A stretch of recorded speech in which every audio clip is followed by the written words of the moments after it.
Yeah. So we have to wait for 10 more minutes. We are waiting for the participants to come.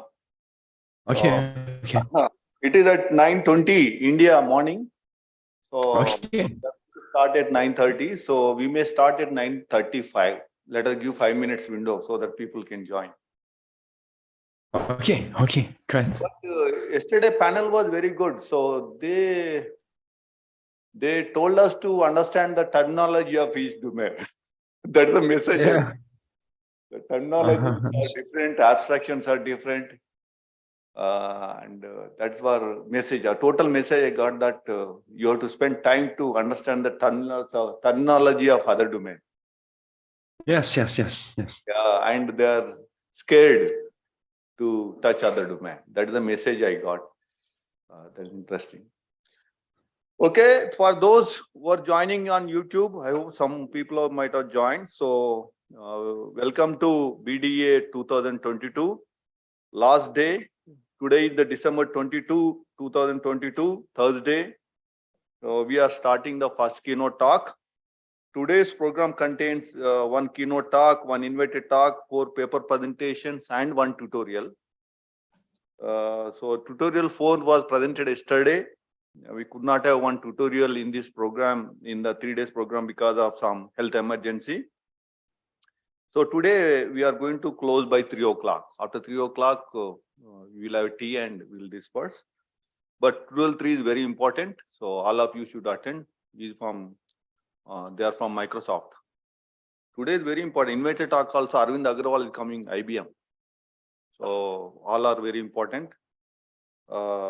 And important papers are there. So now, for this session, I request Professor Uday Kiran, the University of Aiju, to chair the session. Okay, Aiju, the floor, Uday, your floor is yours, and we'll wait 9:35.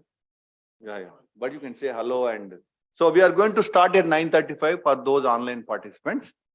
Thank you.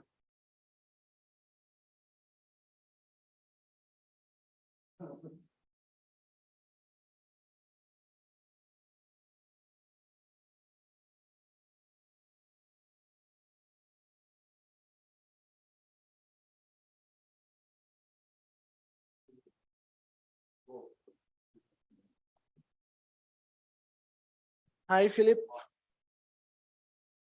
Hi, nice to see you Uday. Yeah, miss you seeing in India. Yeah. So how is everyone? Your lab and the family, they are fine? Yeah, it's okay. But I think we catch the COVID. Like yesterday, I had the fever, and before yesterday, but it's okay. It's okay. Nice to hear. Yeah. So you looks great. Thanks. Yeah. So as speaker ladies are as informed, let us have your session from 9:35 onwards, and we have it. Yeah, I have this one to introduce you, but I will try my best to introduce how I know you. Okay. Okay, it's fine. Thank you. No problem.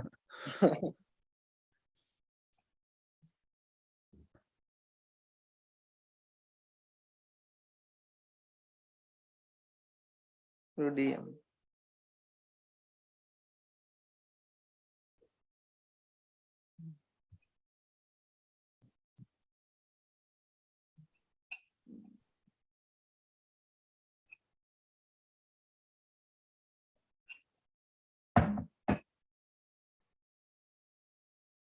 Okay.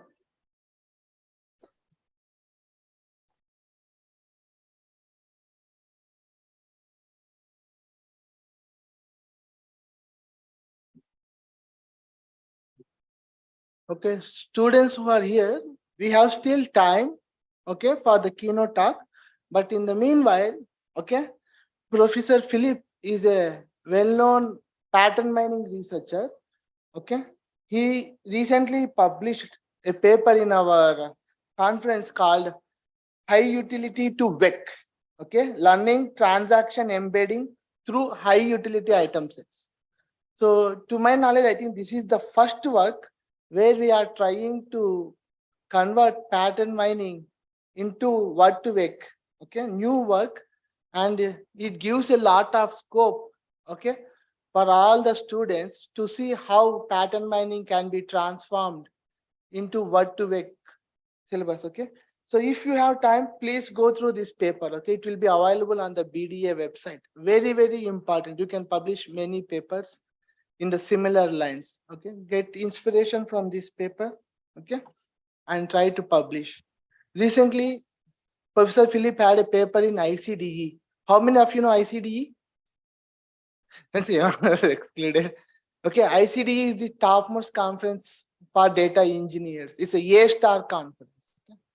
So you should listen and follow such bright scholars, okay, and do good work, okay. In China, many researchers are doing top quality work. We Indians have the same capability and capacity, okay. Only thing is we don't know how to approach. So this is one good paper you can read and try to do it for other contests, okay. Very interesting, yeah. He left. What happened? But is he there? Yeah, okay. Philip, can you talk about your paper a little until then? You are, Hi. Yes. can you say anything like high utility to WEC briefly? Oh, We have okay. 10 minutes time, but spend 5 minutes. Thank you. Yeah, please listen. Highlights he will explain. So if anyone is interested, please pursue. Okay. So that paper actually is from collaborators, like work we did together. It's about because as I will explain in the talk today, pattern mining is a traditional topic in data mining, very important. But one aspect, I think there's a lot of opportunities, is how to combine pattern mining with machine learning, like for the deep learning and so on. So in that paper, like we try to make the embedding with the patterns we find in the data. I think it's one way to do the combine the machine learning and the pattern mining.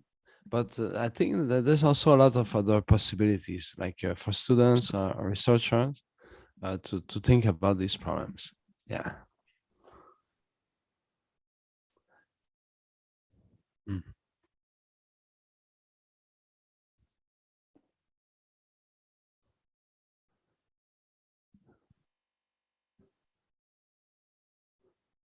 We are not hearing. Huh? Oh, no. Philip, are you speaking anything or no? No. Stop talking. Yeah. We have So some issue here. Sorry. yeah. It's okay. Yeah. So we'll start in 5 minutes, right? Yes, yes. If you want to take some relaxation, you can take and come back in 2-3 minutes. Maybe water you can drink. Okay. Coffee? It may take more time.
చాలా important.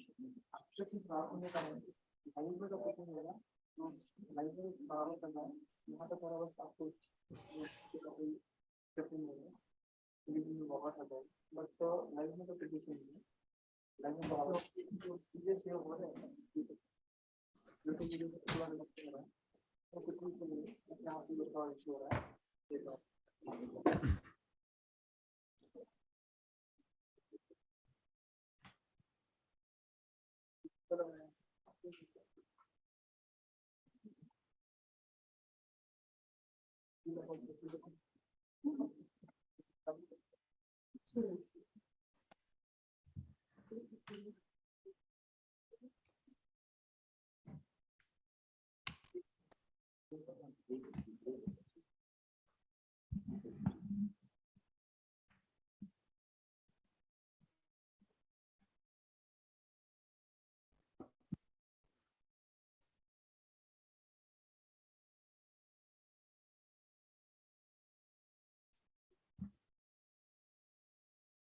You want breakfast or bring a breakfast? No, somebody has to cook it.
బాబు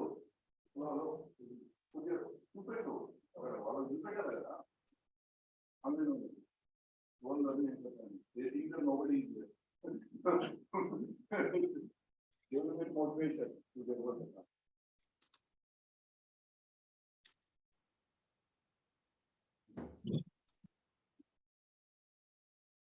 పది చెప్తూ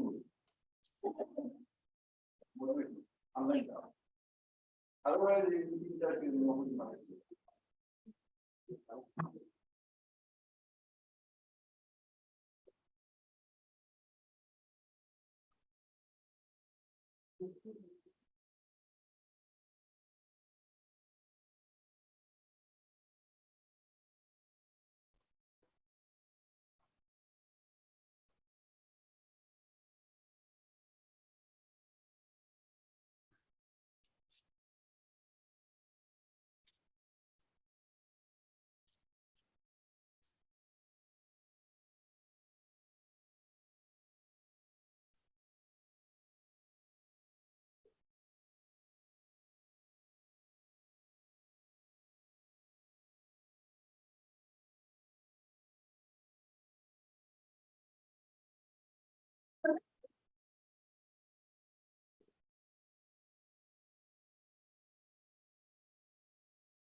I think we have 1 minute to start the keynote. So everyone, please keep your phones in mute.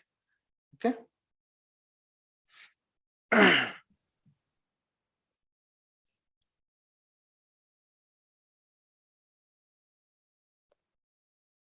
Yep. Time is up. Okay. Good morning, everyone. Welcome to the third day of BDA 2022 conference. Okay.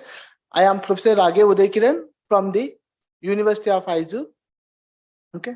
So in today's events in Big Data conference, the first event is the keynote by Professor Philip. Okay. So he is a very close friend of mine. Okay. And we did PhD around the same time and we work in the same field. So I try to introduce you. He did his PhD in Canada. Okay. Then he worked in Harbin Institute of Technology. And recently he started working at Shenzhen. And to my knowledge, he is the one who got Chinese prestigious merit fund to pursue research in the field of data mining. And he published over 350 research papers, okay, in the field of data mining, intelligent systems, and applications. More importantly, he developed one practical software, okay? So many of you know TensorFlow and all, right? So before TensorFlow and all, he developed the software called SPMF, Sequential Pattern Mining Software in Java, okay? So it is very well known and many of them have used it. I think approximately 100 researchers have utilized his work, 1,000, sorry, not 100, 1,000 researchers have used his work for publishing their research work. He's a very prominent researcher in the field of data mining. In addition to not only research, okay, he conducts many workshops and special sessions in top computer science conferences. For example, he holds special sessions in ICDM, PKDD, PAKDD, DASWA. And he recently held a special session in DASA also. Very prominent researcher. And my suggestion is you should follow these researchers' publications regularly, okay? And then try to extend their studies in the initial stages to publish good papers, okay? With this introduction, I will now hand over the keynote talk to Professor Philip. Professor Philip, please carry on. Yes, thank you for the introduction. Thank you. I cannot do the screen sharing. It's saying disabled. Could you help me, please? Just a minute.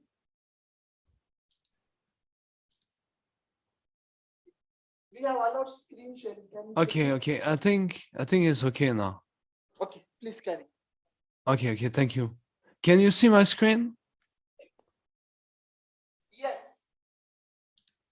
Okay. Great. So first, I would like to say thank you very much for the nice introduction. It is my great pleasure to be here today for the BDA conference. I wish I could come to India. Unfortunately, it is complicated with the pandemic, actually. So today, for my talk, I will talk to you about the challenges and advances for the discovery of interesting patterns in data. This is about the data mining. Let's say you have some data. How can you find the patterns in the data that will be interesting, that will reveal something that will help you to understand your data? So I will give you some overview about some works in this field and talk to you about some new topics also, okay, related to this. So I am the professor. I work in China currently. I am in the city of Shenzhen. It is just beside Hong Kong in the south of China. I do the research on data mining and pattern mining and the applications, okay, as it was said. I was at BDA in 2019, just before the pandemic. So for me to attend the BDA again, this time online, is very significant. When I was there in 2019, I had a very good time. I also visit many cities in India, Bangalore, Ahmedabad, Hyderabad. I visit Professor Reddy and so on. Okay, and I saw the students in India and also the researchers are very motivated, very smart, and I had some very good discussion. I was very impressed. So I hope maybe next year I can come to India in person. Okay, this time I was not able to come. At the same time, briefly, I would like to say congratulations for the 10th edition of BDA and also the Silver Jubilee of IIT Hyderabad. Okay. So let me start my talk. So nowadays, we talk a lot about the artificial intelligence, the intelligence system, the AI, and so on. So the AI or artificial intelligence can play a major role in some field like education, healthcare, telecommunication for the health, the industrial systems, and so on. Many topics. But in AI, usually, if you want to build the AI system, let's say based on deep learning and so on, the data is very important. You need the data usually to train the model. Maybe you need a lot of data, like the big data and so on. And not only this, but the intelligence systems also usually will produce a lot of data, like the usage log, the alarm log, fault log, or the data from the sensors, the data received from other systems, and so on. Okay. So basically, to build the intelligence system, we have a lot of data, and a lot of data will be produced as well. So in this context, we have a lot of data nowadays. So I think a lot of data is great, but one issue maybe or challenge that we face is what to do with all this data. So if you have a lot of data in database, it is useful maybe, but maybe you want to understand the data. You want to learn something from the data, okay? To get some insights, to help you take some decision based on the data. So nowadays, a popular topic is the machine learning. In machine learning, we can build the model like the deep learning and so on, okay, to do some tasks very well, like to do the classification for the pictures, or to do the translation for the text and so on. But in my opinion, one issue about many machine learning model is that it works a little bit like a black box. So you have the deep learning model, for example. It can do the prediction very well, very accurate.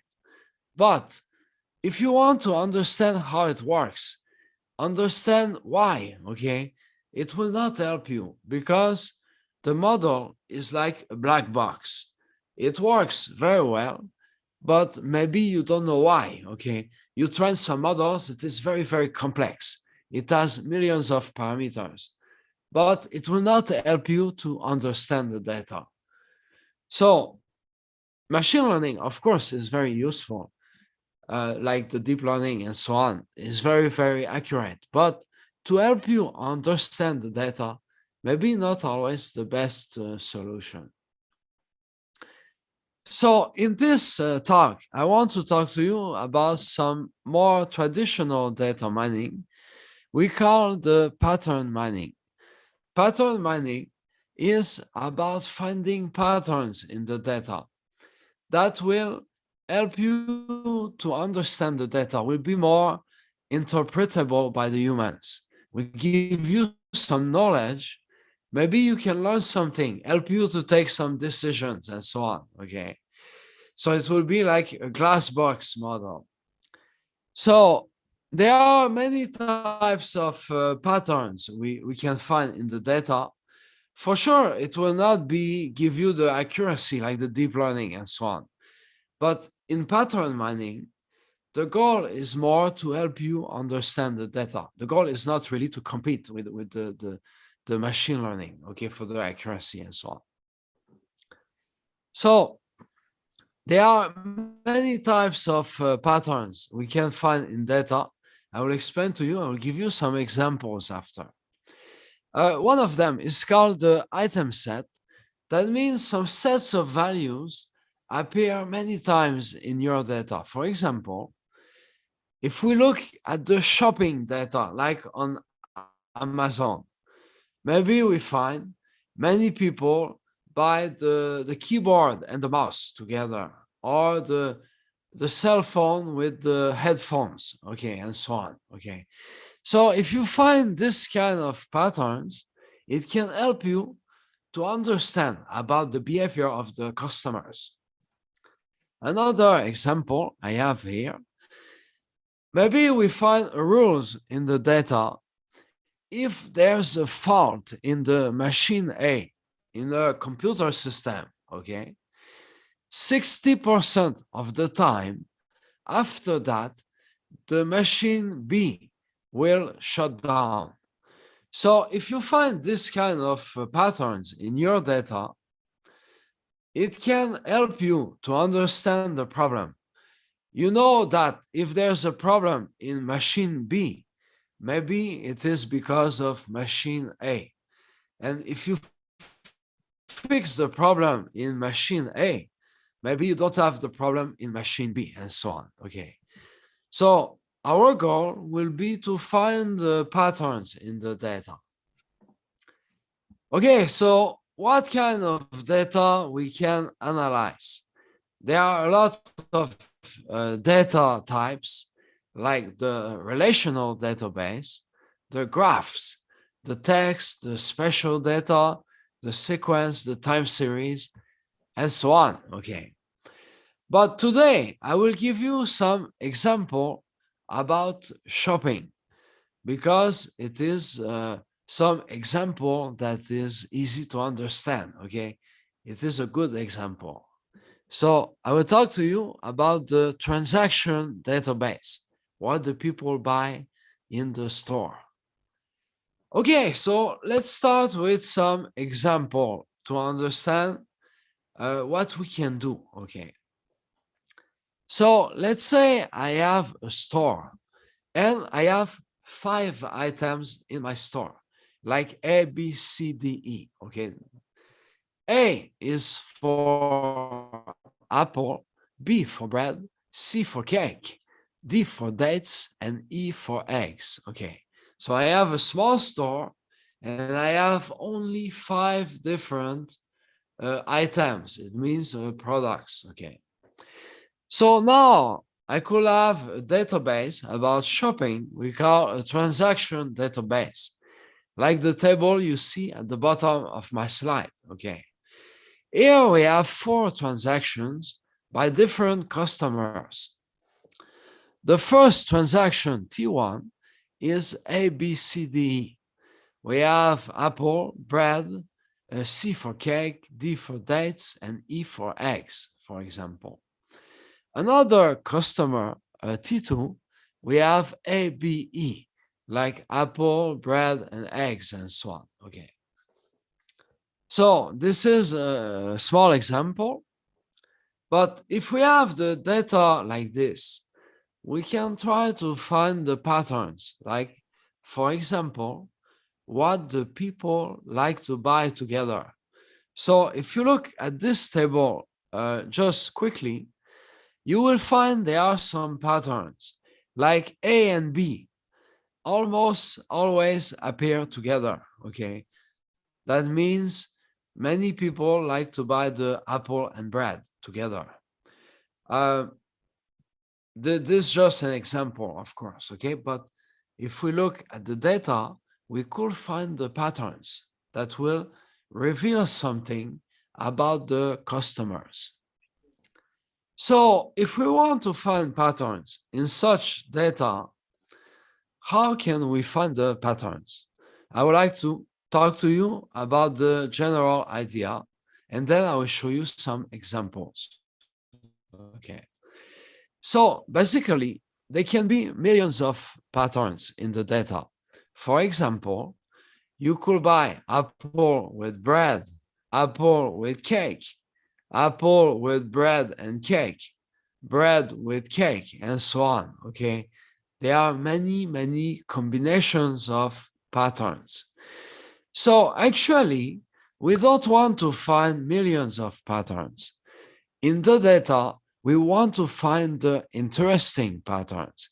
And what is interesting? Interesting depends on the user, on you, what you want to find, okay? So there are different measures we can use to calculate if a pattern is interesting or not. For example, what we call the support, it means we want to find the patterns appear many times in the data, like many people buy apple and bread, okay? We have also the utility, it means like the money, okay? We want to find the patterns in the data that make the most money. So this is also interesting. So basically, if we want to find patterns in the data that are interesting, the first step is to define what is interesting. Do we want to find what appear many times? Do we want to find what makes the most money or other things? Okay. So in this field, we will design some algorithms that will help us to find the patterns. And I have to say that in this kind of problem, we decide the patterns we want to find. And usually, there is only one solution. We want to find all the patterns that will meet the constraints that we set, okay? So we decide we want to find what makes the most money or what is the most frequent, and then we use the algorithm to find the exact solution. So I will explain to you one very traditional problem first, before I show you some new research topic. The traditional problem in this field is the frequent pattern mining by Agrawal and Srikant, who worked for IBM at that time, okay, over 20 years ago. So the goal of frequent pattern mining will be to find what the people buy many times together, okay? So let me show you an example to explain this in some way that is easy to understand. Okay, so on the left, I have a table, a transaction database again, about what the people like to buy. It is the same as what I have shown to you before. So we have different transactions from what the people buy. Then we need to set a parameter we call the min sup. Min sup means the minimum support, okay? Here we set to 2. That means, what does it mean, okay? It means we want to find what the people buy at least 2 times, at least twice together, okay? So if I set the min sup to 2, the parameter, that means I want to find the items that appear together in at least 2 transactions together, okay? At least 2 people have bought together. So on the right, you can see the result, what we want to find.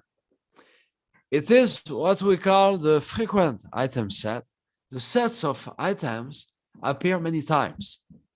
So for example, if you look at A, it appears 4 times. It has a support of 4 because A appear on the table on the left in transaction 1, 2, 3, and 4. Okay, the 4 transactions on the left.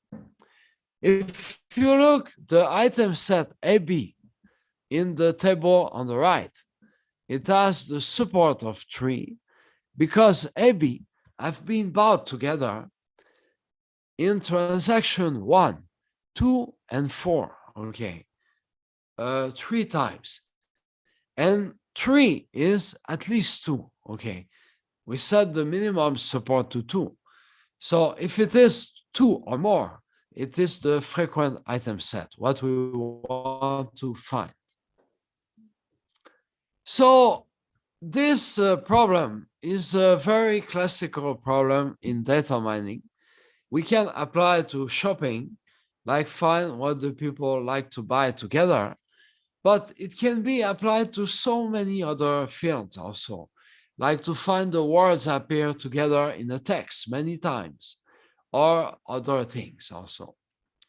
Now, I would like to explain quickly how to solve the problem, to give you the main idea about this type of problems, how we solve them.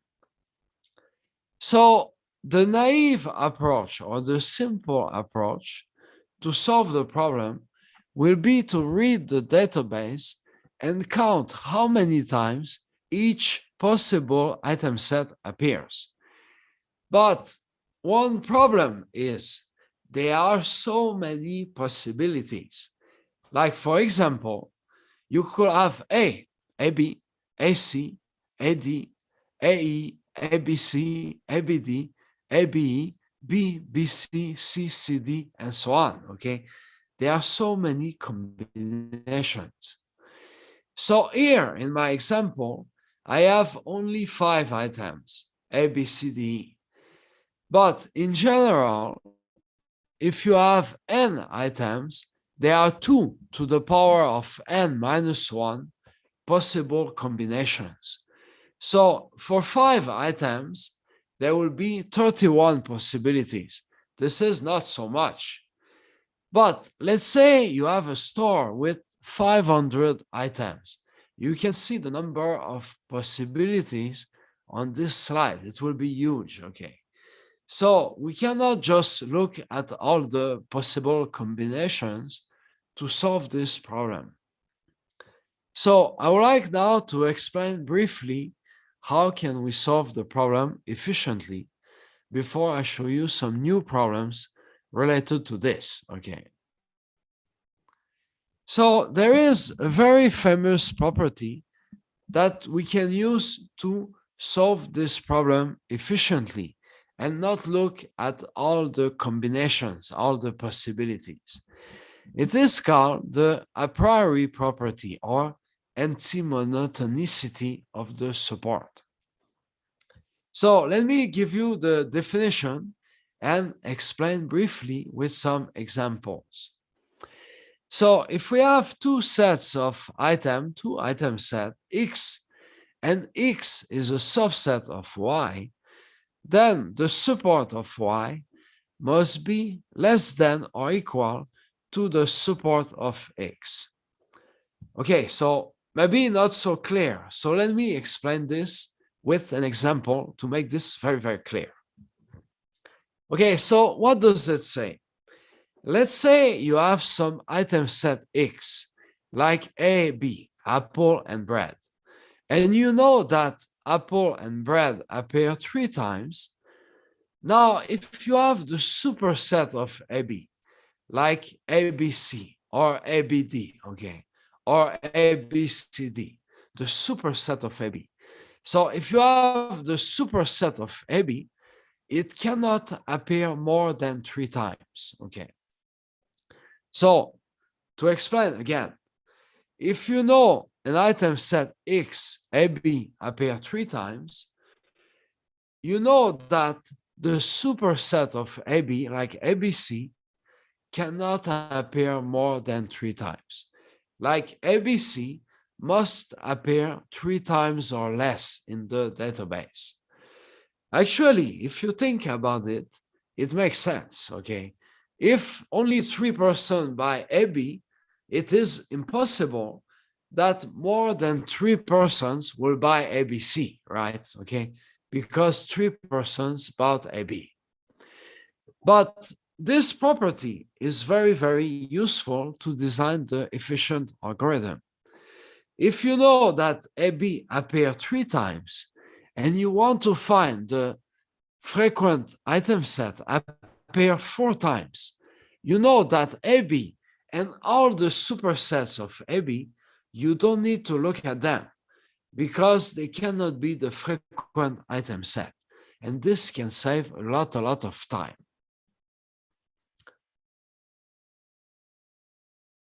Of work on the frequent pattern mining, find the frequent patterns. But there are some limitations. Now I would like to introduce some new topics based on this. Okay. One limitation about what I have shown to you before is that many frequent patterns in the real life are not interesting. For example, maybe we find in the shopping data that many people buy the bread and the milk. But bread and milk maybe is not something that make a lot of money. So actually, it is something very, very common. A lot of people buy bread and milk, but not very useful maybe. And also maybe not something unexpected. Another thing, another limitation is that we don't have the quantities of item. The model is too simple, okay? We only know if you buy the apple or bread, but we don't know if you buy 5 apples or 4 apples or 2 apples. So actually, the quantities are important also in the real life.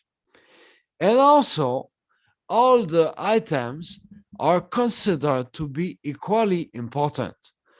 Like, for example, if you buy 1 bread or 1 diamond or the gold, it is considered to be the same in this problem. But of course, if the store sells 1 bread or 1 diamond, it will not make the same amount of money, okay? So this is some important limitation. So to solve this problem, a popular topic in recent years is the high utility item set mining. High utility means for example, the money, okay? We want to find the sets of items that the people buy will make a lot of money. So in this problem, as I will show to you after, we have the quantities. We know the customer buy, for example, 4 bottles of milk. We also know the profit, the unit profit.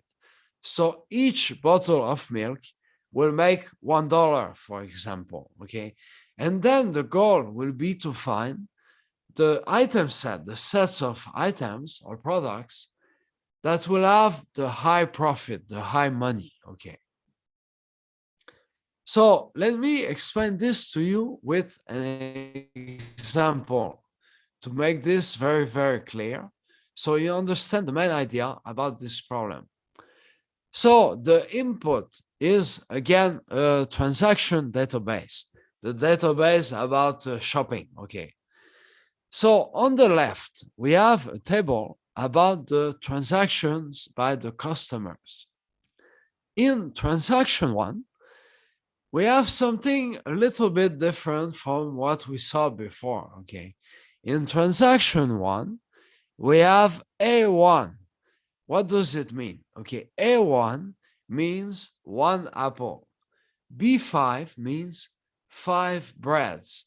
C1 means 1 cake, and so on, okay? So now we have the quantities. We know the people buy 1 apple, 2 apples, or 5 breads, and so on.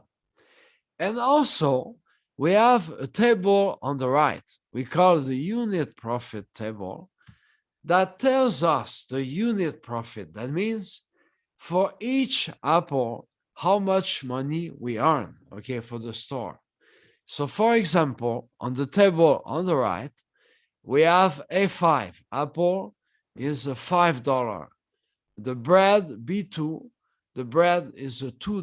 C1, the cake is a $1 profit, each cake, okay. Now, in this problem, we need to set a parameter called the minimum utility, like the minimum amount of money, okay? And the result will be the high utility item sets, the sets of products many people buy. That makes at least this minimum amount of money. So here in my example, we set the minimum utility to $33. That means we want to find the sets of items or products that people buy and make at least $33.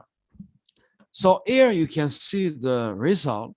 We find, for example, BDE makes $36. BCD has $34 profit and so on. Okay, so this is what we want to find. Now, I did not explain how to calculate the money, okay? So let me explain this in more details.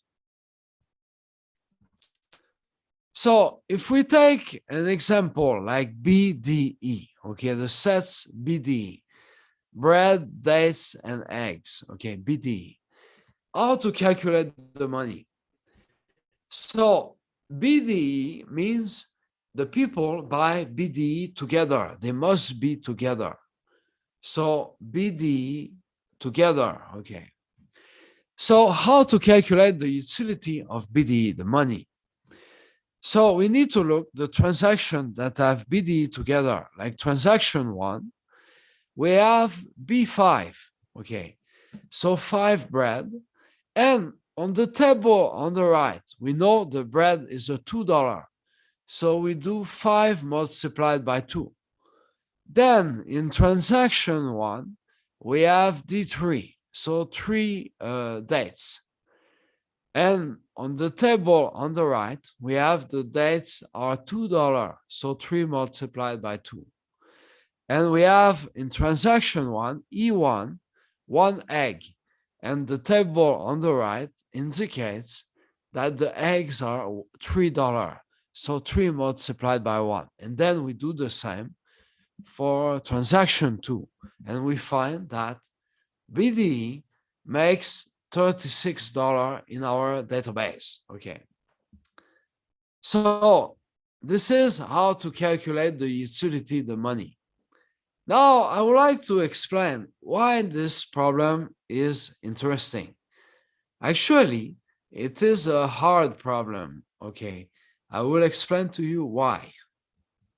If you want to design an algorithm, this problem is not easy. The reason is the utility or the money is not monotonic or antimonotonic. It means it does not have the a priori property I have explained before. Okay, so let me explain this with an example to make this very clear. So if you have BDE, it will make $36. But if you have the superset of BDE, like BCD, it could make more or less money. For example, BCD make $40, but ABCDEF makes only $30. So why is it like this? Okay, BCD make more money than BDE. Maybe because the people buy more things together. So we think it will make more money. But ABCDEF makes less money. So it is because even though ABCDEF means we buy more things together, there are less people that will buy ABCDEF. So because there are less people that buy ABCDEF, the money can also decrease, okay? So because of this, we have a problem to design the algorithm.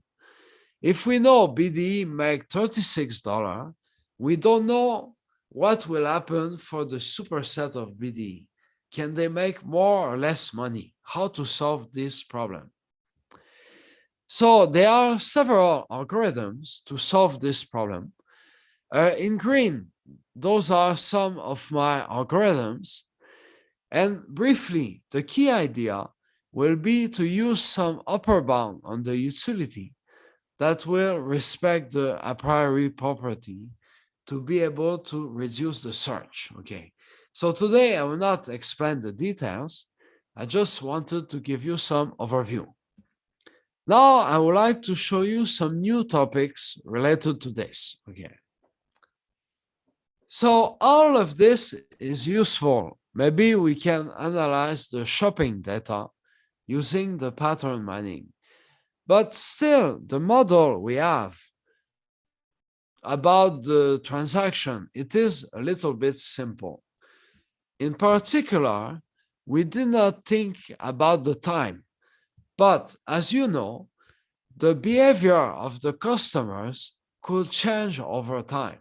Maybe the people will not buy the same products at different times of the year and so on, okay? So there are many other aspects we could take into account to have a more realistic model about shopping. But here I want to talk to you about the time, okay? So in one paper, what we did is to find the recent high utility item set. We want to find the sets of products that made a lot of money, but not a long time ago, recently. That means in the last few weeks and so on.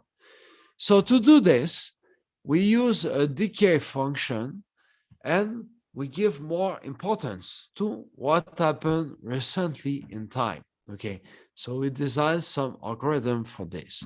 So here, for example, I have a picture.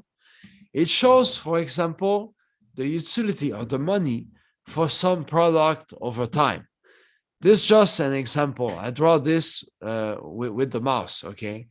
But basically, we could have the money for some products will change over time. And we want to find what make the most money recently. Another topic with the time, it is the concept drift. So what does it mean? Okay, a drift means that over the time there will be some change in the data. It could be a change that happened very quickly or slowly. Okay, so here, if you look at this picture, we see that there is a big change in time. For example, the people on television, they start to talk about some products and then everyone start to buy it, okay? So there will be a big drift. So to find this, we use some sliding window and we do some statistical test to find if there's a change, a big change over time, and then we can find this. Another topic related to the time, to give you some overview, okay, about some new topics, is about the peak high utility item set. So here, what we want to find some time interval where some products will make a lot more money than usual over time, okay? So today I live in China, okay? In China, during some festival, like the Mid-Autumn Festival, people like to eat the moon cakes you can see on this picture, okay? So there will be a peak over time. A lot of people will start to buy this, okay? So in the Western country, maybe there will be a peak for other things, like for Christmas and so on, okay? So we use a sliding window and the moving average crossover to try to find the peaks over time, okay? So I will not explain the details, just give you some overview today. Another topic we did is about finding the trending patterns. So here we want to find the increasing trends, okay? Some products will start to make more money. It will keep increasing over time. Another topic, very interesting, is the periodic patterns. Periodic patterns means to find the sets of products appear together and repeat over time, okay? Periodic means something repeating over time. Like, for example, you could find that many people buy the wine and cheese every week, okay? So if you find the patterns like this, it gives you some insights about the behavior of the customer. It helps you to understand, maybe you can do the recommendation. So this is one interesting topic also for the research. About the periodic patterns, there are so many other variations, like the stable periodic or unstable periodic patterns and so on, okay? I will not talk about this today in details. Also, some other topic in pattern mining is not just about the transactions, but about the sequence of events. So here, for example, I have a sequence of events. We have at time 1, we have AC. Then time 2, we have A for apple. Time 3, we have apple and bread and so on, okay? So we have a sequence of events over time, and we can try to find the events with the time. Like, for example, we could find that AC is followed by A. Sorry, A is followed by A many times in the sequence, okay? So we designed some algorithm for this. We call this for the episode mining. It means we want to find the sequence of event, like A followed by A is repeating over time, appear many times, okay? So this is another topic. But another topic, I think, very interesting related to time, I would like to introduce briefly today, is that in many papers about the time in pattern mining, the events do not have a duration, okay? So as you can see on top, the events are said to happen at one point in time. For example, I have a meeting at 9 o'clock, a phone call at 10 o'clock, a phone call at 11 o'clock. But in the real life, the events have the duration, okay, as you can see at the bottom. So in the real life, maybe the meeting is from 9 o'clock to 11 o'clock. The phone call is from 10 to 10:30. And the phone call happens during the meeting, okay? So what I want to say is that one interesting research topic is also to have the more complex representation of the time, like the events have the duration, okay? So if the events have the duration, then we can have a lot of different relationship between the events. Like some events appear before another, some events overlap with other events, some events start at the same time as another event, and so on, okay? So there is one topic called the time interval related pattern mining, where we want to find the patterns where the events have the complex relationship, like the events will overlap and so on. There are several algorithms, and here we propose one algorithm called the fast Tarp also, okay, this year. So the idea is we will have different sequences where the events will have the duration. And then we will find some patterns like C, A, where C and A will overlap. So for example, C and A overlap in sequence 1, 2, and also in sequence 3. Okay, we can find the patterns like this. So this is just some example of new topic I think are interesting. Also, we can do the algorithms to analyze the graph.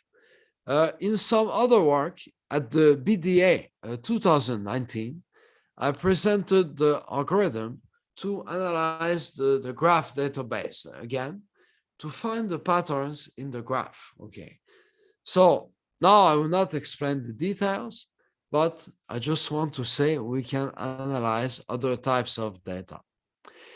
Okay, so to go towards the conclusion, there are many challenges in pattern mining. One of them is to design the efficient algorithm, the new strategies, data structure, use the multi-thread GPU, big data, also to handle the more complex data with the time, with other things also, because the basic problem is very simple.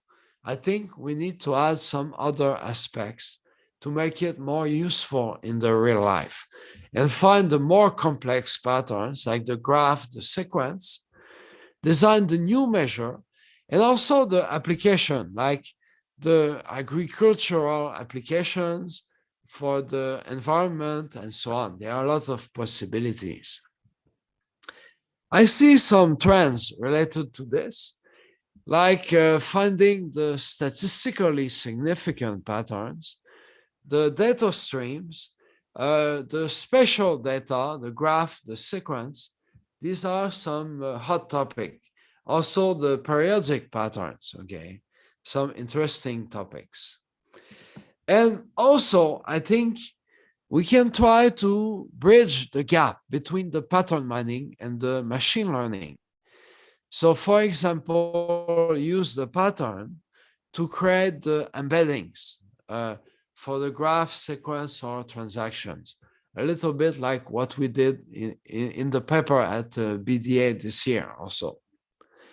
Okay, I would like to mention briefly before I stop that I'm the founder of a data mining software called SPMF.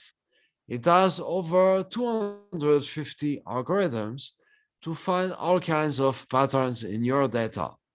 It is open source. You can find the code in Java and the data sets also. If you want to do the research, you will have everything. You have the data, you have the code, and you can just change the algorithm to try to make some papers also, or to use them in your applications. So the software is very simple to use. If you want, you can have a look later, okay? And the software has been used in many, many fields, not just for shopping, but for chemistry, music analysis, and many, many other things. I would like also to mention that we have some books about the pattern mining, the high utility pattern mining, and also with Professor Uday, we had the book about the periodic pattern mining, another hot topic in recent years, okay? So I think also you can have a look at this book, very interesting, okay? To get some good overview about this field. If you want to learn about this topic quickly, you can check these books, interesting. Okay, so briefly, again, I would like to say thank you for the invitation for this talk. My goal today was to give you some overview about pattern mining, explain the basic problem, and then talk to you about some new topics that the people work on these days, okay? And talk to you a little bit about the challenges. There are still many, many challenges to solve for the researchers. So thank you.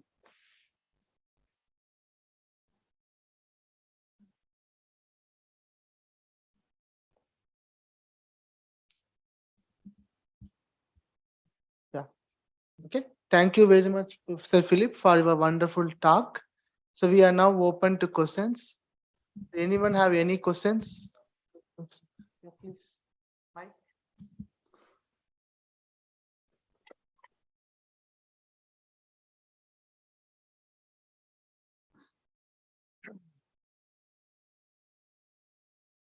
Yeah, we have questions from the audience.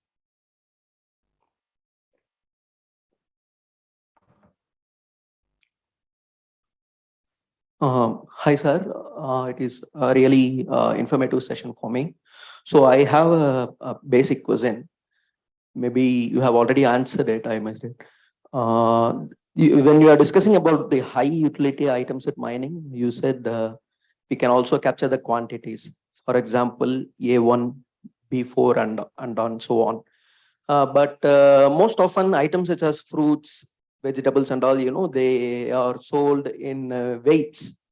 How much they are weighing. So there can be a possibility of decimals also. For example, people buying 1.5 kg of apple and then 2 loaves of bread. So how do we capture that data set here? So that is one of my question. And my another question would be: are we utilize? You explained about the selling side of the business where we are using it. What about the buying side? As in, hello, yeah. So if we take most of the shopping malls, they buy items usually in lots basically, and the discount based on quantity. That there is a concept of discount based on quantity, right? Like if you buy above some quantity, you'll be getting discounts, and there are also combo based discounts. Like if I am buying 2 items together, I will be getting a discount from certain producers, manufacturers. So can we also apply this to that side of the business? So these two are my questions. Okay, thank you so much. I think there are some great questions. Okay, thank you so much. So the first question is about the quantities. Can we have some different way? Like there are a package of fruits, for example. That's true. Okay. So I think in the model I presented, we don't take this into account. But I know there are some other papers. They have the more complex model. For example, they will also have the discount strategies. Like if you buy 2, you get 1 free. Okay, there are some paper that they can take this into account. Like buy 2, get 1 free, and so on. Okay, so they call this the high utility item set with discount strategies. But that's a very good point. We can make this more complex and I'm sure there's still a lot of work to do to make this better for the quantities.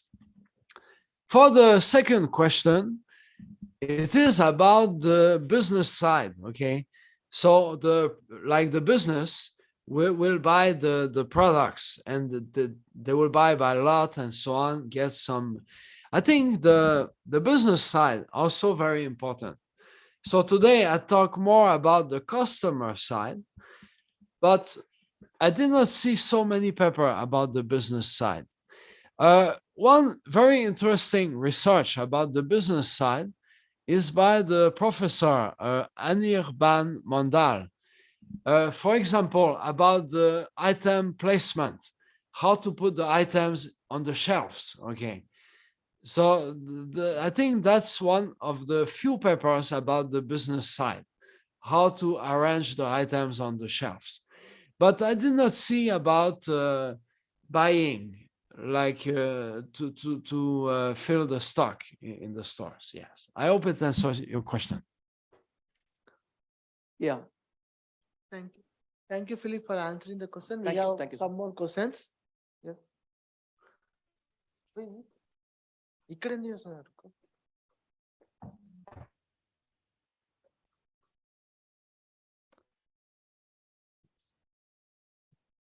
Hi, sir.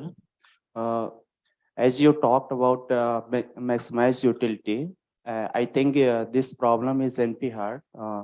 It's very similar to set covers. So I was thinking if one hypothesis is, suppose we have a set which contain all the items and count for each items how many times it is present in all means each transaction, and based on counts we keep on deleting one item each iterations, which present very minimum number of times in the items in the transactions. Can this hypothesis will work? I think. I know we can, or can we approximate this idea? Okay. So very interesting idea, I think. I'm not 100% sure that I understand completely, but I think the idea of deleting the items is something possible, okay? But maybe it will require to think about it more. I cannot really say it works or not at this time. But what I want to say, there are many approaches to solve the problem. A lot of algorithms, and all the algorithms for this problem, they will have the same input and output. The difference will be the data structure and the strategies, actually. So, and there's still a lot of rooms to find the new strategies or the new data structure to solve the problem more efficiently. Yeah. I hope it answers. I'm sorry, I cannot say so much more. Thank you. Yeah. So I will continue with it. So when we try to extract patterns, okay, we have two approaches. One is top down and bottom up. What Philip has looked at is from top to down. Okay, so I look at singular each item and I try to increase the size. What you said is I take the whole items and I keep on removing the things, right? Both are there. Okay, but in the literature, we follow top-down approach more frequently. Okay, we don't try to prune from the item set because it was found out that generally these bottom-up approaches are not efficient. Generally, they have tried it, many people have tried it, thousands of people, and they found out that this solution, top-down approach, is practicable and more faster because of the search space. They tried it, but you can try maybe for you a different context. But in generically, it was widely accepted, but it's not the exact way. It may vary, but this is the general hypothesis. Okay. Hope I addressed the question along with Professor Philip. Any more questions from the? Yeah, we have many. So how much time we still have? Let us confine to two more questions. Okay. Thank you, sir. It was a very informative talk. I was very much interested with your concept on having events with duration. So I would like to know what are the kind of techniques that you actually use to be able to handle such problem, and any of your books have any more information about them? Okay. Thank you so much for the question. Okay. So the time duration is a relatively new topic. Like there are not so many papers about this. I think there's a lot of possibilities for the research. So I did not see any books about this. So if you want to learn more about this, it will be to look at the research papers directly to learn about this. It is similar to the pattern mining, the algorithms. Like we start from one item like C, and then we try to extend to CA or CAB and so on. So we do the depth first search actually, okay? But one challenge with this is that normally you have some combination like CA or CAB and so on. But now you have a lot of relationship. You can have CA overlap or CA finish by because of the different relationship between the events. So there will be so much more combinations to think about. You can have CA, AB before, AB meets, AB overlap, AB contain, okay? So just for AB, you have about 8 different ways to combine them together to make the pattern.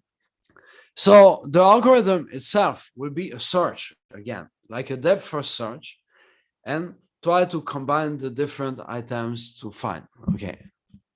So I hope it answers a little bit your question.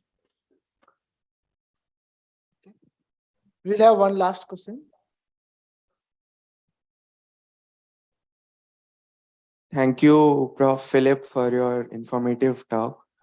So my question is regarding the integration of pattern mining with machine learning. So firstly, I want you to explain a little bit more if possible. And my question is there any single challenge that you are facing why because of which it's not like trivial to combine these two fields? Okay.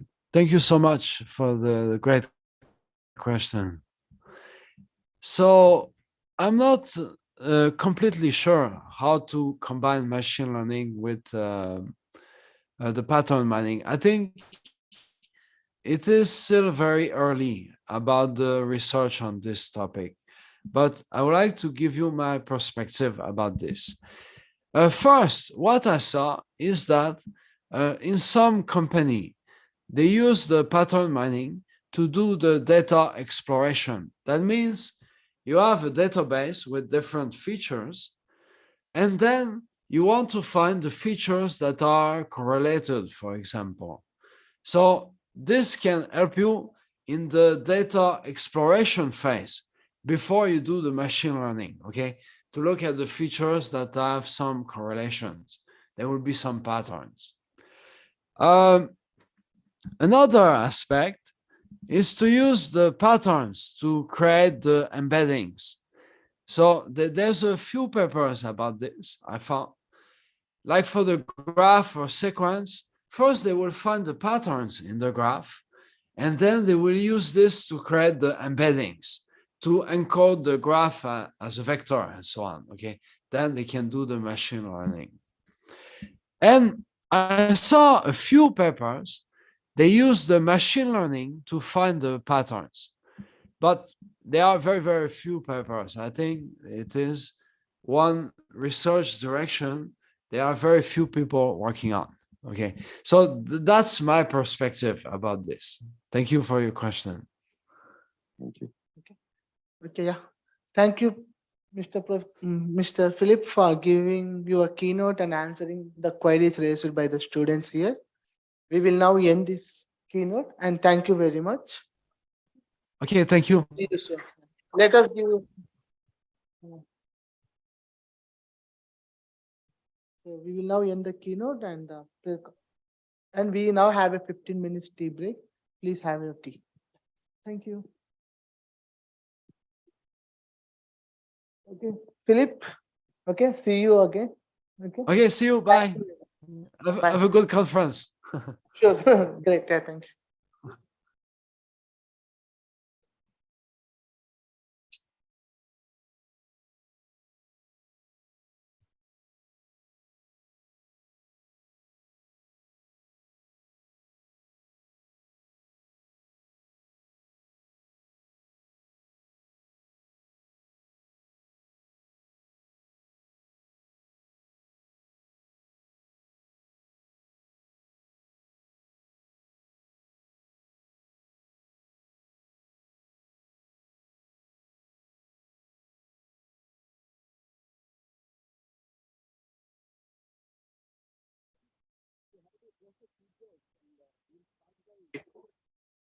Start by 8. This is 10:40. 10:50, 10:40, 10:40, 10:50. Okay. Arvind, are you there? Yeah. You are on mute, Arvind. Okay. Whenever he comes back, tell him that 10:50. Go and bring the tea. Go and bring the tea. What?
Arvind sir, you're on mute. Hello, Hello. sir. Morning. Good morning. We are in tree break now. We'll Okay. join by 10:50. 10:50.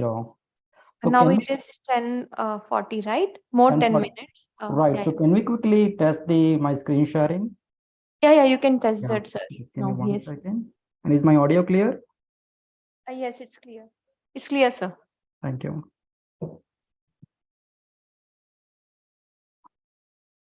Is my screen coming all right? Yes, yes. You can try full screen once.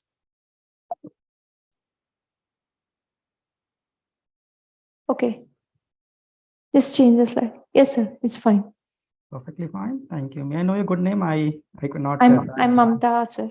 I'm a Mamta. PhD student under PK Reddy, sir. Thank you. Thank you very much. Thank you, sir. And how are the audiences actually? Can I get a sense of audiences? Oh, we'll just show you before the session starting because everybody is out for tea break. Okay, we'll do that. Thank you Okay, very much. Okay. Have a Okay, good be day. available by 10:45, sir. We'll start at 10:50. Okay, sounds good. Thank you. Thank you.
Are you there, Arvind? Hello? We cannot hear from you. Can you hear me now? No, yeah, we can hear from you. Great. Is my audio clear? Yeah. Okay, great. So we are going to start within 2 minutes. And welcome to BDA last day conference. Today is December 22, 2022. And we are starting the session after tea break. This session has one invited talk by Arvind Agarwal, IBM Research India, and 4 papers. Now I request Professor Radhika Mamidi. She is a researcher in our Language Processing Research Center. She is leading a big language processing researchers, NLP researchers. And I request Professor Radhika Mamidi to chair this session. Come here, man. So I am requesting Professor Radhika Mamidi to chair the session. I hope you know her, but anyway, she is an NLP Thank researcher. you. Thank you very much.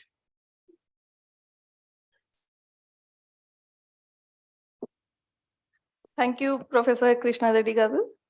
So I take pride in introducing our speaker, Dr. Arvind Agarwal.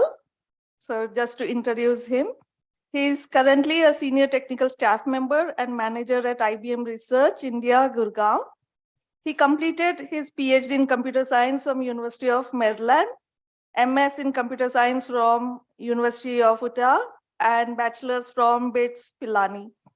He has about 20 patents and more than 35 publications in top ML and NLP conference such as EMNLP, AAAI, KDD, NIPS, ICHKAI. He is also recipient of Heidelberg Laureate Forum Young Researchers Award and ECML 2010 Best Student Paper Award. Just to give some more information about his research, he leads a team of research scientists and software developers to develop solutions in the space of AI-driven data processing and data analytics.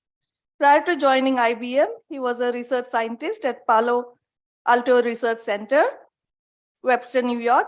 His research interests are in the areas of machine learning, natural language processing, deep learning, and text analytics. He's especially interested in conversational data analytics and in machine learning sub-areas that deal with the problem of limited supervised data, such as self-learning, semi-unsupervised learning, zero-shot learning, etc. So with that, I welcome Arvind Agarwal to this interesting session. Thank you. Thank you for giving me opportunity to chair this session. Thank you. So over to you, Dr. Arvind. Thank you, Professor Radhika. Can you guys hear me?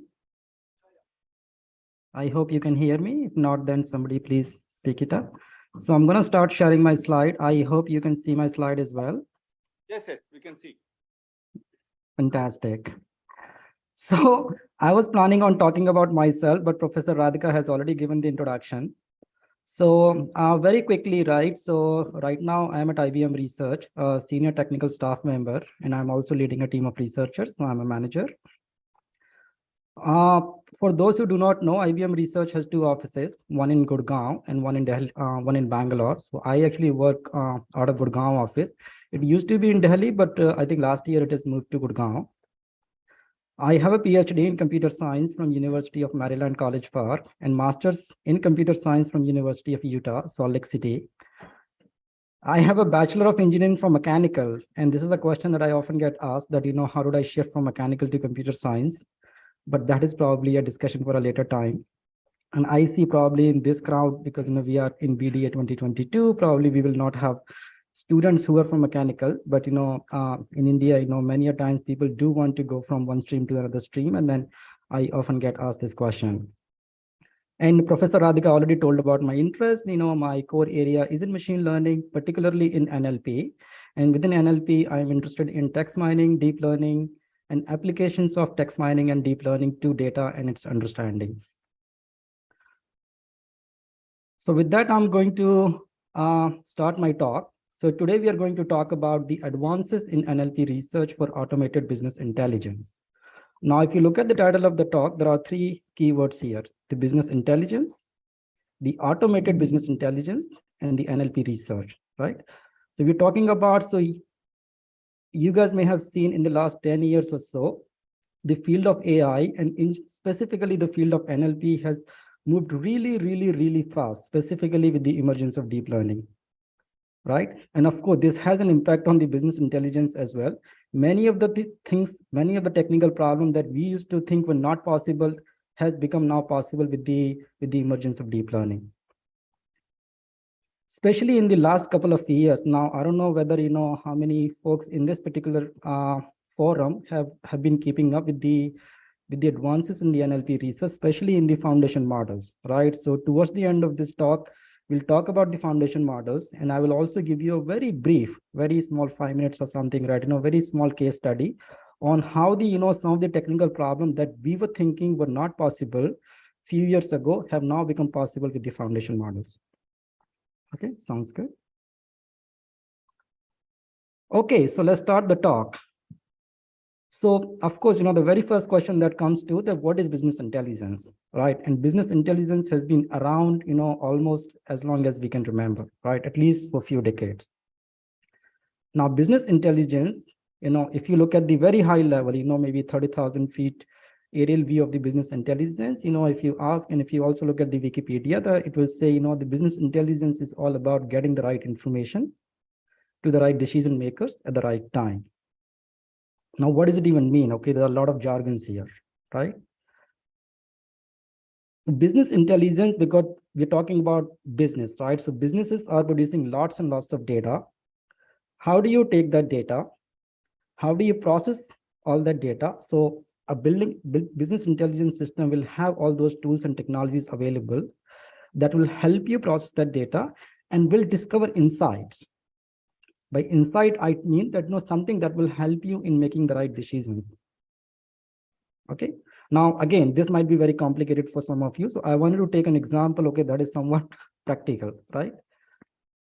So I'm sure many of you in this forum might be filing their income tax return.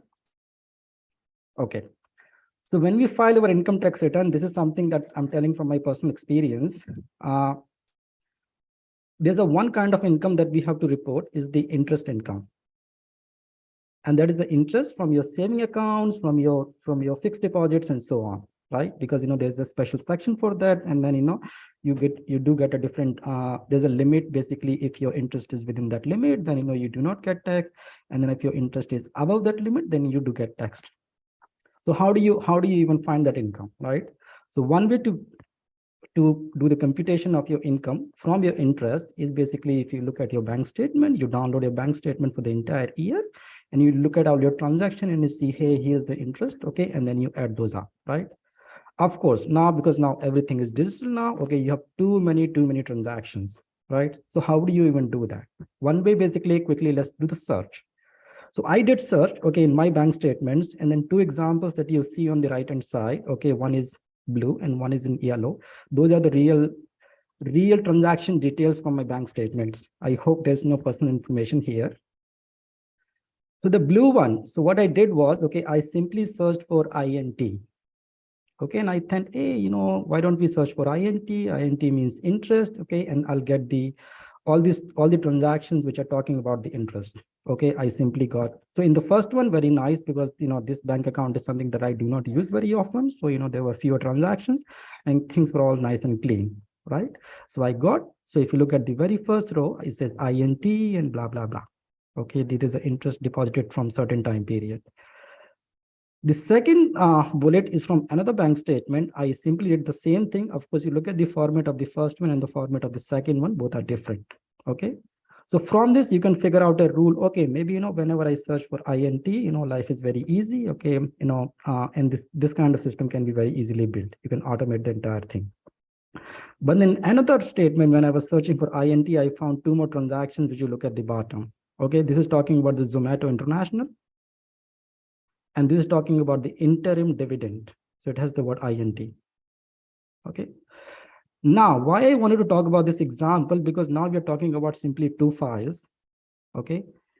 And we can't even compute the very simple computation that what is my total interest that I paid in the entire year. Because, once you have the interest computation, a lot of things depend on that. If you are paying too much interest, of course, you can make the right kind of investment decision. Okay, maybe, too much money is lying in my bank account. Okay, and then I need to do something about it. Okay, and if maybe, if the interest is not too much, then you can take the different kind of decisions, right? So when we are simply talking about two files, and even for processing those two files, okay, we can't make a simple system, then no, you can imagine the scale of the problem that businesses would have, okay, when they're talking about the hundreds of thousands of the files, okay? So this is exactly what we're talking about in the business intelligence, that how do you take all that data that the businesses are producing, and then how do we discover insights from those data? So simply at the bottom, I have written a few questions that an ideal business intelligence system should be able to answer. It should be able to process all your data and should be able to answer what has happened in the data in the past. Okay, since many of these data is getting processed online, what is happening right at this instance in your data? Okay, these two questions are relatively simple. Okay, the questions become more and more complicated when you start to ask more abstract questions. Okay, why did it happen? Now the answer cannot be simply, hey, here's the number. Okay, the answer would be more descriptive. Okay, maybe you can ask question about the future. What will happen? And then you can start to put qualifiers. What will happen if I do so and so? You may start to ask questions about the actionable. Okay, what action should I take? What should I do to make X happen? All of these questions, you can think, maybe, a smart business intelligence system should be able to answer. Okay. So we were talking about the abstract. We took a practical example. Now, some of the questions, okay, that in the area of the sales and marketing, let's look at some of the questions that we would like a BI system to answer. Which customers should I target? Okay, in a sales and marketing, should I target the new customers? Should I target the customers, okay, which I already have and which have already been buying something? Or should I target the customer which I have, but I are buying something else? Maybe something like, hey, if you're buying X, maybe you also want to buy Y. Okay, this question again is still very simple. Then maybe you want to ask question, okay, that something has changed in your pipeline, and what is it that has caused the change? Okay, these are the what question, and then you move forward to the why question. Okay, maybe if you're running a campaign, okay, in multiple regions, and the question, okay, what is my most effective campaign? But more importantly, why was my campaign more effective in one region than the other? Okay. Okay, so this is all about the business intelligence. Now, what I wanted to do for this particular forum, I wanted to, especially from the NLP research angle, I wanted to take the technical problems in this and wanted to divide them into few categories. Okay, so I divided, of course, by means this list is not exhaustive. Okay, so I took all the technical problems that I could think of, and I said, hey, let's divide them into three categories based on the increasing difficulty. So very first problem, okay, and that is also the simplest one on the leftmost side, okay. You do not do any business intelligence, just give me the data. I will do the business intelligence. So that means the problem is just about finding the right data. So if we go back to our interest example from a bank statement, if you give me the bank statements, okay, I will do all the analysis. I will do, okay, which transactions are talking about the interest and which transactions are not talking about the interest. Very simple problem, right? Because, right, simply, so, you would type, hey, give me the files, okay, which are my bank statements. Okay. So again, when you're talking about this problem, the data set search, or you could have a search based on simple query that I just talked about. You could have a search based on metadata, okay, that I'm looking for the interest, the bank statement, but from this particular bank, okay, or from year 2021. You could also have, the data set search, okay, what specific attribute? Hey, give me the file actually which does not have any personal information, PII information, okay. The data set search is one set of technical problems. The second technical problem, which is in the middle column, is how do you ask the direct questions on the data? So let's say if you have a file, then how do you ask very, very direct question? Okay, Didi, how many individuals are from X? Okay, and we'll see this in detail in the next slide. So simply searching for the data, asking direct question, and the last one, which is more difficult, is asking indirect question. Indirect question is something when you start to get into why did this happen? How did this happen? How can I do something? Okay, what should I do? Those kind of things. Okay, and not only just that, okay, when you're getting into the indirect question in natural language, okay, you expect the system to do maintain the context and be able to answer all these questions in a conversational form. So you would like to have some sort of the conversational capability. Okay, so we'll look at this problem in a very brief, okay, in one by one. So data set search. Okay, so if you look at the top, there's a query. You want to search for the data, the contact information from the mortgages. And here's the table that you have. Okay, very simple table. It only has 4 columns, right? Now, even solving this problem is not easy. Nowhere in the table you have contact information. You have a phone number. Okay, so you will have to figure out that phone number actually means contact information. Nowhere in the table you have the term mortgages. You will have to figure out home loan means mortgages. Okay, so the problem is difficult. Okay, this is a challenging problem for NLP researcher, but still relevant but still simpler. Okay, compared to the other problems. Okay, so what happens when the data is not a single table, but the data is divided into 2 tables, and this happens. We see it all the time happening this in databases, right? In one table, you have a contact information like customer profile or something. And in another table, you actually have the transactions. Okay, here's the home loan and so and so. Okay, now this query has to be figured out from these 2 tables because the mortgages is in one table and the contact information is in another table. So how do you even do this? Okay, so this is a different kind of challenge when we are when we are looking at the data set search. Okay, one set of problems. Now let's look at the second set of problem, okay, which is asking for the direct questions. Okay, and this is what something called in the area of the AI and machine learning, we call it natural language query. So direct question, okay, simply you can write a SQL query and you can ask those questions. Let's say if you have a questions like, how many individuals are from Mumbai? And here's a very simple table, okay, which has a table name. Then you can simply write a SQL query. But in order to write a SQL query, you have to understand count individual ID. You have to understand, hey, this column, you have to refer the column name exactly by its name. So you have to know the schema. You have to know the table name. Okay. So these are the kind of things that people want to stay away because, of course, we want to make our life easier and easier. So how do you ask many of these questions in natural language without having to know the schema? So for example, let's say you ask a question, how many individuals are from Mumbai? Easy. More difficult, what is average annual expenditure in Kolkata calculated from the table, right? So of course, you will, from Kolkata, there are two rows, okay, you can compute the average. Still simple, okay? Now the another, which city spends the most? Now this becomes more complicated, right? Because here in the second query, we had the term expenditure. Here, there's no term called expenditure, spends. So you'll have to figure out, okay, spends means that, I have to compute the most function, okay, which is the maximum on the expenditure column. Okay, so this problem, again, more complicated than the first one. Here, you also have to do the semantic understanding of the data. Okay, figure out, okay, which column means what and so on. Okay, the second set of problem. The third problem basically is the indirect question. Okay, now indirect, in order to be able to answer indirect question, you need a really deeper understanding of the data.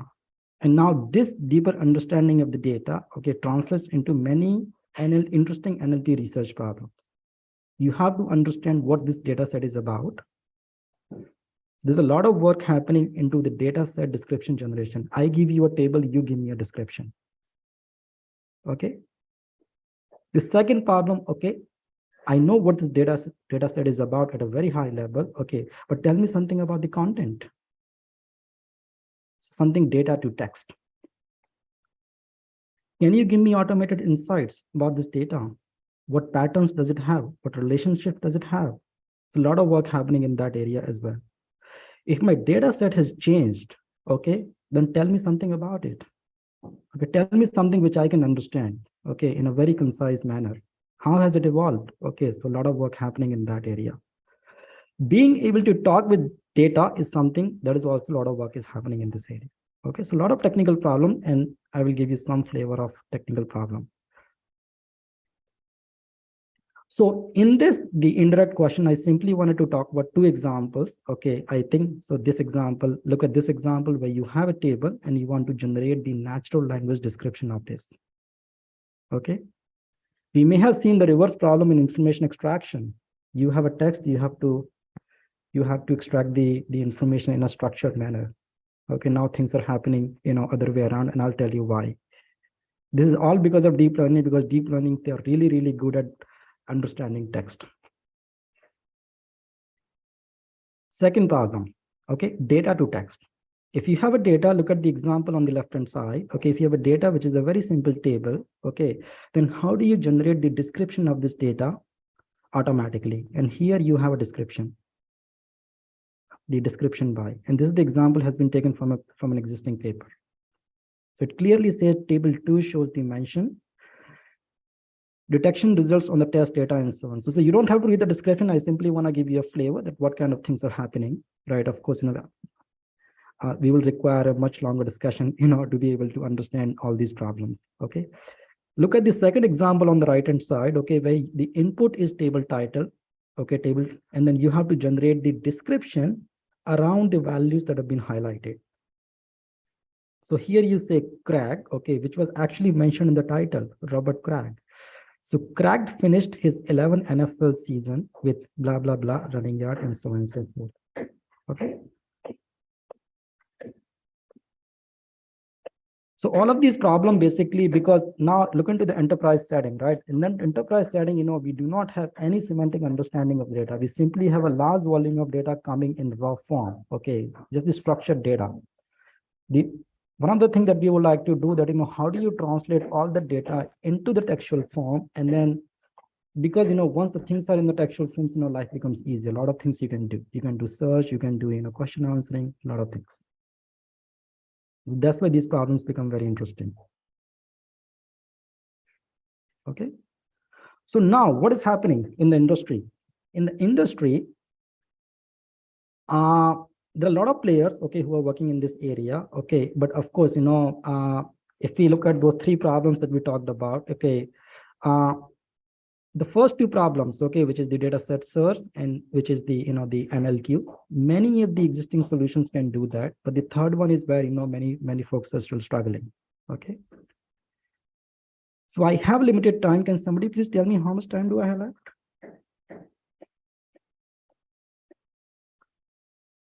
Okay, I'll continue.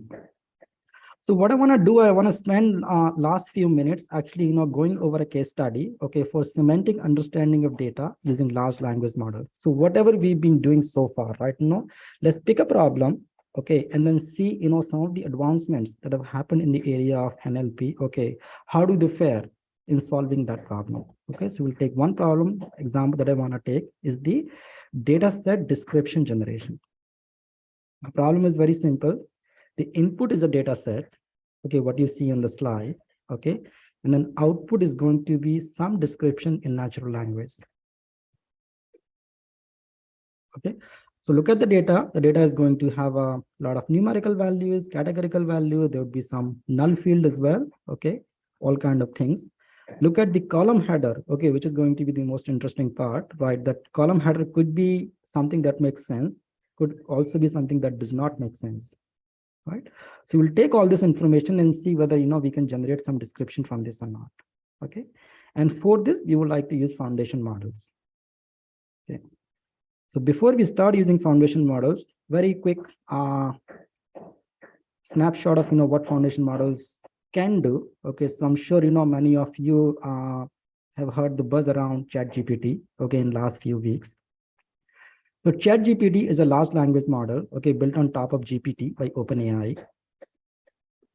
And if you've been following on this kind of research, Chat GPT can do lots and lots of things. Like, people are just simply amazed. Okay, they can't believe.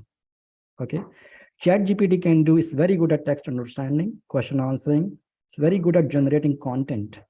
Okay, email applications, not just text, but also some artistic work. Okay, maybe images, designs. Okay, people have also used Chat GPT for writing a piece of code, converting code from one language to another language, debug a code, see what's wrong with the code, and so on. So what I've done basically on this slide, that if you look on the right hand side, I simply, so Chat GPT is basically, you can try it online. You can go actually, and you can write a question and it will try to answer it. So what I did was actually I asked it to write a poem on this thing. Okay, our tennis courts are closed today. Can you give me a poem? And of course, we do not have time to go over the entire poem, but I think the poem is pretty nice.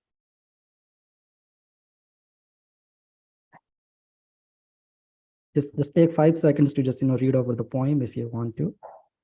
Any of those, this paragraph. Okay. So one more example that I took was that I asked the Chat GPT to write an application. Okay, that if I go to bank, okay, and I want to request for nomination in my bank account, so I have to write an application. Okay, that hey, can you please add this nominee in my bank account? Okay, then how do I write an application? And look at the application that it gave me. Starting from the manager, ABC Bank, and there are placeholders, account number, name of the nominee, and so on and so on. Okay. So what we wanted to do now, okay, Chat GPT is excellent. Is a fantastic job with the content generation, but we are talking about data. Okay, how it would fare with the data. Let's do, because data is not just plain text. Okay, you have a text, you have numerical values, and so on. Okay, so what we're gonna do, we're gonna take this Chat GPT and we're gonna apply on our initial problem. Okay, where we wanted to generate the table description, data set description. Okay. So before we generate the actual description, okay, let's just try to understand a little bit about this. Okay, so what I did, okay, I went to Chat GPT and I said, hey, can you please group the terms, okay, the name, age, and sex. And the terms are very good. Okay, they are well understood. Okay, there are no jargons. Okay, and this is what I got. I think it's pretty good. The term name as sex can be grouped together as a personal information or demographic data. Okay, let's go to the second example. So group the terms borrow, zip code, latitude, longitude, street name. Okay, it told me all this is about the location information. Right. Third example, can you cluster? Because if you remember the data basically that we had, this was about the accidents. Okay, some incident has happened. Okay, and for that incident, we have the victim information, we have the incident information, we have a location information, and so on and so forth. Right. So you would like to basically, generate a description which has all this thing that hey, this data set is talking about the accidents. Okay, for victim from so and so location and so forth. Right. So now we took all the column headers, okay, and then see whether what it can do about this. So from these, it generated two clusters. Okay, the first cluster, okay, it's saying it contains the crash date and crash time, okay, which is about a specific event, right? And the second cluster is about the location.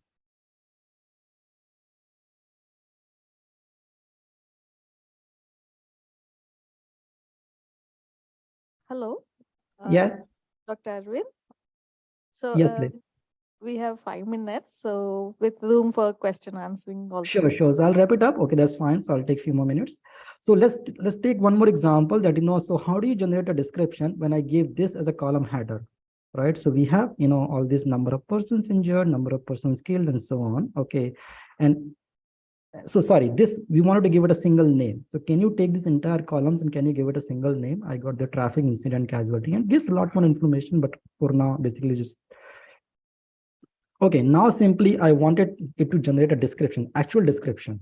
Okay, so I gave it a column name, no data, just the column name. Okay, and I think it gave me a pretty good description. Of course, we don't have time to go over this, but if you look at the right, just the last line, okay, this data set could be useful for investigating patterns, trends in criminal activity, and for analyzing the characteristic of perpetrators and the locations where incidents occur.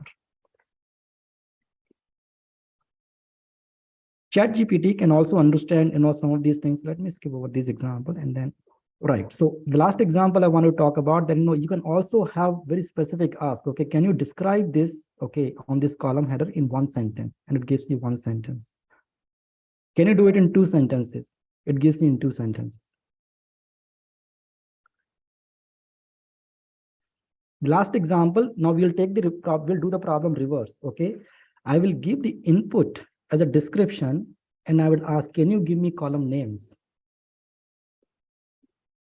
Okay, and it does that. Okay, so based on description provided, the possible column headers for the data set might include. And what you see here is nothing has been modified. Okay, the input is as it is, output is as it is. Okay, just based on some formatting, because I wanted to fit that into the slide.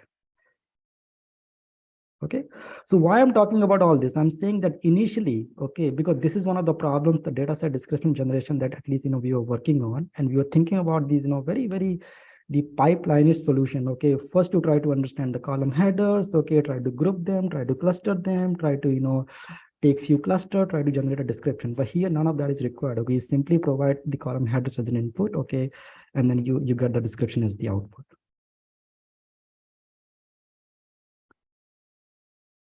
So what is the takeaway from all this, right? So if you look at, right, the large language models, so of course, the whatever we see in the industry, okay, none of those industries are right now doing it, because this is pretty recent, right? Of course, I'm sure they will catch up to this, but right now, they're able to do the data set search, they are able to do NLQ and some basic conversation. But the large language models, are really a big leap in semantic understanding of the data. They can solve a lot of problems, okay, but of course not all the problem, because so far we haven't provided the data as an input. So all this is happening on the column headers, on the metadata. So of course, these large language models or foundation models need to be modified for the numerical values, for the information available in the data, okay, and maybe also for the the industry specific and domain specific content.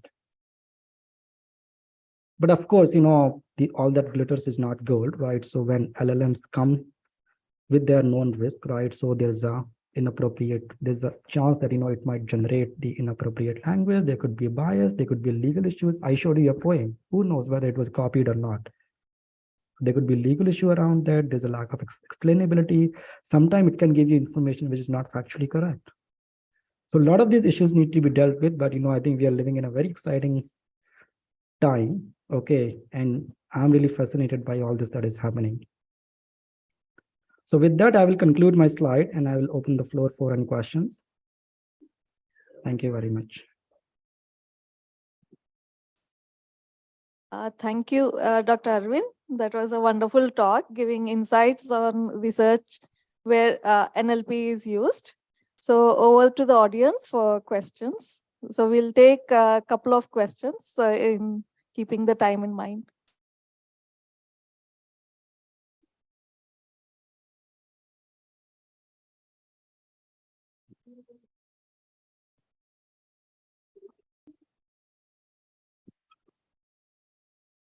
Hi, sir. Thank you, for giving the insight about the LLMs. So I'm basically from I'm a finance guy. I'm from the financial domain. So one thing actually was actually interested, made me more curious.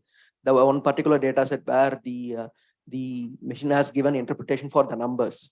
It's kind of my day-to-day job basically.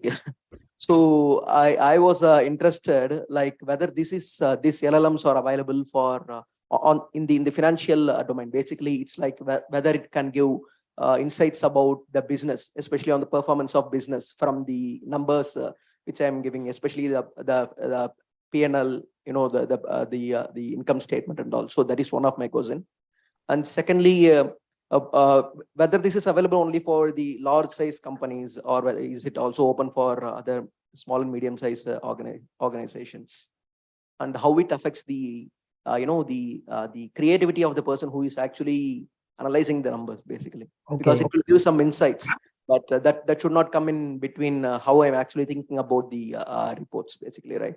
So I think, may I know your name, please? Once again. Sorry? Your name? My name is Srinath. Srinath. Srinath, I think you asked very relevant questions. Okay, and I'm not sure if I can answer all those questions. So first question, let me answer that, whether it is available or not. Okay.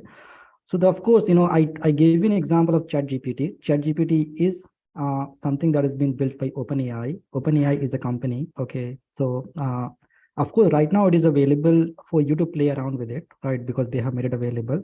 But I'm not sure whether it will be available in future or not. So ChatGPT is basically one particular type of large language model. Okay. The second question that you asked, and of course there are other foundation models available as well, right? There's a Bloom, okay, which is public, right? But of course, because not all of them perform at the same level, right? So you can try it out. So we're talking about the foundation models, right? So foundation models are, some are public, some are not public. You will have to look into that. Second question, whether they can be modified, okay, for some specific domain or not. Of course they can. Current models right now totally built on the text area, but of course they can be modified for the numerical, and that is exactly what will happen, because what I showed you right now is something as new as the last month. Okay, so I don't think I can tell you what will happen in future, but I'm sure it will happen. Okay. And I think you asked the third question about how do you rely on those? Okay, the insight that is being generated. This is exactly what I talked in my last slide, because some of these come with these known risks. Okay, the factuality. Okay, so all these things have to be taken into account at some point. I would say, I don't think this large language model can operate on their own. Okay, there's some human has to be in the loop. Okay, and I think in the time will only tell, okay, how that thing will work.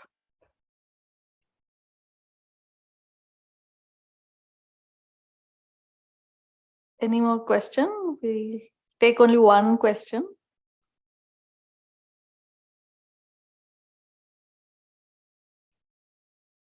No, I guess then we thank Dr. Arvind. Thank you very much. And then we move on to the next set of papers. Thank you, Dr. Arvind, once again. Yeah. Yeah, thank you very much. Bye-bye. So next we have 4 papers, and we will, so paper 11, 12, 13, 14. So I invite the first speaker, Pragnesh Patel. Yeah. Okay. So the title is Analyze the Impact of Weather Parameters for Crop Yield Prediction Using Deep Learning. So the authors are Pragnesh Patel, Sanjay Chaudhary, and Hasit Parmar, presented by Pragnesh Patel. So please take 15 minutes, 12 minutes, plus 3 minutes for discussion.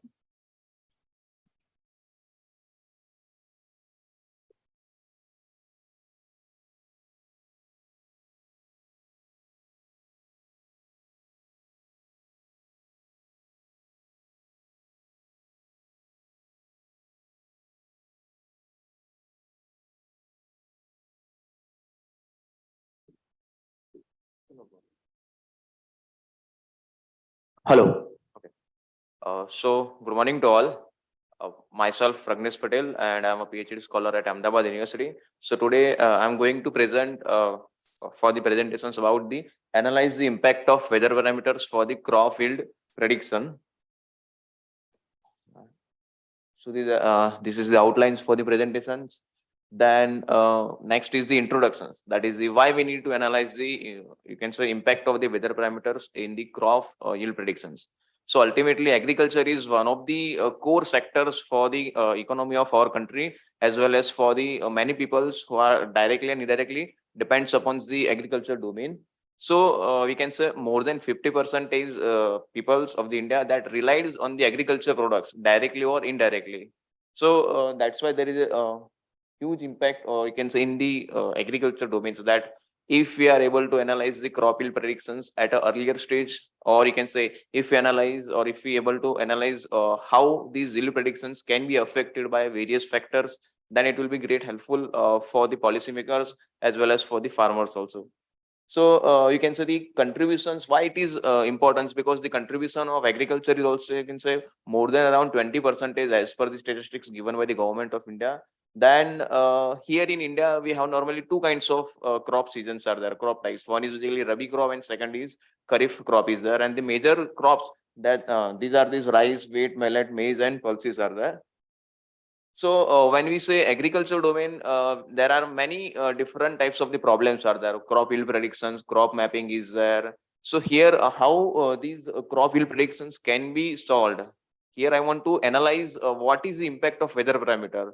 So for performing crop yield predictions, we can also use the various parameters, like we can use the image data, we can also use the statistical data along with the image data. So here, these are the different variations that how yield predictions can be performed. Let us say if you would like to perform crop yield predictions for some specific crop, then we can use the weather, soil, remote sensing, image data, and other ground truth data there. Or we can also create a some specific generalized framework to perform the yield predictions. Or when we say when we are actually performing crop yield predictions, so then the you can say growth of yield normally measured in the three stages. One is basically early growing stage, then peak growing stage, and then the late growing stage is there. So you can say one is there that they analyze the in their literature survey, they identify the what are the features which affect the crop yield predictions. Ultimately, crop yield predictions is itself a complex task to perform the predictions, and it will also depends upon from one region to another region. So here these are the different features which affect the crop yield predictions. That is the here you can say feature humidity is there, soil information is there, field management is also there, then how the solar will reflect the there, then other parameters are also there, that is the, what will be the size of farm, whether the water availability is or not. Then you can say from those features, 2 to 3 important features are there. One is basically the information regarding soil is there, then information regarding weather is there. So here in my work I have analyzed the informations regarding the weather, because getting the soil informations at a larger level is basically difficult at a you can say when we conclude or when we perform some analysis. So here are these are the related work, you can say literature survey for that, where in the first paper they author Zipper try to identify what will be the you can say impact of drought impact on the crop yield predictions. So when they analyze, they have taken these various different meteorological data sets. So from the meteorological data sets, they identified that the precipitation deficiency they calculated from those data, and they consider that as one of the important parameter for the US region. Then another is Skauberg is basically they try to observe is there any positive or negative growth on the crop yield or not. So for that they normally identify minimum and maximum temperature along with the precipitations are basically important, and for that they use the statistical models are there. So when we see the literature survey, more or less they try to identify different weather parameters. Either they are using individual parameters or they are actually using in a form of, you can say, group parameters, how they will affect. So here we can also take some image data, or we can also take the statistical data for the analysis. So apart from there, other authors also use these you can say heat stress, precipitations, then weather data, remote sensing data, and they explore these CNN, LSTM based models or multi-level CNN, LSTM based models, or they also use the regression based model is there. So from there, they identify that at one or more level, the weather will impact according to the regions also. It is not like that when we explore some model on some specific state, the same effect will be observed in the another states. So that's why that is because of these nature of the crop, because it's itself a complex things. So the contributions of what I did in my paper, that is we propose one CNN LSTM based model is there, which try to identify the impact of the weather. And here what I did, basically I want to explore that over a period of time how weather is impacted. So for that I have taken the time series data along with the time series weather data along with the image data that is also captured over a period of the time. So and then we analyze the impact of weather parameter using these different variations of the model. So the study area of these work is basically we have taken the whole Gujarat state as a large area. Then the we have used the two kind of data sets. For the image, or you can say remote sensing data sets, we use the Modi's image data set is there. And for the, you can say weather parameter, we use the weather parameter, which we have taken from the open weather portal. So for the Modi's image data sets, we have collected 24 time series image that is collected over a period from September end, or you can say from the October starting to the end of the March, so that we can capture the growth of the crop, and that can be captured by the feature extractions. And then for the weather data sets, we have collected the weather data sets of the Gujarat states from the open weather portal for the durations of the 2010 to 2020 is there. And the attributes of the weather data sets are average temperature, mean and max temperature, dew point is there, then pressure, humidity, and wind speed is there. So these are the attributes that we have taken from those data sets. And the data that is available from the open weather data, they are available in the form of hourly data is there. And that hourly data is actually converted and aggregated and averaged into the form of weekly data, because in Modi's data sets, the durations are, you can say, in the form of weekly data format is there. So that's why we convert those hourly weather attributes in the form of weekly, so that we can also give it to the model. And yield data is there, so that yield data that we have taken from the public domain that is given by the government of India. So it will represent the yield of the wheat of the Gujarat state for the different years. So here for the different durations, it mentioned about the what is the area, hectare area in which the wheat has been grown, then the productions, that is in terms of million tons, then the per hectare, what will be the productions, that is the average yield in terms of kilograms per hectare is there. So this is available in the public domain. Then the model architecture is there, that is the, here I club these CNN LSTM based model is there. So here, instead of performing feature engineering by manually, we prefer to identify that the feature should be identified by CNN automatically, because CNN is basically good to capture the feature from the image data. So here we fed two kind of input sequence. One is basically image data is image data or satellite image data, Modi's data is there. Another is basically the weather data is there. So in the first input sequence, we provided them with the image, only Modi's images are there, or you can say satellite images there. And in the second input, along with the satellite images, Modi's images, we also fed them with the weather data. And then we try to identify what will be the impact on the crop yield predictions. Is there any specific impact that has been occurred on the crop yield predictions or not? And for that, here we have taken the 3 layers of CNN architectures. And for the LSTM, we have used the 5 LSTM layers. And then we use the fully connected network for the crop yield predictions. And then at the end, they will predict the crop. So here, CNN will automatically extract the feature, and then it is given to the LSTM, and then we try to perform the predictions.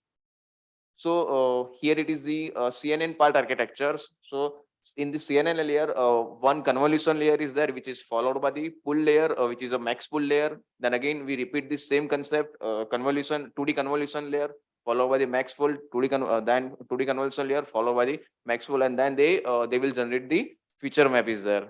So here again, this is the input sequence. One is there where we only fed the Modi's data is there, or you can say image data is there. In the another input, along with the image, we also fed them with the statistical data, that is regarding the weather data is there. And in the LSTM part architectures, we have the LSTM layer, then we have the max pool layer, then LSTM layer and max pool layer is there. So in the previously, the size of the filters, you can say in each convolution layer, that the size of filters are basically first layer, 64 filters are there. The size of 3x3 filters, second layer, it's a 128. Then in the third layer, it's a 256 will be there. So that it can easily capture the higher abstract features from the image. And in the same cases, here the max pool layer is there. The size of the max pool layer that we have taken is basically the 5x5 in the CNN as well as in the LSTM model also. So for the evaluation purpose, we prefer the RMSE of the different model, and we try the model and we compare our performance of our model with the two other variations. One is basically CNN RNN and another is basically CNN GRU based model is there. So ultimately these are the three variations of the recurrent neural network model, that is the RNN, GRU and LSTM is there. And then when we check the performance with and without weather data, so approximately in between 15 to 20% of performance improvement has been observed in these yield predictions when we include the weather parameter for the yield predictions. So again, this is at a whole state level is there. And when we compare the performance of CNN LSTM model, so the RMSE without weather data is basically 0.019 is there, while for the with weather data it's a 0.0021 is there. Then in the same way for the RNN and GRU, it's a 0.80 and 0.089 is there. So and for the CNN and GRU, it will be the 0.90 and 0.09. 0.09 will be there. So what conclusions that we can say, that is the from the introductions, you can say with the introductions of the time series data along with the weather parameters, we are able to fetch more crop specific features from the model so that the yield predictions can be performed in a better way, or you can say the somewhat more accurate yield predictions can be performed. So apart from that, when we also check for the performance of the error rate during the training part, then it is also decreasing. Let us say we have plot the performance of the RMSE when we train the data, or when we fed them with the from the 2010 to 2014 15, and from the 2010 to 2015 16, so again the 16 17, then you can say the performance RMSE is also decreased over the period of the durations, and after the certain level, it will stops for the you can say it starts it will flatten for the certain durations. Then apart from there, we also try to observe the what will be the computational complexities when we introduce the LSTM model. Basically, LSTM is basically you can say the instead of the simple versions of the RNN, it is a somewhat complex versions of the RNN due to the, and that's why it capture the time series data in a more convenient way. So when we introduce the LSTM model, in that case, the timing, or you can say the computational complexity is also increased along with the introductions of the CNN LSTM based model. And we also check with the width and weather parameters also. So here for the CNN LSTM per epoch, it will take approximately 45 seconds when we train for the model with the help of weather data, while same will take around 38 seconds will be there. And in the form of CNN GRU, the timing is also approximately similar to the CNN LSTM model, while for the CNN RNN, it takes less time compared to the CNN LSTM model because of because of the simple structure of the RNN compared to the LSTM and these GRU. So what we can say from these, we conclude that these introductions of the weather data will also increase the performance for the crop yield predictions. Ultimately, crop yield prediction is not a simple task that which we can identify at least 5 parameters and then we can perform the predictions. It is also a complex task which depends upon many parameters, not only on the weather also, but we can also introduce soil parameters also, or we can also check for the other parameters. So here we observe that the inclusion of the weather data will also increase the performance of the yield predictions. And the impact, one more observations that we have also, that during the crop growth period and during the peak crop growth period, the impact of weather parameter is high compared to their impact in the later stage. It means during the crop end stage, the impact is basically very less, while which is when we compare with his during the initial crop growth stage. That is also one of the observations that we have observed when we perform the crop yield predictions and we try to identify the impact. So what we can say conclusion. So crop growth is basically the highly impacted by the weather pattern. So we can say that the if we are able to predict the weather at a certain level, then with the help of that predictions, we can perform the yield predictions in a better way, so that it can help to the farmers in a more way, as well as it can also help to the governments also, because many a times we have heard that the due to the bad weather, the yield predictions will be low for some certain crop in some specific region. Either it may be a district level or it may be a state level. So if we are able to do identify that, then we can also perform some good work. Then one more thing is there, that is the here we use the LSTM based model because we believe that this crop growth is not a single day approach that we can capture using the single image. We can also capture them using a time series image over a period of time, and hence we prefer the LSTM based model. And increasing the training data, the error rates are also decreased at a certain level. And then the model will also learn more features from the given model, or you can say from the given image data as well as the weather data. And the future work is there, that here we have taken 7 weather parameters. And what is the combined effect of those weather parameters on the crop yield predictions. But in future, we are also planning that what will be the individual impact of those attributes, like minimum temperature is there, max temperature is there, wind speed is there. So how those parameters are affected at a district level, or you can set a small region, then we will move towards the higher level is there. Then along with that, here we have taken only image from a one satellite image, that is Modi's image is there. But in future, we can also plan for the multi-source image data sets, so that we can also able to capture the feature in a more abstract level, so that we can perform the crop yield predictions in a better way. And one more future work that I'm also planning is basically that to make our model more explainable. Ultimately, nowadays, explainability is one of the key things that is researchers are also going on. So how our model can able to perform the explanations of the features which are important, highly important for some specific durations, like for the crop growth stage, while other features which are important for the peak crop growing stages or at the end of the crop growth. So that we would like to also explore in the future part. And these are the references. Thank you, Pragnesh. Any questions?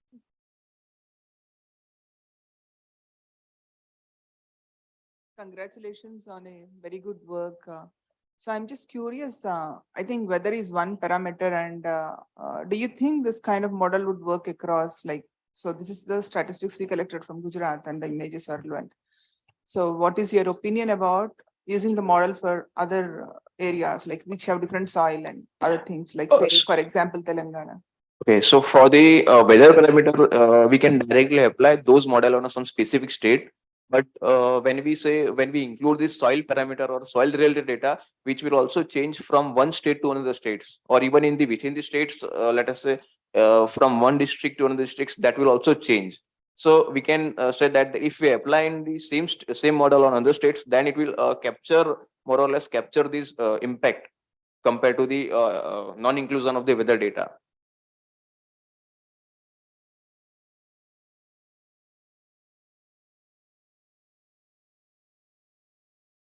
Thank you for enlightening regarding agriculture by using these artificial intelligence models. First of all, I would like to ask whether you have considered any specific crop for using or testing this particular model? Yeah, wheat is there. Wheat is there. One more thing in regarding the agriculture aspects, as you said, it varies from crop to crop.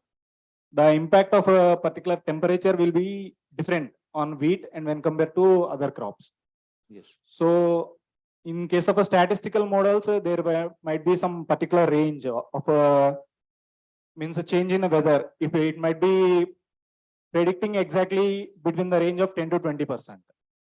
The weather changes between 10 to 20%, your model will be accurate more. So in case of weather parameters, it was very uncertain. It may be varying from 0 to 100%, according to my knowledge, mostly. Means what was your accuracy? Means how much percentage, if it changes, you can predict accurately. Impact of uncertain weather is also not accurately predict based on the model also. Basically, weather, when we say weather is highly changed from, you can say, some simple sunny areas to this full cloudy and rainy seasons, let us say sudden change in weather, it is not possible highly capture. Because if the duration of that weather change is basically over the 1 week or 2 weeks, then it is captured by the image and then it is reflected in the model. But the changes will only, we can say, 3 to 4 days, because in that case, I think this model will not capture this pattern, because there is a reasons, because the you can say temporal resolution of Modi's image is basically, you can say 7 to 8 dates will be there. So that will not be captured, you can say by this model. 3 2 days change may affect it more. Yes, if affected bit, but for that, one of the future work is there. That is the how I incorporate the weather changes, abnormal weather changes into the model. Let us say if sudden changes is there, whether so that I can perform some accurate predictions. That is also one of the work that I am also going to explore for the other parts, for the other you can say extension of this work. One more thing, you have considered the data for a period of 10 years, I think. Yes. Okay, while you are considering comparing the yield, you are predicting the yield, you are correlating the weather parameters with the yield in that particular period. Whether you have excluded the impact of other parameters or just you considered the whole yield you got. So the purpose of this paper is basically that how weather is specifically impact on the crop yield. So I consider right now didn't focus on the soil parameter, or you can say farm management practices, which is also one of the parameters that we have to also take care while performing the yield predictions. So right now my goal is basically how weather is impacted, because getting the soil information from a tehsil level to district level and from the district level to the state levels are different. If you say in Gujarat, you can see the type of soil is differ in the South Gujarat to the North Gujarat, or you can say nearby the Saurashtra region. So that's why it is difficult to collect those data, and that's why I prefer these you can say weather parameter for the impact. I got your point, but what my concern is that unless and until you correlate the yield reduced or increased due to particular yield with the weather parameters, you can't get the ultimate impact what weather was showing. Yes, but what we can say that the information regarding the here it's a satellite images. So the crop growth is also captured over the vegetation indices. If you refer this Modi's image data sets, where the concept of NDVI is also there. So that is also capturing the how green area that is for a specific regions. So whatever impact that is soil, I cannot say that it's 100% captured by that image, but at a certain level it will be captured by the that image also, and that is also reflected in these time series image, and that's why I prefer for the time series image for the durations of these whole crop growth period. So you are right that the data should be there, but the availabilities of agricultural data for Indian context is difficult. Even for getting the ground truth, it is difficult for me to get the ground truth for the validations of these results also. Yes, it is very difficult to get the data.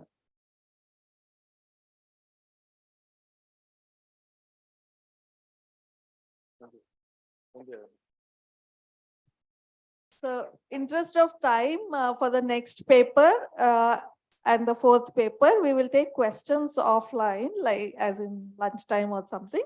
So now I'll invite Mamta Alugabelli for the next presentation. So this paper is co-authored by P. Krishna Reddy, Anirban Mondal, Mahadevappa, Balaji Nayak, and Srinivas Gade. Over to Mamta. Thank you, ma'am. Good morning, everyone. Myself, I am Mamta. This work is done under the supervision of Professor Krishna Reddy, and we also collaborated with Ashoka University and PJTSU, Telangana.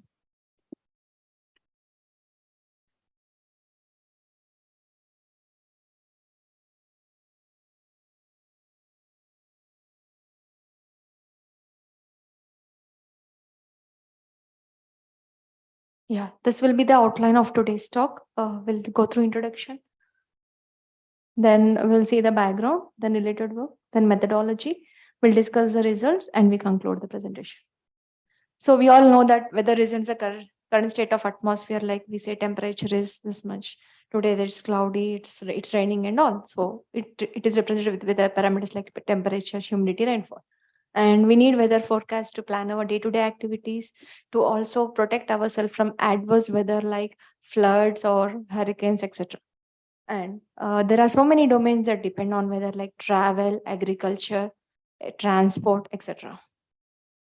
Now, in India, IMD gives this weather forecast, and it started weather forecast from the year 1945, and IMD is providing agro advisories based on this weather forecast from the year 2008. If you see here, IMD provides different types of weather forecast like nowcasting, short range forecasting. They have different durations. Now, we can see a map there, which is a daily forecast where it gives alerts based on like whether it is severe or light. It is available on IMD's website. Now, introducing our problem, the thing here is IMD gives a weather forecast. Based on this weather forecast, they have started an advisory, agro advisory to help the farmers. Our interest is this advisory is delivered based on for every 5 days based on this weather forecast. Here we are trying to see if there is repetition of weather, can we reuse the advisory? We know reuse is very popular in a day-to-day life. So if we can reuse the advisory, it will help the domain expert to reduce the burden, and reuse is also very popular in software domain. Now coming to this is an extension to our previous two works. You can see the two works which I mentioned down. First work, we try to analyze the similarity among weather conditions for 30 years. The assumption here is if we have advisory for first year, how much of the advisory can be reused in the second year? Similarly, if we have advisory for first 2 years, how much of the advisory can be reused in the third year? That way, you can see the x-axis is years and y-axis is the reuse percentage. By fifth year, you can see 80% of advisory is reused. Means in 30 years, if you work for 5 years, you don't have to work. You have to work only 20% for the next 25 years. Other work, the second work is about the weather similarity among adjacent blocks. First one is only for Rajendra Nagar, and the second one, we try to analyze the similarity of neighboring blocks. Suppose say Hyderabad and some other place nearby Hyderabad, 100 kilometers away. If both weathers are similar, okay, then we can reuse the advisory. So please go through the papers. Coming to the background, for all the people who are new to, not from PGTSU, this is something new. So IMD provides weather forecast once in every 5 days, and they have started providing agreement advisory based on this weather forecast.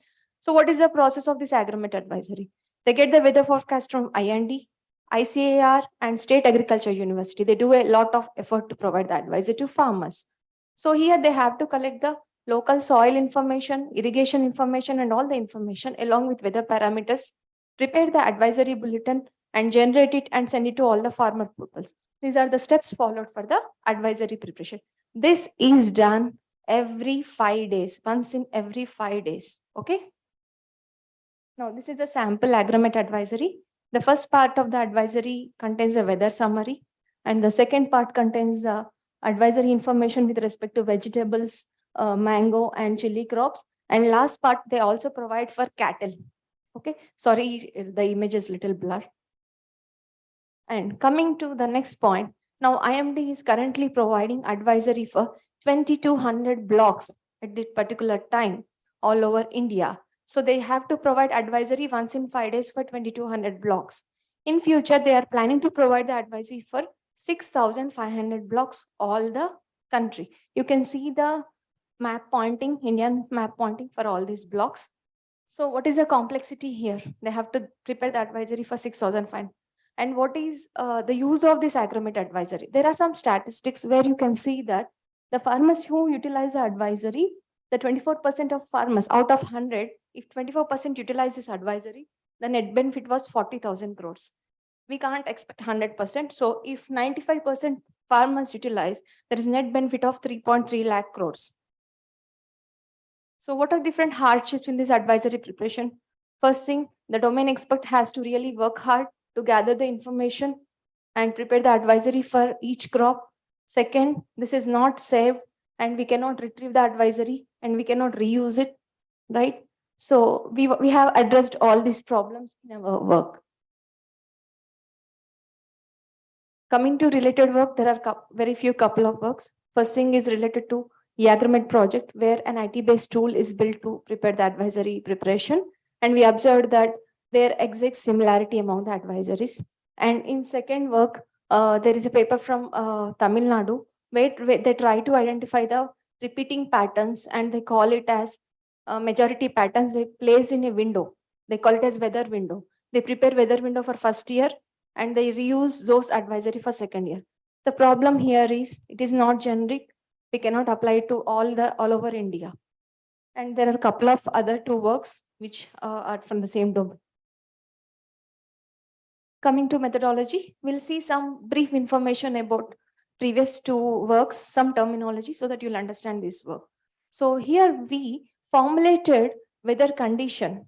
Okay, so weather of a given location is formulated as weather condition. Suppose we say Hyderabad for the given location for today's start date, SE start date, today's date. Then we have the values for duration. If you say you want to see only for 1 day, it is 1. Suppose I may be interested in seeing for 7 days, then it is 7. Then n is number of weather variables. Here we have taken 5 variables, but there can be 7, 10, or any number of variables. And here phi of v is the statistics on that weather variable. In agrometeorology domain, if somebody is observing weather more than 1 day, they do average. If somebody is from agrometeorology, you'll understand. So for temperature, humidity, they take average, and for rainfall, they take cumulative because it won't rain every day, but there will be some temperature every day, right?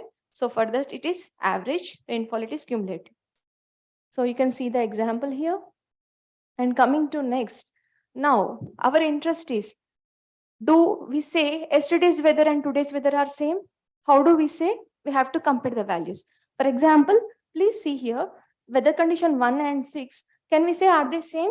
Because temperature maximum is same and rainfall is same, but we cannot say they are same because there is some difference in the value, right? No. Now, given the situation, how do I find similarity among numerical weather conditions? That was our first problem. Then we came up with the notion of categories. IMD defined a range of categories. The background of this is, given a domain, there won't be much effect on effect on the domain if there is a slight change in temperature. Take our case only. If temperature increases from, decreases from say 18 to 17, nothing will happen. But if it goes from 18 to 12 or 10, we may fall sick. Similar thing with crop. So they have defined a range of categories and they call it as weather category table. So what is there in weather category table? In weather category table, for each range of categories, they have assigned a tag. Here we can see the categories for temperature, humidity, and rainfall. The tags for humidity and rainfall are assigned directly. Suppose if it is 0, it is no rain. If it is some 4 or 5, it is very light rain. For temperature, we compare it with historical normal. Now you may ask me, what is historical normal? You take today, okay? Historical normal of today is 30 years average of temperature recorded for this location for the same day, 30 years average. Now we compare today's temperature with 30 years average. Whatever difference value we get, based on that, we are going to assign the temperature tag. Now, this is the definition for category-based weather condition, where in the table you can see each numerical value, we assign the corresponding category using the weather category table. Now, how do I say the two categorical weather conditions are similar? Now I compare my corresponding categories. Previously, we compared the values, right? Now I'll be comparing the categories. So we can see both the tables here. Suppose say weather condition ID 1 and 6, they are not similar in the previous example because there is difference. Now can you say they are similar? Yes, they are similar. So this is the architecture of our proposed system. We take input as a weather data. If there have to be some statistics computed like average or something, we do that. Then we assign the categories. Then we compare the current weather situations of say this year with previous year or this season with previous season. So if you are from agriculture domain, you call phenophase. Phenophase is 1 week or 10 days duration.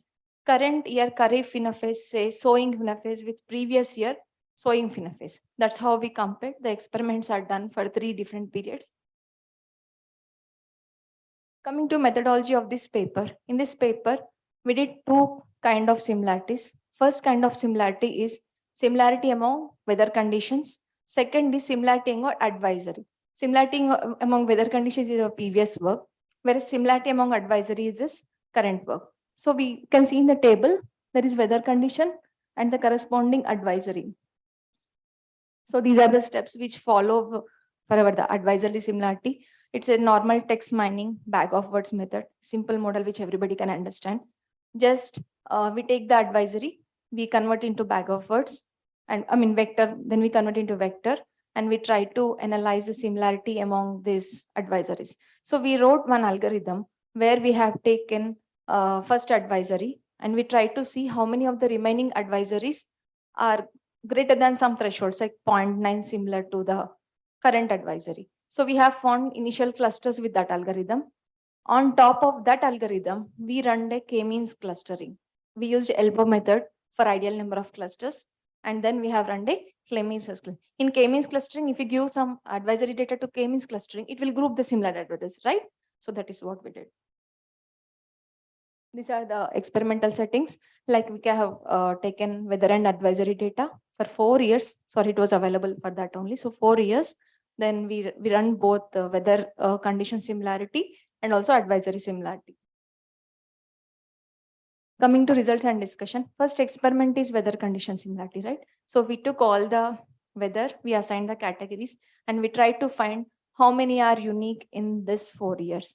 You will be surprised to see in the table, first table, you can see out of 334, the first weather condition appeared 43 times. Means you can see the corresponding 43 dates also.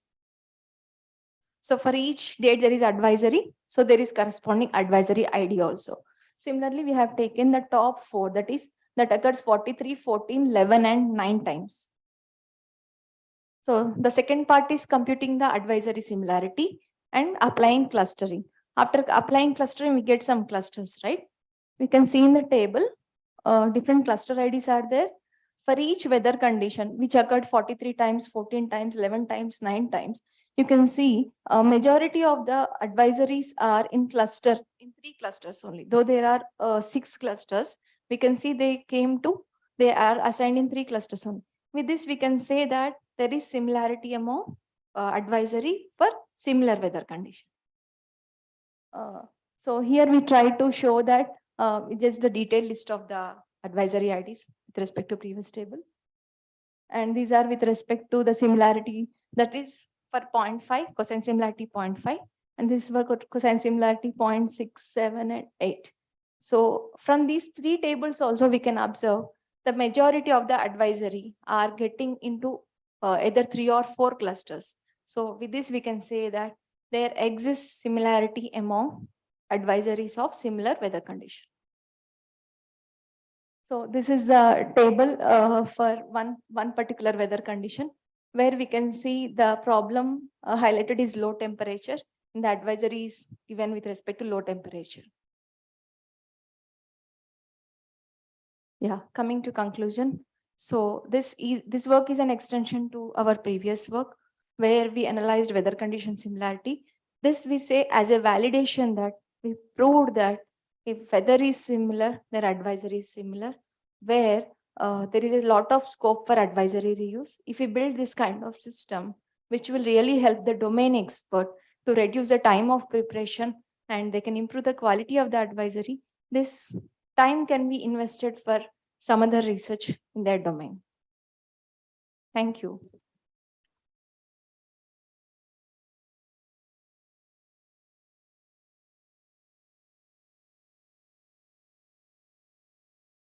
Thank you, Mamta.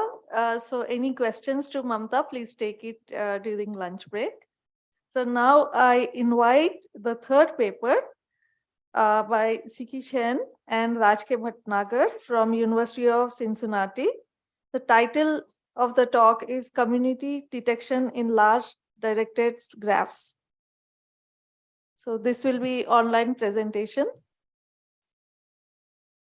All right, let me take over the screen. Yeah, please share your slides. I'm trying to figure out how to display my window.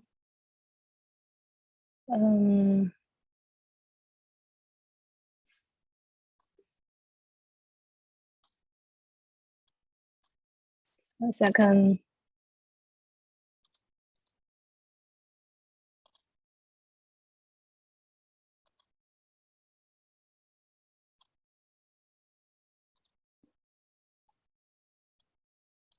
Please try again.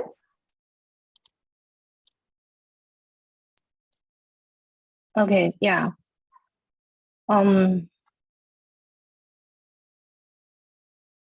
Dr. Siki, you have 12 minutes of presentation and 3 minutes for question answering.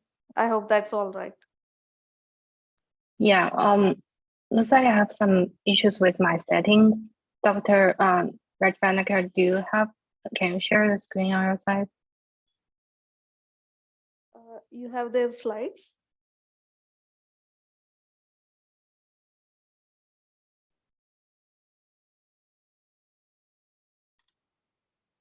Professor Raj, can you share the slides? Okay, I'll have to just find them.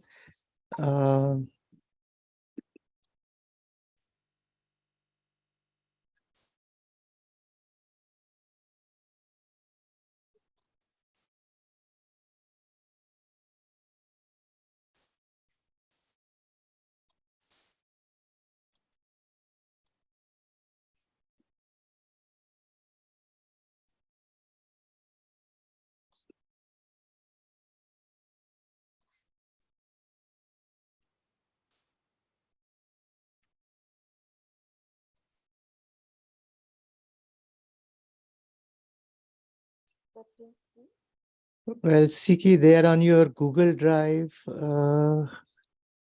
Yeah. Do you have a link? Yeah. Let me see.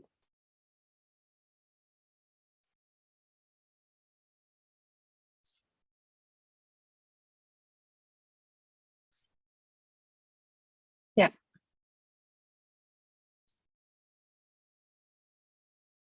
All right. Okay. Yeah, we can see the Can screen. you start the slideshow mode? Okay, just 1 minute. Yeah.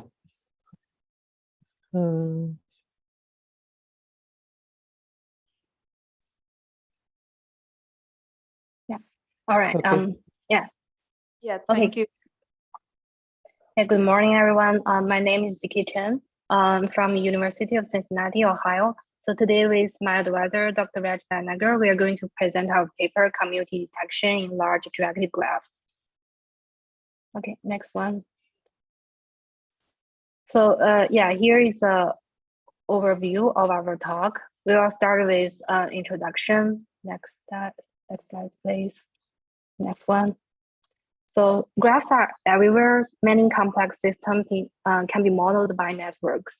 So in this network, the most interesting or important structure is cluster or community. Finding community structures can help researchers understand the network components and their relationship. So today, a large number of methods for detecting communities have been proposed. And most of the work has targeted undirected networks, and very little has focused on the directed ones. Next one. So yeah, so a lot of real-world networks are directed, and the directness of the edge is a like intrinsic feature of those networks. So here I show 3 examples of directed graphs in the real world, like trace network, defeat network, and the citation network. Next one. Okay, so depending on how edge directions are treated, most of the approaches for detecting communities in directed networks proposed in research papers can be grouped into 3 categories. So the first type of approach is a naive graph transformation, which ignores edge directionality in directed graphs and treat them as undirected ones. So then later, the clustering method designed for undirected networks is used to find communities. So the second type of method is transformation using directionality.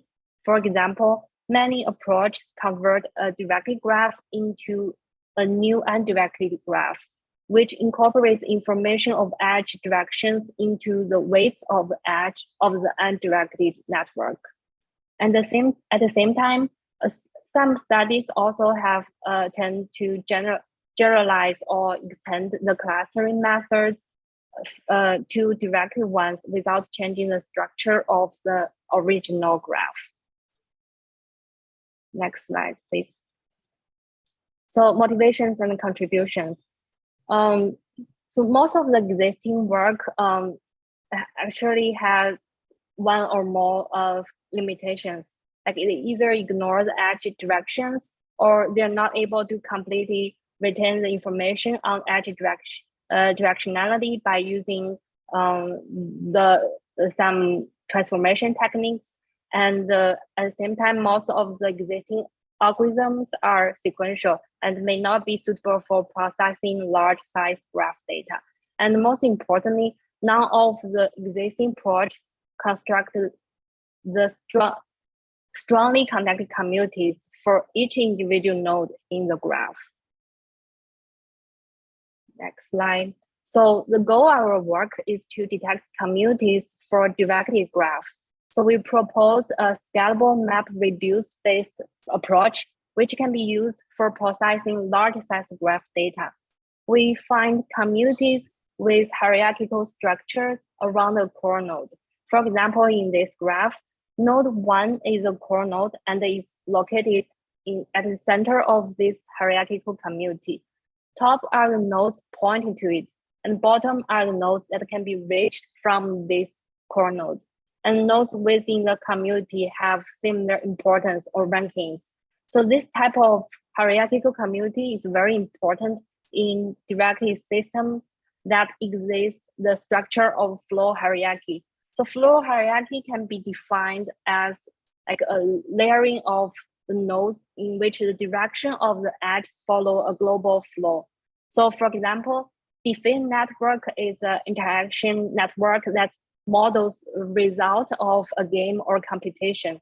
So in a defined network, for example, for tennis games, tennis players can be grounded based on different performance levels from the outcome of games they played. So edges point from players at higher levels towards the players at a lower level, indicating the former group of players showed higher performance in the game. So the hierarchical communities identified by our algorithm is very important and can be used to analyze the player's performance very well. Next one.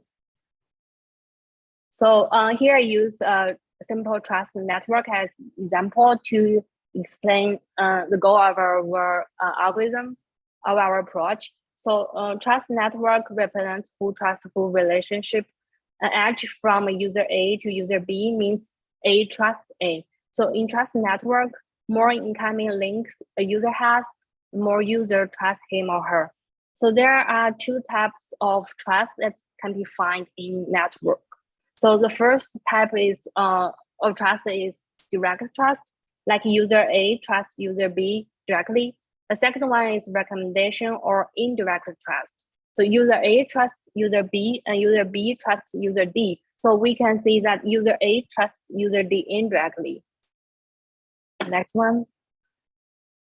So the goal of our approach is to find a trust community for a given user. So in this community, we find a set of users that trust this core user directly or indirectly, and another set of users who are trusted by the core user directly or indirectly. Next slide.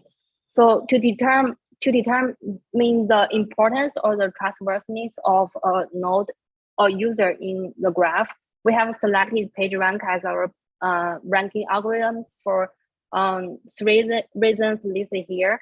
So a node with a higher PageRank value has more users trusting him or her, meaning higher trustworthiness in the network. Okay, so next, I'll talk about our approach in detail. So our algorithm goes through 2 stages with 3 map-reduced phases, as shown in this diagram. So the input is a list of ordered node pairs representing the edge size of a directed graph. The output of a map-reduced phase is changed to the input of the next phase. Next one. So the first stage is to grow upper level and lower level directed subgraphs to and from a core node. So next one, the second stage is to combine the upper level and the lower level subgraphs into a hierarchical community centered at the core node. Next slide. So in the first stage, in order to grow upper level and lower level subgraphs, so we use two map reduce phases here. So the first map reduce phase is to find all incoming and outgoing nodes of each node in the graph. Okay, then next, the second phase of the map of our map reduce is to generate a 3-level directed graphs for every node by merging all directed paths with the same root. Next. So the second stage of our algorithm is to combine multiple 3-level subgraphs through end-to-end concatenation, eventually generating a 5-level hierarchical subgraph of a given core node. Similarly, we can further generate 9-level hierarchical subgraphs by combining multiple 5-level subgraphs. And longer hierarchical subgraphs with even more levels can be further generated through multiple iterations. Next. So now we have built the lower level subgraph of a given core node by simply reversing the edge direction in the input graph. We can construct the upper level hierarchical subgraphs by repeating the same process. Next. So by combining the lower level and the upper level subgraph, we can eventually generate a 9-level hierarchical community around a core node. So here we have demonstrated the construction of a 9-level community as an example. By repeating the same step, we can extend the community to like a larger ones with even more levels. Okay, so next, experiments and the results. We have applied our algorithm to several real-world directed networks in different domains, and we are going to demonstrate how we use our algorithm to build 9-level communities as example with the clustering configuration listed in this table. So next, this next slide shows like basically visualize the 3 hierarchical communities detected by our algorithm using this Bitcoin Alpha dataset. So this is a trust network on a Bitcoin trading platform called Bitcoin Alpha. Basically, in this like trading platform, users can buy and sell products using Bitcoin.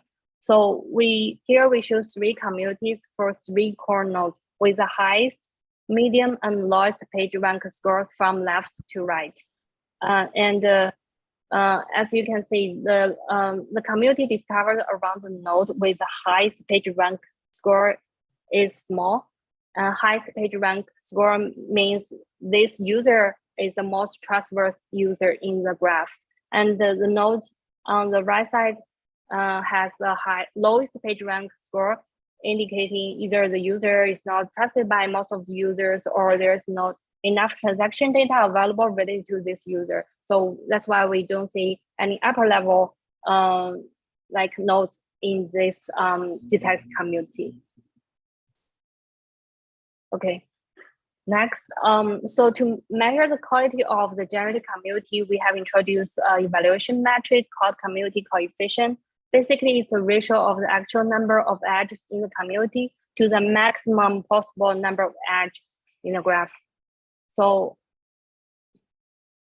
the higher the community coefficient, the more closely connected are the nodes in the community.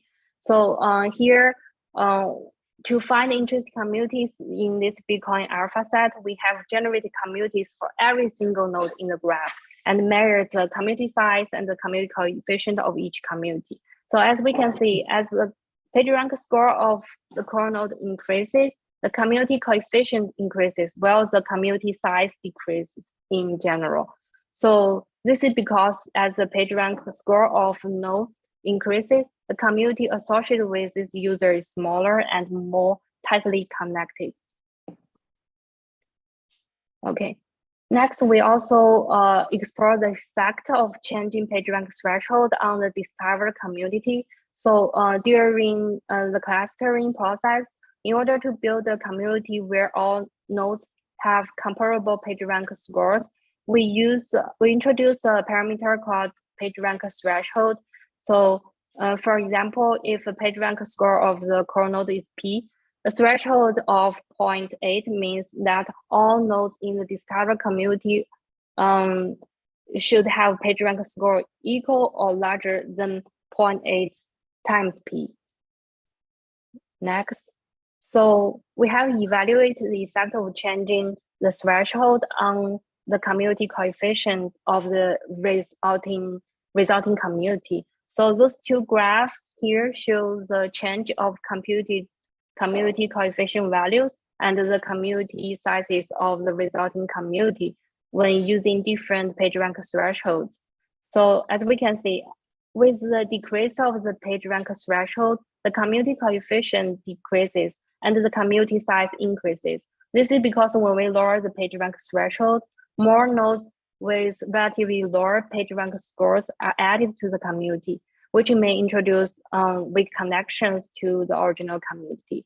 So PageRank threshold is a very important parameter here. When selecting its value, it's necessary to consider the community size we would like to generate, as well as how large the community coefficient we would like to achieve. Next. Okay, so finally, conclusion. So so here we propose a new scalable MapReduce-based approach for discovering hierarchical communities in large directed graphs. And the generated hierarchical communities are centered around the core nodes with upper level part and the lower level part. And by using the PageRank algorithm, nodes with a similar rank are considered as candidate nodes. And we have demonstrated that our approach is suitable for finding communities in the graph with structure of the flow hierarchy, such as the trust network, different networks. Yeah, that's everything. Thank you.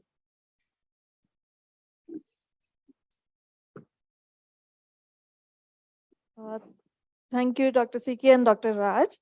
Any questions for them? Very quick questions. Yeah.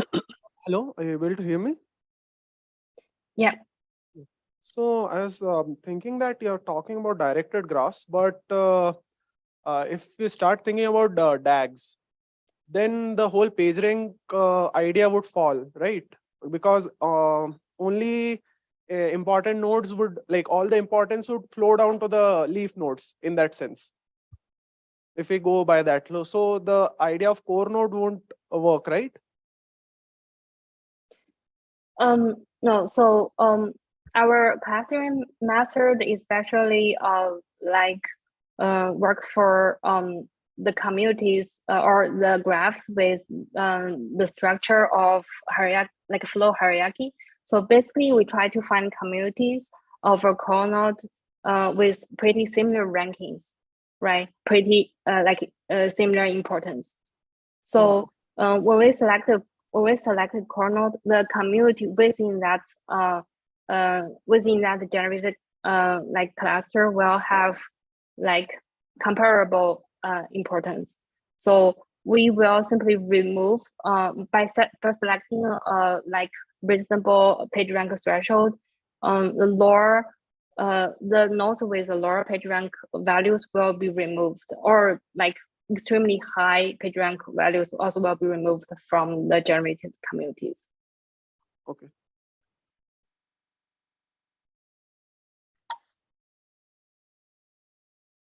There's one more question. Hello, ma'am. You use very nice approach to detect community map reduced. I want just ask questions. You mentioned core node. even though you get to find out core node is not so easy. How are you getting core node? See, and what the overall time complexity will be after doing all the things? Did you Yeah. compare earlier work? Did you compare? Yeah. Yeah. So first, our algorithm is able to detect communities for every single node in the graph, and you have the flexibility to choose which core node you are interested in and you would like to like investigate furthermore. But our algorithm applies to like we don't have like a specific logic to select the core node. Like by giving an input, like core node as input, we're able to generate like communities for any node in the graph. Graph is dynamic, or it is with time it is increasing or something? No, so we're not working with dynamic graphs. But yeah, I think that's a very good point. Like probably we can explore that in the future by using our algorithm. That yeah, we're using the static data. So what the approximate time complexity is less than n cube or something? Yeah, so we have tested our algorithm with different data sets, like smaller ones and larger ones. So basically our algorithm is around like the time required for like the time community is kind of like has a like linear relationship with the size of the data, or like meaning like how many nodes or how many edges we have in the graph. Okay. Thank you. I think we can keep the communication open via email further. So thank you, Siki, and thank you, Dr. Raj. So now I invite our next presenter, Vijaya Peketi, co-authored by Surekha Sati. So the title of the paper is ARCORE, Software Requirements Dataset for Service Identification. You have 15 minutes. That is cutting short of our lunch time, but we have to compromise here. And further questions, please take it over lunch break. With that, I invite you. Thank you.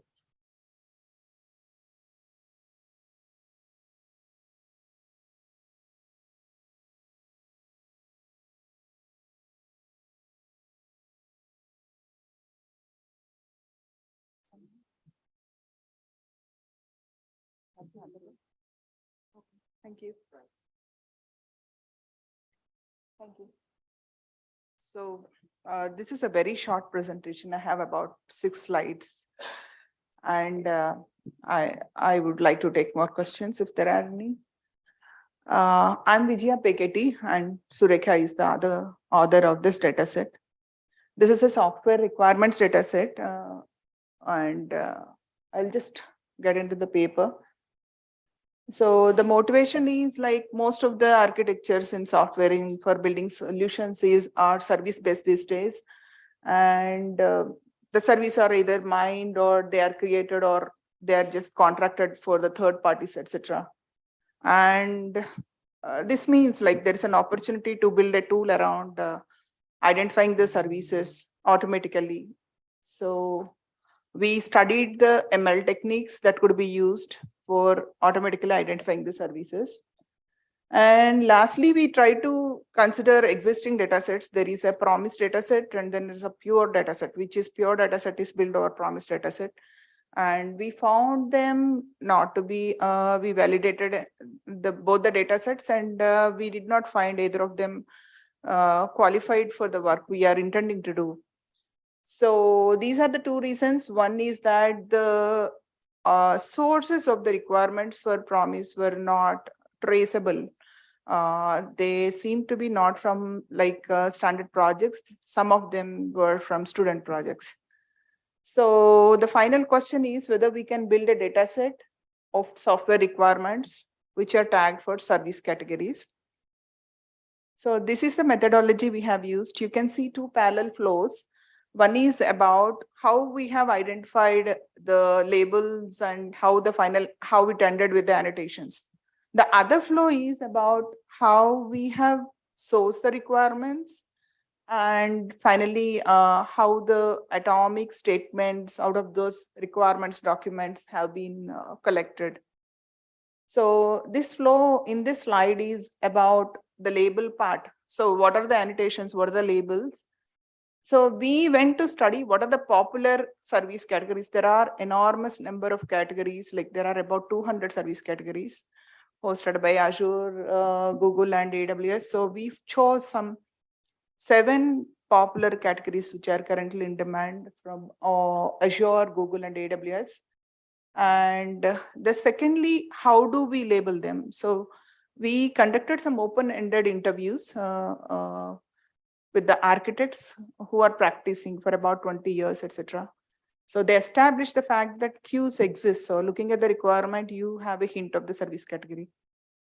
And after queues establishment is made, we collected the queues from different sources, and some of the sources being the documentation of the services themselves. And next part is the queues validation part, where we had the list of queues and they need to be validated. So we conducted surveys. So using surveys, we collected the inputs of the architects, voting for the validation of each queue for each service category. For example, if it is database, a hint of table could be a queue for having a RDS or SQL, etc. Then comes the automation annotation guide creation. So finally, this whole requirements need to be annotated. So we have to kind of create a guide. So we have created a guide using the inputs from architecture group and survey method.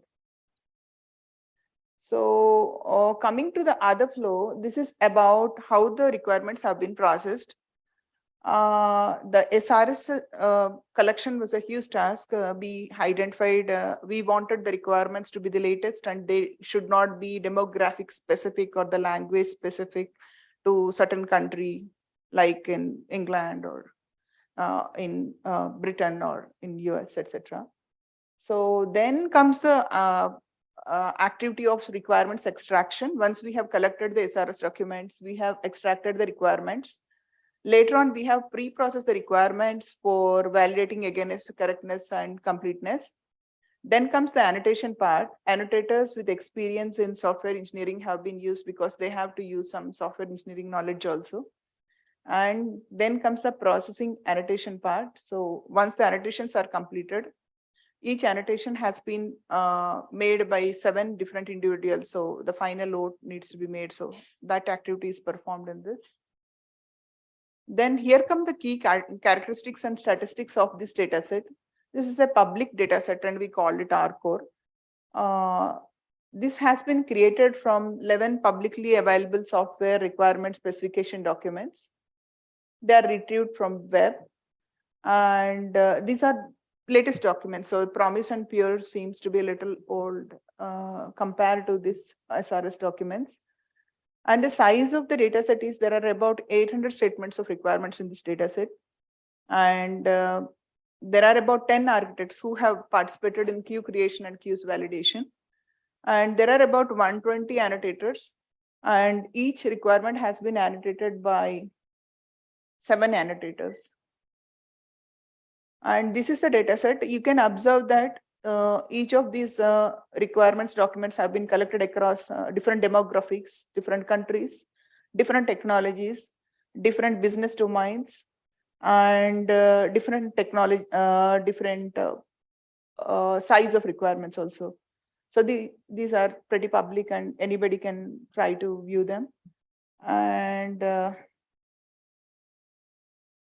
this is the list of service categories under different cloud service providers, GCP, AWS, and Azure. So you can find highlighted the categories we have chosen for the initial set of annotation. database storage, integration, user interface, compute network, and security. And these are the first set of annotations.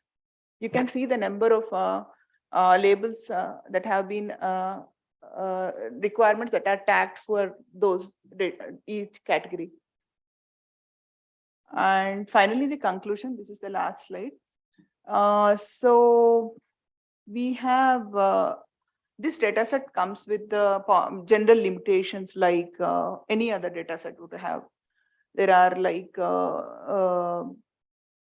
some of them are like annotators' confusions about understanding of the guide itself. We tried our best to explain about the labels and the method that needs to be used.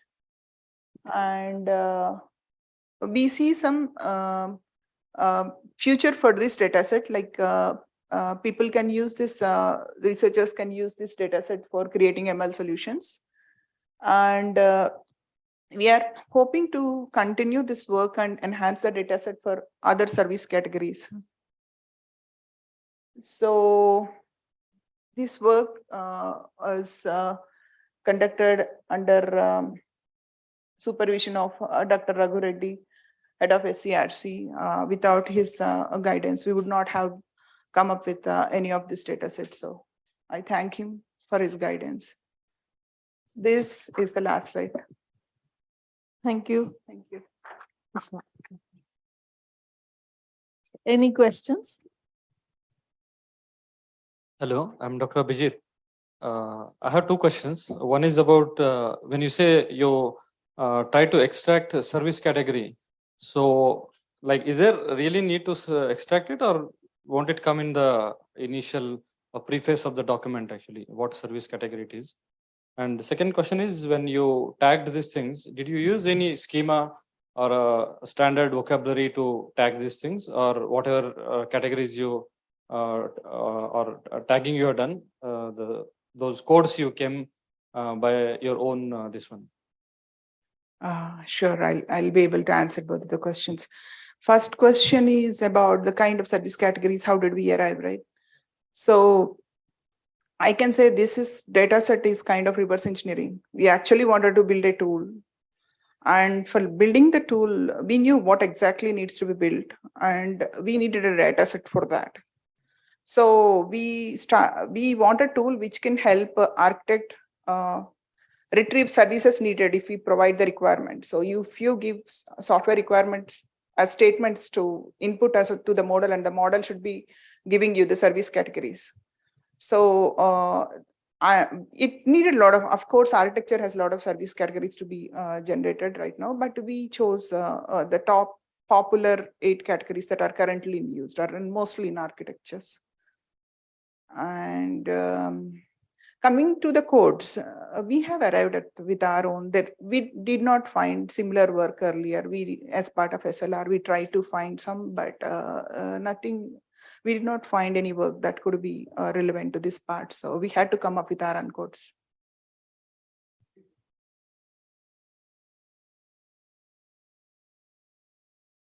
Okay, yeah. Okay, yeah. I think the codes we have used are pretty popular, which are used in industry.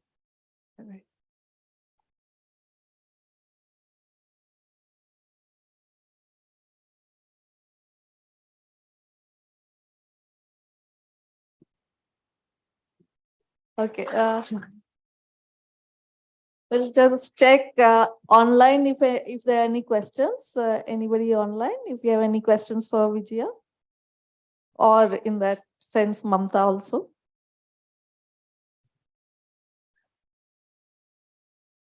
Okay. If no questions, I thank you all, everybody, the organizers as well, all the speakers, for conducting a wonderful workshop, and many thanks to the audience. I hope especially those interested in research have got good insights to further their research. Thank you, everybody. Please come back in time after the lunch break. Thank you very much.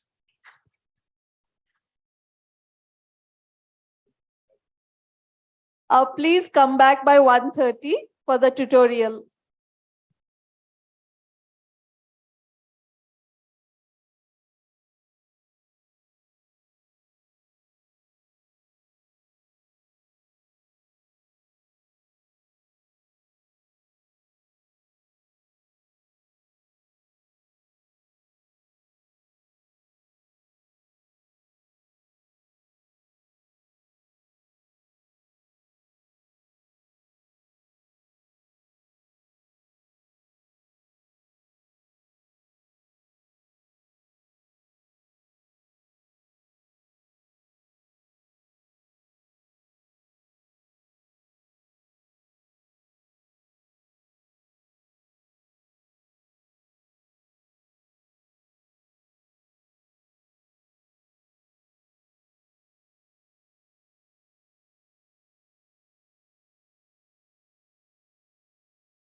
Hello, good afternoon.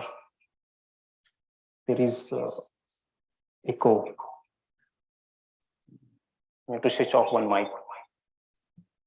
Yeah. Am I audible at the back? Just to check. Okay. All right. So before, okay. So today we are here to present our tutorial on federated learning for privacy preserving machine learning on graphs. So there are three important terms here: federated learning, privacy preserving, and graphs. Just to get some stats, like how many of you have heard about the term federated learning before? Just a hands will tell me. All right, few. What about graphs? Has anybody worked on graph data sets before? Okay, that's good. That's good actually. So few is good for us. So we are reaching something new. All right, so let me start over, and yeah, feel free to stop us at any moment of time. We have three speakers, so I hope one of us will definitely answer your question. So we want this session to be interactive, and so at the end you get at least you learn something new, and you are able to go back and apply it in your research. So today's session we will cover basics of federated learning. We'll start from federated learning, the architecture, definitions, principles, some terms and concepts supporting federated learning, then some techniques on secured aggregation of information. This is more towards privacy, such as differential privacy, secured multi-party computation, homomorphic encryptions.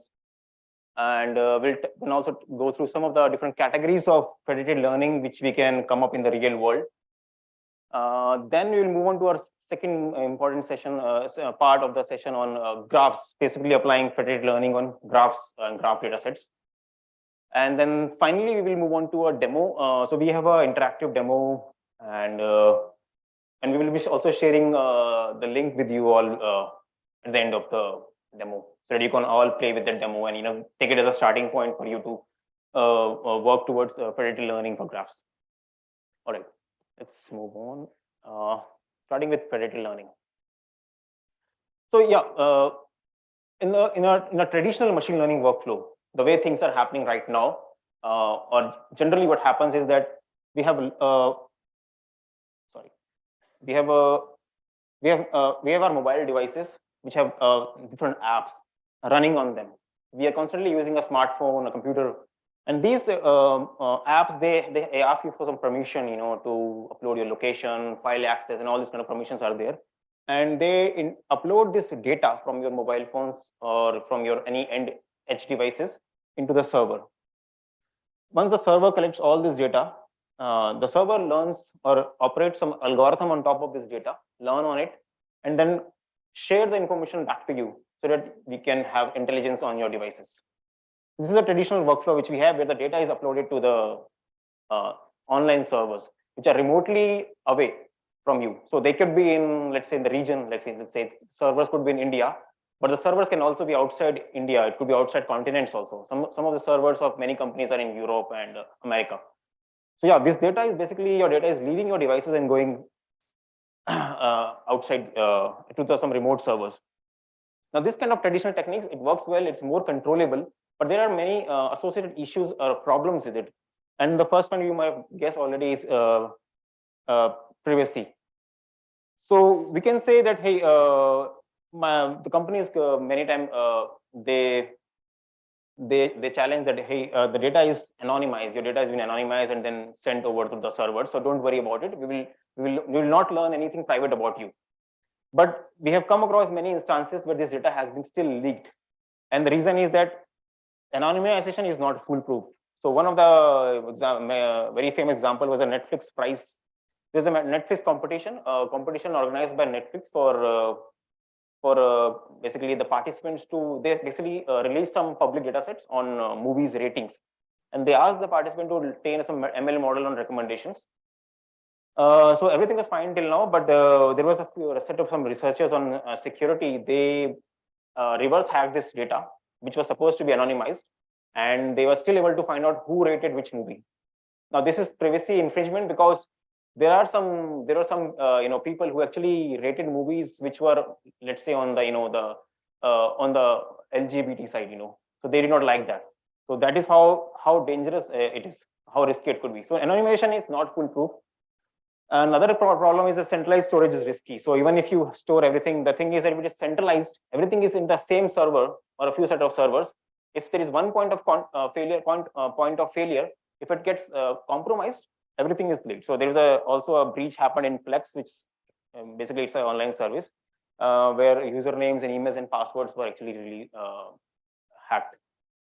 So apart from that, there are other issues such as communication. So if you are transferring data, huge amount of data has been transferred from our devices. So there is problem of cellular bills. So you may be using your cellular phones, like Airtel and all, and that may lead to more cost. There is bandwidth congestion. So if everybody is uploading large amounts of data, there is some part of bandwidth has been occupied. So that is not good in terms of bandwidth congestion. Then battery life of devices. So everybody wants a mobile phone which runs for as many days as possible. So we currently have 1 day to 2 day battery life. But if you start uploading data, huge amount of data, the battery also depletes that quickly. Scalability is another big issue, that if you are storing data, which is in terabytes and petabytes for big data, you need more servers, which needs more space, which needs more cost and more management costs associated with it. So what can we do? Can we have some another architecture which can, some alternate architecture which we can use and come up with solutions to these kind of issues which I have just discussed? So fortunately, we have, and it's called federated learning, and it's a paradigm proposed for collaboratively training models on data which is distributed or dispersed across devices remotely. So this design. So in simple terms, it's basically, instead of sharing our private data, which is generally happening currently in traditional machine learning. So instead of sharing our private data, we only share the information. By information, I mean the processed information. Let me go deeper. So let's consider this example of multi-party collaboration. So there could be multiple parties. So let's say there's a community of triple ITs and IITs. So they all are independent institutes, autonomous institutes, and they have their own set of private data sets on students, on faculties.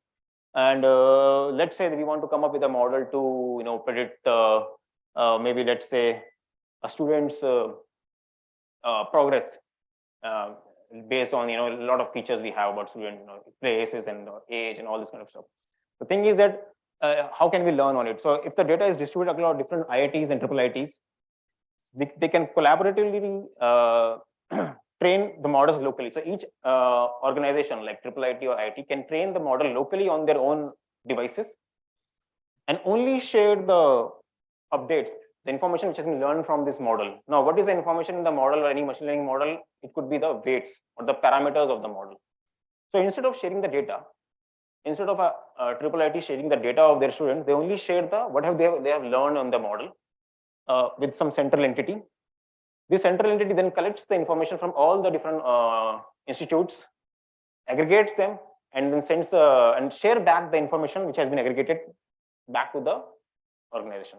This is called cross-silo federated learning or collaborative federated learning. So in short, federated learning is an alternative architecture where instead of sharing the data, we share the information. And instead of sharing, uploading the data, we allow the clients to basically train the models locally. So basically, let's say your laptop is training your model locally. There's someone else who is training the model locally, and we are only sharing the information with the central entity. So if we go more, more in theoretically, let's say there is a set of input data pairs like, yeah, sure.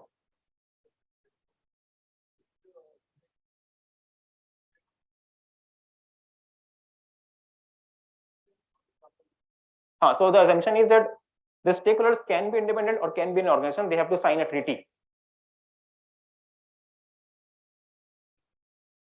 Service of the learning, what do you mean by that? Yes.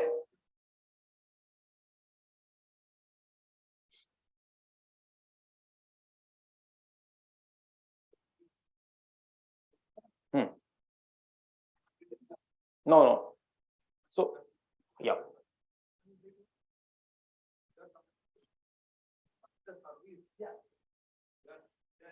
For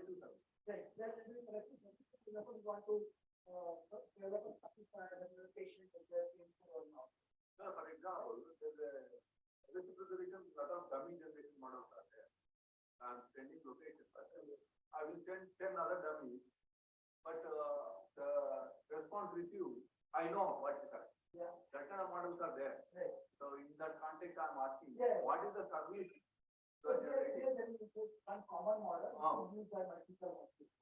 It's just that that model has that model has more knowledge now because it has learned on greater set of data sets because of this privacy kind of architecture. Yeah, please.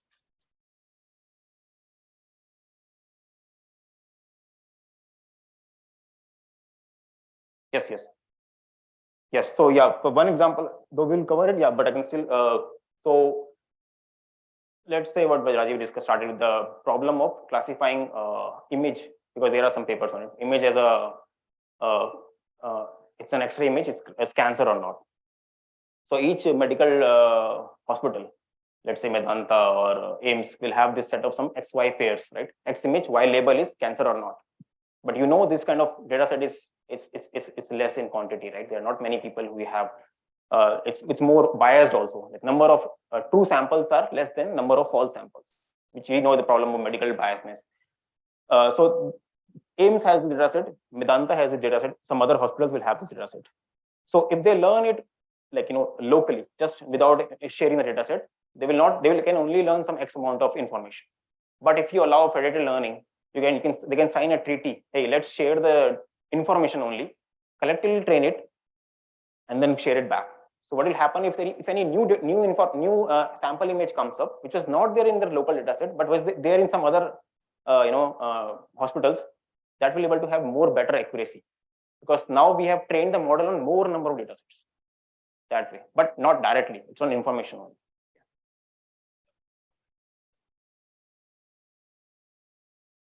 Yeah, so this is a very typical example. So these are now again, when you propose something in computer science, we also propose some problems comes up with that.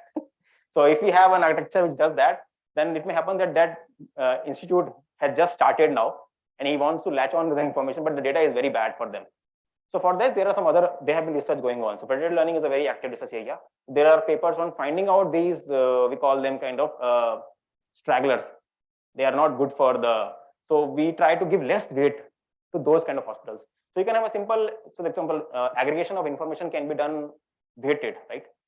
The hospitals which has more data can have more weight. Hospitals which has less data can have less weight. It doesn't, influences the information. And the quality can be done, like you can start with low quality weightage. Like give low quality to the new hospitals, give high weightage to the older hospitals like AIMS and all, based on trust and all, which will be evolved. But yeah, there are issues with it, but there are also solutions coming up. So there are already papers published on it, and but it's a practical problem which may have. But there are engineering solutions to it.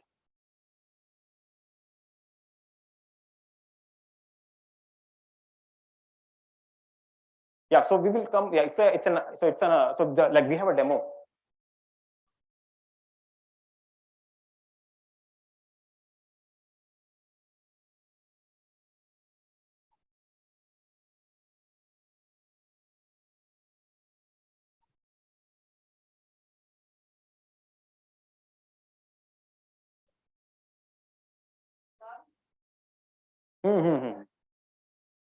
So there are now architectures on it, which has, so we have a demo also from Madhu. So Madhu will share it at some libraries which does that automatically. You don't have to work on it. Yeah, you just have to worry about what you want the output. Yeah, any more questions? Okay, so just theoretically, we have let's say input output data pairs D. So X is the data and Y is the label. Just a normal label data sets we have. Now these labeled data sets are now distributed across K clients. It could be a phone, a Raspberry Pi, or laptop, or any server, anything like that, remote machine. And the objective here is basically to minimize the F of W, which is a loss function. So loss of any model, we have to minimize it, or if we want to learn on the minimization problem. So this is the overall loss we want. But at each client, there is another loss called FKW, which is basically the loss of the data which it has locally. So let's say I have data samples from 1 to 2, 1 to 5. Some other person has a data sample from 6 to 10, just some ID numbering I have done. So that I makes the ID. So we have a part of data. Every organization or every person has a part of data, and each of them is trying to minimize the loss at their own end. And then finally, we are trying to average out the loss so that the average total global loss is minimized. That is what happens. So we start with the, so what happens actually in production is the server first share a single, starting model. So there's a model parameters called W. So each model has some parameters called W, which the model learns, right? These are the information. So in the first step, what happens is this server, they share the model M with the device. This device receives that model in the model parameters, basically, train the model locally on that data set which the device has. That model M becomes M dash. It has learned something new now. Let's say you have your phone and you are taking photographs. So at this instant, you have more data. Now this model learns new information on new information. Now this model M dash is sent back to the server. Similarly, this step will happen parallelly or in some way asynchronously with other devices. So everybody will receive M, train it, make it M dash, share it back with the server. Server then collectively average this information. You can do a simple aggregation or any kind of operation you have. And then this W average is shared back with the same set of devices. That's all. That's what happens here. Yeah.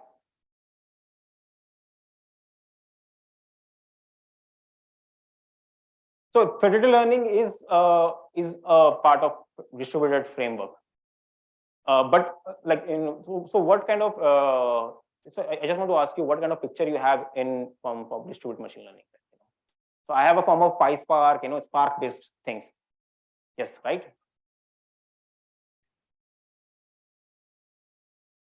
Yes, but there is a small distinction there. Like in distributed computing, there is the privacy constraints are not that severe as here.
Hello, am I audible? No, I think still there's some doubt. So your point is that on higher level, it is to some extent distributed. Like it's a distributed manner of computation, but there are some peculiarities which is not there in distributed processing. So whenever you do a group by operation in Spark, you are actually bringing the data, but here you can't do that, right? Data doesn't move here, so that way it is a bit different. Also, there is non-IID-ness. Non-IID is a data which is different. Like your data is different from my data. Like there's a distribution is different. That is also very big difference. We can talk offline also if you want. Yeah. So this is like a basic data parallel model where the same copy of the same model is being distributed across multiple devices. But then in the case of edge computing, would it put a restriction on the model that has been copied on the devices, because we are just updating the weights by updating, like learning on the same model. So there is a constraint on the computational power of the edge devices in this case. There is a constraint. Yeah. So like in the same sense, like if we are using a mobile computational device, so both the purpose of the scalability and the utilization of resources are defeated, because again the battery and the computation of a mobile device of a user will be used to learn or train that model, and then finally update the centralized model, right? Okay. So this will put a restriction on the how large our model can be scaled up to, and the competition will be on the consumer's end. So both of these purposes will be defeated in the federated learning, I guess. Is it so? So those are the implementation aspects you are saying. So you are talking about several devices which are of different stage. And when we are involving them in the federated learning, so you are telling that there might be devices which are of lower CPU which will not be able to scale up. So those are the implementation design aspects we may need to take care of. So probably we'll train the model. So now you understand that how federated learning works. At every specified scale, it will take the model, it will take the weight, it will average it out, and then it will send it back to on the client. Right? If you feel that there are some clients, there are some behaviors, it should not be limited. Not only we can operate in quadrant, it is not knowledge which takes on top of the basis of load, and we could be able to define it. Return भी चलेगा, truck भी चलेगा, बैलगाड़ी भी. Everybody carries out their own load based on this capacity. That's the federated learning actually. Nobody keeps hiding. But question is valid, but so this is again a new concept. So people have industries have started using it, but there are they do some controlling there that they don't. So if they want to do learning on devices, they will only use mobile devices, do not include other devices. But if they want to do something on heavy, they will have only computers, big computers there. So some kind of controls are there happening. But eventually there is no constraint on that concept wise. Should be anyone doing. So those are all implementation, as Madhu said. Okay, is this clear? Okay, perfect. All right, let's start with some of the categorization and federated learning. So since we have different kinds of data sets, we also have different kinds of federated learning architectures. So from the top level, we have only two kinds, and one is called horizontal and vertical federated learning. Just let me start. Yeah. So in horizontal federated learning, the data sets share the same feature, but the IDs are different. Now, what does it mean? Let's say I have two clients, A and B. They have two features, X1 and X2, and there is a label Y. And same client B has same two features, X1 and X2, and a label Y. But the IDs of the samples are different. What does it mean is basically, let's say there are two banks. Okay, so you can have accounts in two banks, right? Generally, we have two. I'm not sure, but yeah, we have some, let's say, accounts in two banks. Now the banks have similar kind of features, right? Your age, name, these kind of features will be same. Age, name, and other kind of like your credit score and all this kind of same. This will be same across two banks because you are the same person. But for other person, but the IDs of the person can be different. Like for example, I have account in client A, but there will be other person who has an account in client B. Let's say person number 4. So in this way, what happens is that the persons are different, but the features are same. So two banks have same set of features, but there could be different persons there. So generally, banks have these kind of data sets. So let's say there is a fraud happened with ICICI Bank, and they have this data sets for fraud, fraud accounts. But some other bank, let's say SBI, doesn't have that many. So the features are same. They can leverage each other's information. So that is called horizontal federated learning, where the features are same, but the IDs can be different. Similarly, we have vertical federated learning, which is just the opposite. Here, the IDs are same, but the features are different. Now, this is a classical example of two companies in the same city, and one is an e-commerce company and other is a bank. So you may have an account in Amazon, you can have an account in SBI. So the person is same, but the features are different. So Amazon can leverage SBI information, how authentic this person is based on their transactions, and then can maybe then they float a feature called loan. Maybe Amazon in future say, hey, we also apply allow you loan. You don't need to buy, you can go for loan directly because we have your transaction record privately. So they trust you because of your records, and that's how you can leverage. Just one example, two different companies have same set of people but different features. Is that fine? So this is why this categorization, because so that when you go and start implementing federated learning, you know where to start with, right? Hey, okay, these are two banks. Okay, let's go for horizontal architecture. Okay, no, these are two different companies. Let's go for vertical. Based on the problem you are trying to solve, you can go with the different the architecture. All right. Okay. Now that's just summing it up. How FL improves privacy, because everything is why we are doing this, because of privacy, right? Privacy, private information is important. So data does not leave the customers. So that is one reason, because data is not living. So we feel more secured, more safe. Local computation is happening on customer side, so everything is at my end, and then aggregation is carried out server side. So there is definitely sharing of information which is happening, and so there's some kind of foundation of privacy there in federated learning. But it's not complete. So FL by itself, just using FL federated learning is not complete. There are some flaws, and if you can even think of it. For example, model parameters. So you can always argue, right? Okay, we are not sharing the data, but the parameters can also be reverse engineered, right? So if there is a server and then it starts, if you know there are changes in your parameters, the delta X, you can always trace it back sequentially. Like 3, you send 3, then you send number 5, and you send 7. If you know the difference, you can actually reverse hack and build 3 again. So you can go back and trace to the same data sets. It's very common classical problem of security. You can still reverse hack your data, and so FL can still be hacked.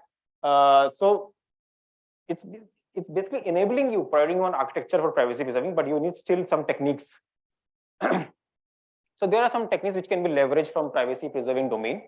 Most prominent ones which have been used in federated learning are the homomorphic encryption, secure multi-party communication, and differential privacy. So these are the 3 techniques which have been widely used in federated learning, and with so they use federated learning, then use the techniques from privacy preserving machine learning, and then they club them together to make it more secure. So we will go through them, but we'll not go deeper into it, because then it becomes a very different area. But I will go through it, like briefly on touch. We'll touch upon these kind of techniques and how they are being used in federated learning. So the first one is homomorphic encryption. So when you talk about security, the first thing which comes in our mind is, you can encrypt we can encrypt the data, can you also encrypt the model? We can encrypt the password, so why not encrypt the model parameters? So yeah, that is what homomorphic encryption comes into picture. So it's a simple, not actually simple, it's a technique where let's say there's A and B, parameters A and B of the model. Bracket here means they are encrypted in some way. So what homomorphic encryption tells is, or is based on, is that if you do an encryption, an operation on this encrypted device, encrypted data independently, it is same as doing it before encryption and then encrypting it. Is it confusing? So just okay. So let's say this client 1, client 2, same federated learning architecture. They have this client has let's say W1 as model parameters, client 2 has W2. So what this homomorphic encryption does is that client 1 will encrypt the parameters, make it square W1. Client 2 will do the same at its own end, make it W2, and will send it to the server. Server will then average it and then send it back. So what this allows is that we did this, but actually what happened is this, which is very good, right? Which is what we want. So even though the data is encrypted from the client side, the server doesn't have to decrypt it and then operate it, right? We can say, hey, how can you operate on encrypted data? But homomorphic encryption, you don't have to worry about it. Just encrypt it, do the operation. It is same as doing on decryption data, and server does not know what happened, and then share it back. There are some issues with it now. Problem is that encryption is a very costly technique. You can't mobile devices. I don't think there are maybe some techniques, but it's very costly thing. So yeah, but with big servers or big high machines having higher computation facilities can do it. So yeah, and it is also slow. Encryption is slow. Yeah. Talking about federated learning, why are we taking in consideration of small devices? Who is going to actually deploy models on a Raspberry Pi or a mobile phone or a laptop. Matlab, it doesn't make much sense actually for learning. They might use it on there. Yeah. But so I'm not sure if you know about this. Have you heard about Pixel phones? Google's Pixel. Pixel already flighted this thing. So what they did was, you want to? Yeah.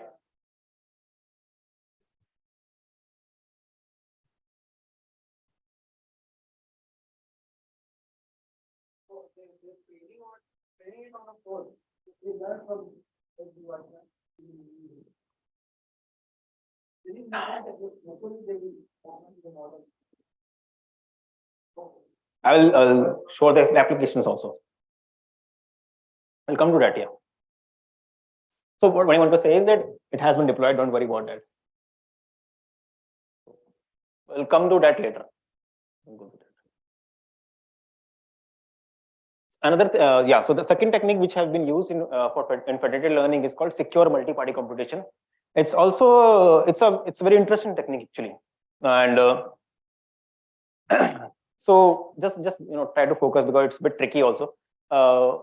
Let's say there are 3 clients, client 1, 2, 3. Okay, and they have mutually agreed that hey, we will become some collaborators or contributors. So they both have their own data and own models, all private. They cannot share the data, right? The constraints are same. So finally, what we want is we want to aggregate this information, right? And the problem here is that with federated learning, the risk here is that the server can be, we don't know the server is honest or not. Like you can be reverse hacked, and so this is what we are trying to solve. So one technique is homomorphic encryption, which we have just studied. We encrypt it and operate it. Okay, that's fine. But it is costly, it is very slow. Let's go to another technique. What this technique does it, let's say client 1 has, I will give you a simple example of averaging the salary. Salary, nobody wants to disclose their salary. I think the majority of us don't disclose their salary. So let's say I want to know the average salary of 3 people. Now one way is we bring a 4th guy, which is neutral, a friend with everyone, and say, hey, you take our salary, we'll just give him privately. Person will average it and then share it back. Now the thing is that we don't know the friend. There is some doubts, right? The friend is how much is trustworthy that friend is, because now that friend has all the information and he did not lose anything. He gained. So there is not mutual benefit there. They got the average, but they lost their salary information. So what can we do now? So there is a technique called multi-party computation. What happens here is that we divide the number or anything we want to share or we want to operate on into, let's say, the n parts, depending on the number of clients. Let's say salary is divided into 3 parts. Don't have a whiteboard here, otherwise. So salary has 3, let's say each of 3 people, they divide the salary into 3 parts. Let's say salary of, let's say me, Madhu and Rajiv is there.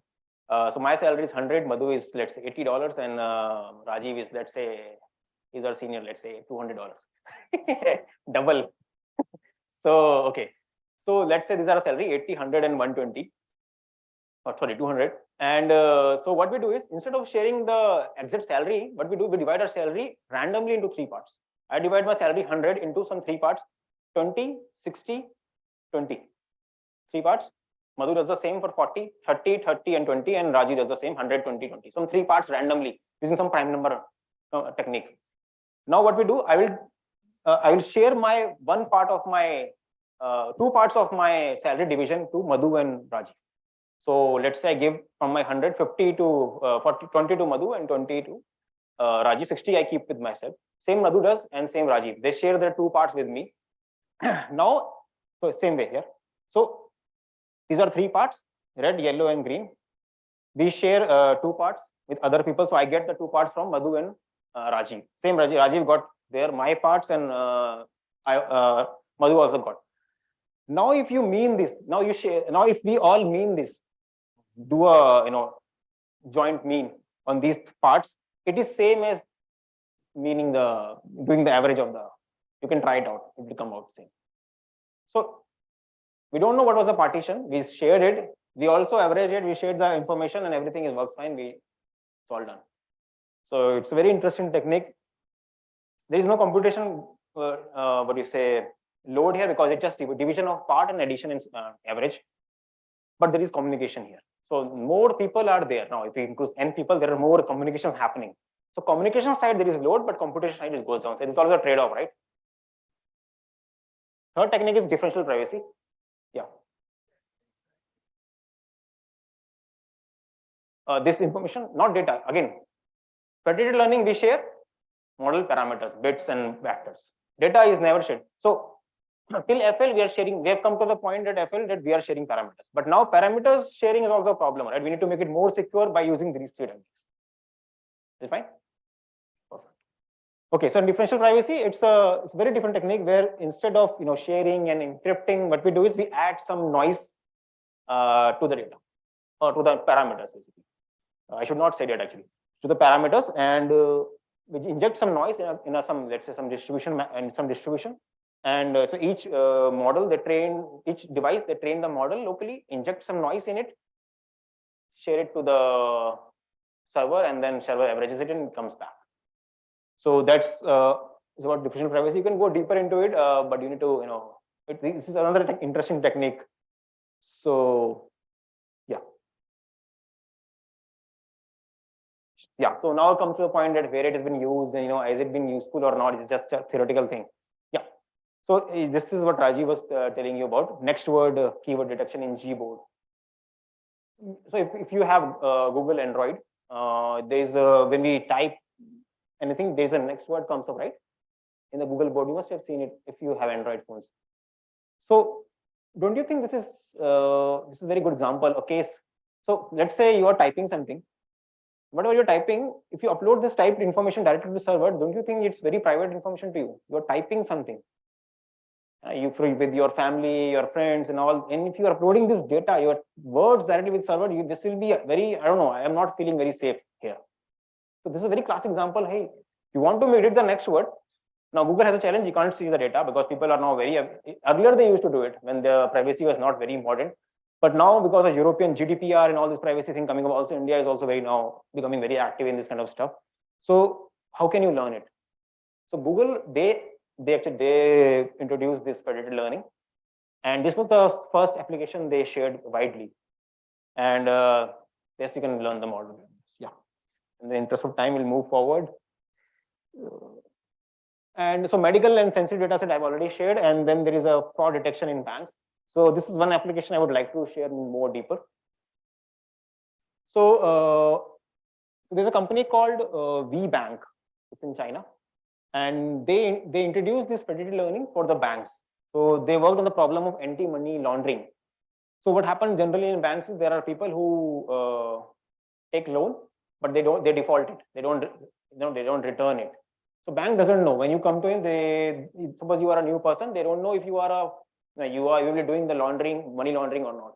So they don't know if you will be a scammer or not. So, but they have to give you, everything is fine, documents are fine, they will give you loan, but they don't know if you will return it back or not. So because the information is very private, so bank can't ask other bank, hey, once this person came to you and did he take loan and did he return it? Nobody knows. They can't do it. So what VBank did, generally what they started with that, generally what happens is there are some rules associated with it from a bank point of view. So bank has some rules. This person have credit score of this person have this is the age, and this is the job he's doing. So these kind of rules are there. Based on that, they decide if the person will return the loan or not. But these are all rule based, right? And with rules, it becomes more complex to manage. So they wanted to use machine learning techniques. Now problem is their data cannot be shared. Each single bank may not have enough data to learn. So then they employed federated learning came to their rescue. So they deployed this FL model to a couple of banks in China. And the first thing they did was they signed some confidentiality agreement and some cooperation agreement. They have to sign this kind of stuff. Then they deployed the systems, like someone was asking, like, how will we do it? So they deployed some system. They have some libraries associated with some softwares are there. So each bank got a system. They have some software downloaded there. And then they learned the models. Each bank started doing the training, and then FL happened there. From the inferencing side, so they got the encrypted model from the servers, from the VBank servers. And so if any person comes for a loan, they just say, hey, these are the features. Tell me if this, what is the probability this is this person will return the loan or not. So this model has better accuracy. So earlier they used to have this accuracy. So unilateral model means one model per bank.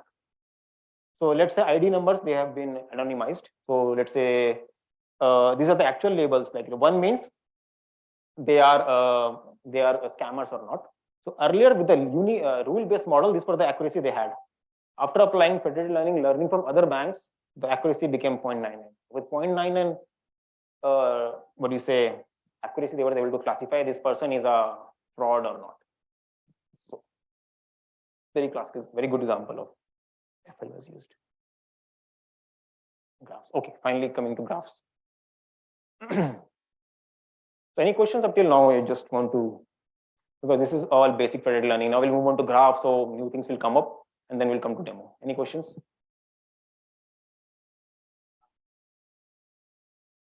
Yeah. Yeah, that's a good question. Yeah.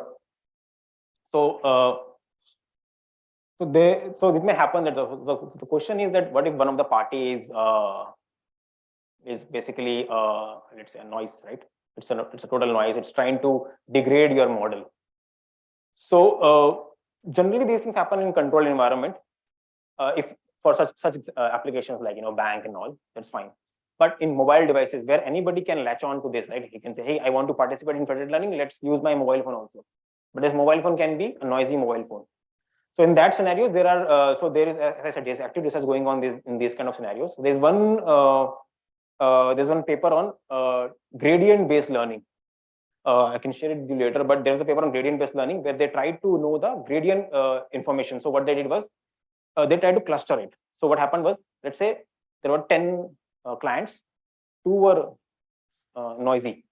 Noisy means they are not contributing any information. So what did they do? When they are learning the federated models in the federated manner, they try to cluster based on the gradient information like delta W. So what happened was that based on delta W, they were trying to classify, hey, this information was making more sense, but these 2 were not contributing. They're trying to classify them, cluster them. So then you can do clustering on top of it. So instead of, so till now what I have seen explained to you is a kind of vanilla or a simple FL where everyone is independent, but you can always do a clustering on top of it and then again learn it. So by clustering, what happens is these kind of bad clusters can be given less weightage. We can't remove it because we don't know if it is a noisy or it is a new company. That is also a question because nobody is saying I'm noisy, right? So you can start with that. So there are techniques, and it's a published research. So clustering based FL, there's one paper on something like that. So majority of data sets we have is NLP and CV or tabular and Euclidean space. Till now, whatever I've shown you is a tabular data set, X, Y, or X number of features, and then there's a label Y. So, but graphs are different kind of data sets. In the graphs we have, it's not just tables, we have relations between data sets. So let's say a classic example of social networks. You clicked someone post, there's a relation between you clicked a post. Then you liked a post, you created a post, you created a friend, all these kind of relations are happening here. So data is not just tabular here, now there are relations between the data sets. That is what is graph data set. So many companies or organizations, they have this data sets in the form of graphs because it's more rich. So let's say I created a data set, a post in Facebook, just one row of a table. I liked some post, second row. But what if these 2 rows are also related by some names? That is what graphs is all about. So many companies such as Spotify, Netflix, you are watching, you're liking movies on Netflix, they're recommending you movies, Spotify recommends you music. They represent your data in the form of graphs, your relations, your activity happening with the data. All these are captured and stored as a user item relationship, where you are the user and items could be a song, a movie, or anything. So similarly in graphs, there could be some overlap in features, users, and again, the problem is same. Like Netflix and Spotify, they don't share any information because they both are rivalry in terms of, they don't have rivalry currently, but again, of course, they have some privacy agreements there, so they can't share the information. And so there's a lot of untapped information on form of graphs which can be used. So a lot of companies have graphs, but they can't share it because of this kind of privacy constraints. So how can we use federated learning for graphs? Also, the thing is that with graphs, it's a very recent research area. So not many implementations have been come up, and that's why we have this motivation of this tutorial today, right, to start with FLN graphs. So let me also go through some graphs, tasks, and application, just to make you aware about how important a graph is. So there are a lot of tasks associated with a graph. So when you talk about tabular data set, there could be like a classification, regression. In the similar way, we have different tasks in graphs. There is node classification. So the vertices of a graph are called nodes, just another term. And so graphs has vertices and edges. So we can there is some classification task on classifying if that vertex or a node is let's say the age of a person in social network. We can do that kind of classification, or some kind of how active that person is there in the Facebook. These kind of node classification tasks are there. Then we have link prediction. Link means basically edge only. So if I am friend of Rajiv and Madhu, the model can recommend me that you can be friend with, you may know this guy, right? We have this Facebook, we have seen this. Hey, you may know this guy and add him as a friend. There is a recommendation. It's called link prediction. There is a future link which can happen in this guy. It's called link prediction task. Then they can also happen. So these are all within the graph. We can also do tasks on the graph level, graph classification. So we can classify, let's say, molecules. Molecules basically are, there's a interconnection of bonds between the atoms and atoms. So that is a molecule. So there are some, you can do molecular classification. So that's a graph level classification. And then community detection is another upper level on graph, which is basically, let's say there's a big data of social network. There is a lot of people in the Facebook. So we can be, classify communities. Let's say, this is the, I don't know, this is the people from Telangana region, or this kind of community detection we can do. Okay, so and applications are same, like molecular classification, proteins into enzymes and non-enzyme, then social networks predicting the age, genre, recommendations, and vehicle routing. Google Maps also has, so Google Maps also use the paths are represented as a graph only.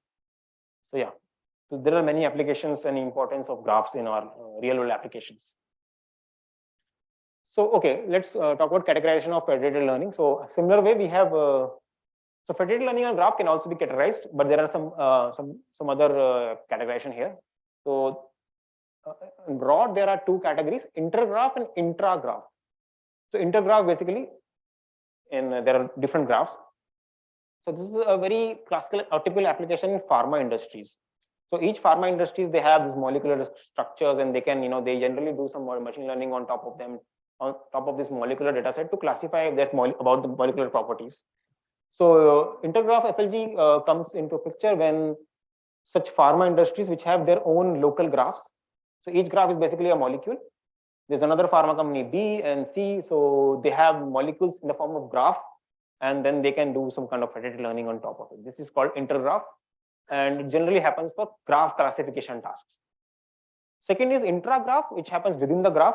So basically what happens is a client is holding a subgraph information.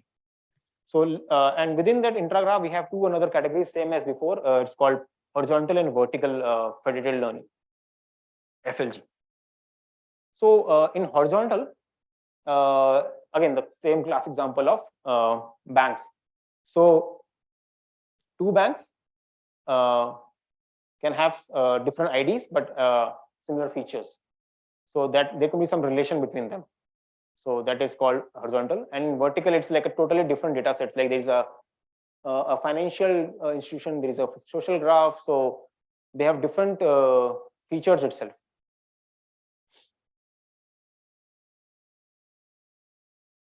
Similar as before. So in a similar manner, we have some FLG applications also. Like graph level, we have like each client holds a set of graphs, so molecular discovery can be done on using graph level FLG. Then there is subgraph. Yeah. I have a question in the previous slide. So in this vertical FLG, it's like each client is holding a different set of features. Does that? No, this one, okay, so this one is different set of IDs. Sorry, okay.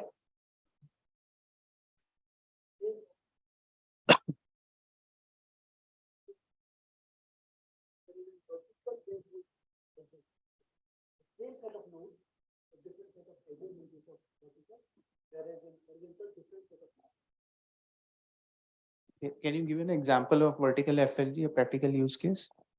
Yeah. Let's consider a social Facebook graph. All your activities on Facebook as you know, like the post and all. And then consider, let's say, Netflix. Netflix has your recommendations as user item. So if you are a friend with, let's say, Rajiv, and Rajiv is also a member of Netflix and both social graph. So his features can be used to recommend your, you may also like this because you have a lot of posts in common. You are liking each other post. We have some similarity in terms of the post you like, right?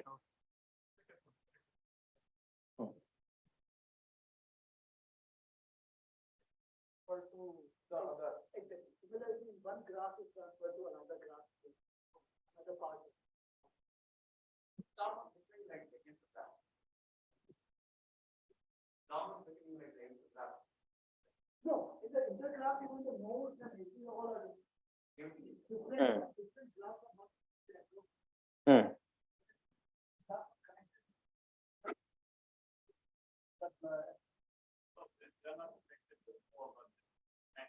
After, yeah, some.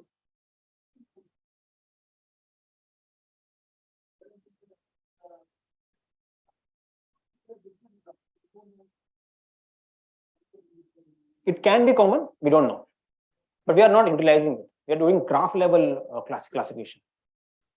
Yeah.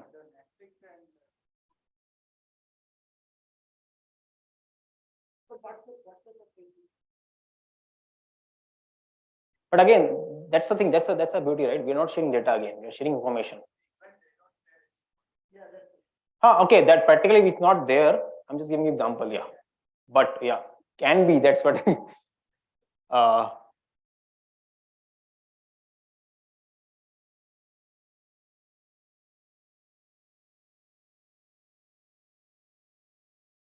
Yeah.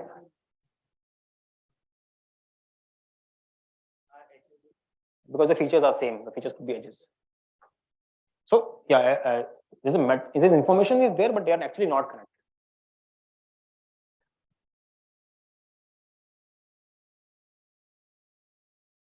Yeah, so just some classification of.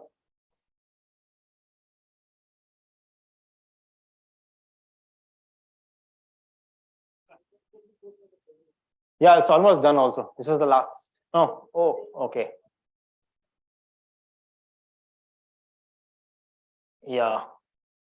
Okay, so just can this slide? Or we can start here.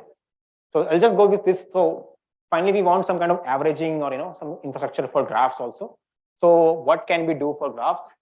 So we will show you the use of graph neural networks for FL, and so this is what Madhu will present through a demo. So he will training a graph neural network on some graph data sets.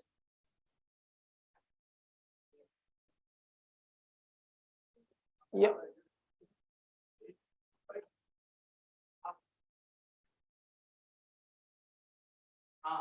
Yeah, we want to have.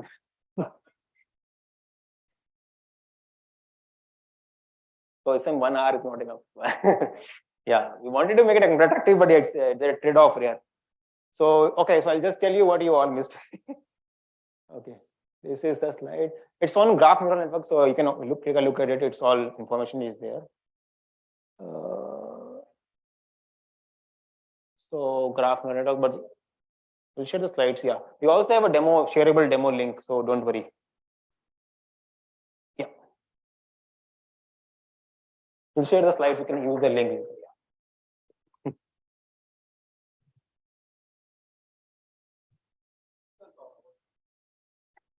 Yeah, it's new, so that way also not many applications in real world, so people have say, is it possible or not? Then graphs I have not seen, I don't think. Sorry? Demo, I will share the slides. You can click on the link. It's public. Yep, there's one question.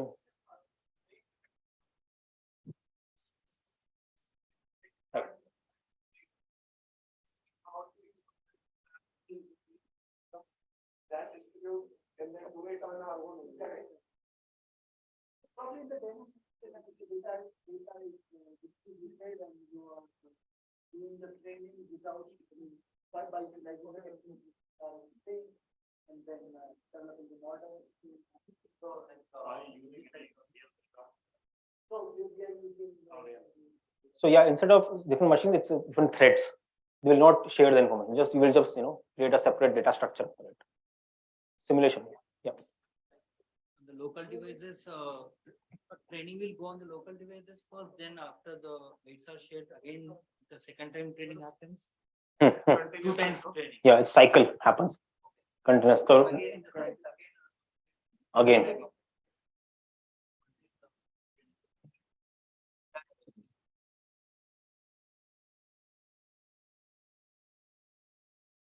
Dynamic in data. Data distribution might also change.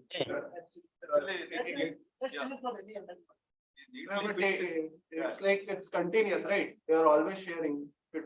Also, this neatly fits into horizontal and vertical fragmentation of distributed data. Yeah.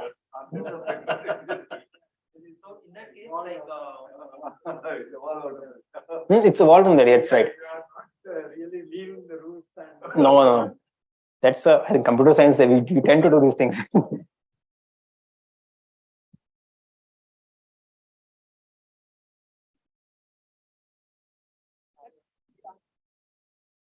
okay, so wait, only that thing. There's no data exchange. Yeah. You know, there is separated data very simple. Yeah. The same different things here.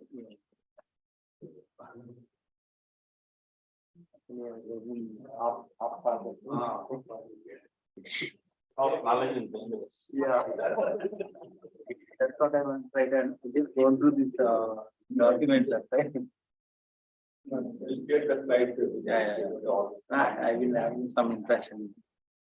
So you can send me slides, I will circulate to participants. What about other Are you able to hear me? Yeah. Just I can't force everybody. I mean, you can Okay. Maybe which one? So, okay. You can go.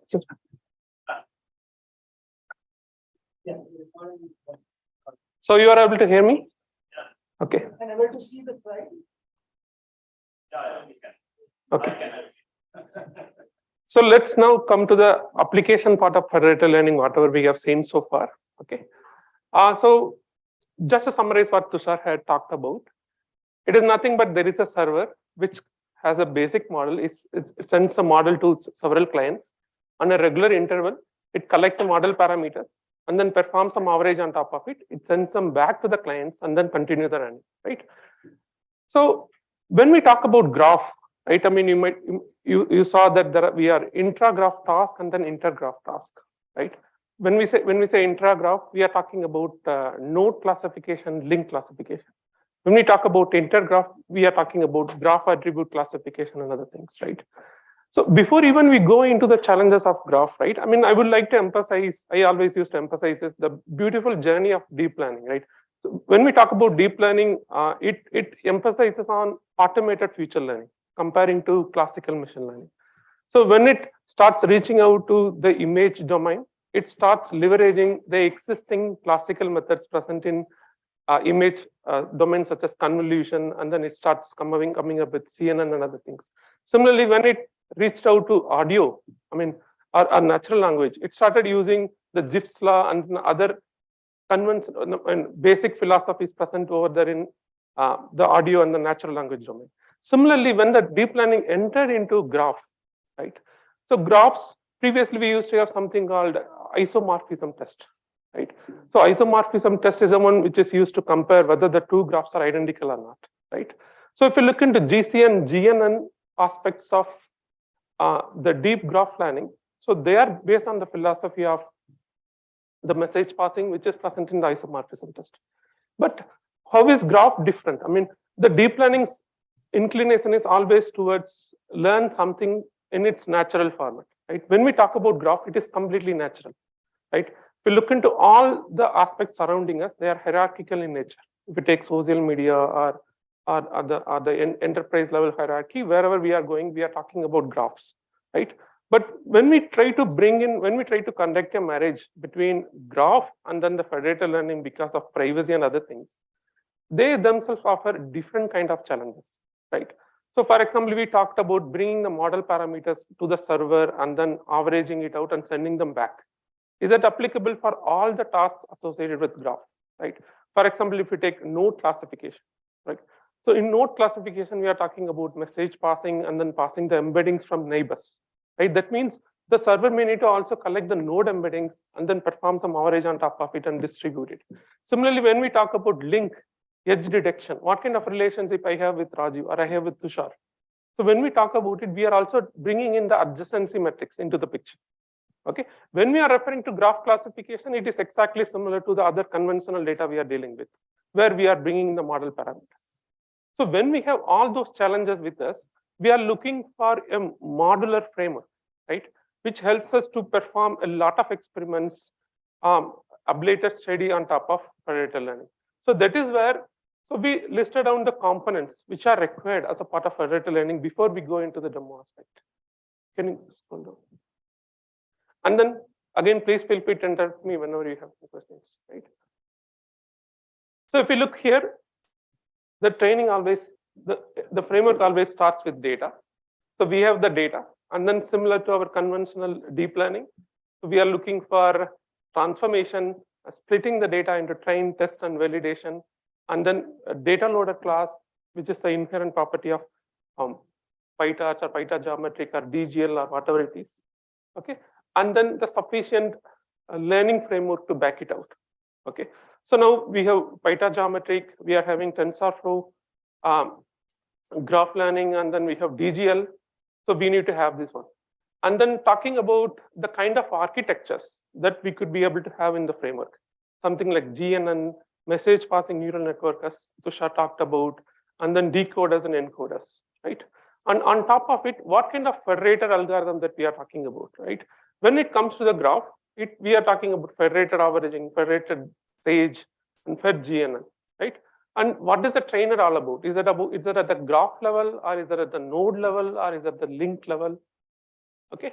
On top of that, before we put it in the distributed mode, before even we put it in the real production scenario, we may need to perform a simulation on top of it, right? Probably we will take our system alone and then simulate the federated learning just to make sure that everything is hunky-dory before we move and then deploy it across the distributed systems. And then on top of it, we need to have communication between client and server, and we need to have the metrics at the regular interval. Let's say we are going for 20 iterations. So where do we stand at probably at 5th iteration or 6th iteration? Okay, do we need to go for an yearly stopping when probably the gradients are not converging as we expected? Do we need to go for gradient clipping when probably the gradients are going beyond the limit? So we need to have a framework which assimilates all these components together, probably in a modular way, right? So that is what we are going to see today as a part of this demo.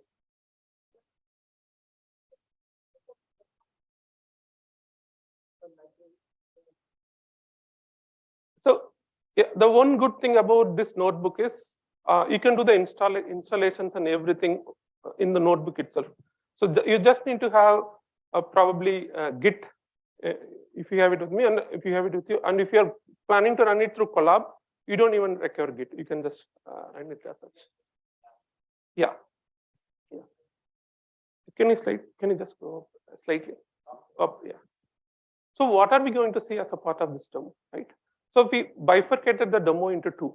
One is using an existing pre-processed data set, okay, run it through this framework, and then come up with the results. The second one is take our own data set, customize it, feed it into this federated framework, and coming up with the results. That is our first objective.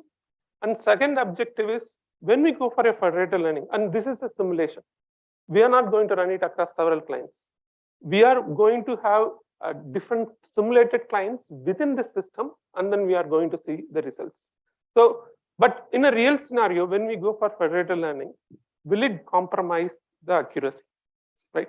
So that is another experiment that we have carried out over here. And then we are also planning to show you that this is completely modular, driven by a configuration file, where you can be able to provide the data configuration, model configuration, and then federated configuration, and then you can go ahead and run the model. So that is what we are going to show as a part of this one. Okay. Can you come? Yeah, stop. So these are some standard packages that you might be required as a part of this, and the hero or the protagonist is of course Python geometric, and then we do have Tarp sparse task scatter, which helps us to handle. And then there is another package that I would like to highlight, Python Lovine, which helps us to split the graph data, okay, into test, split, and then test, train, and then validation.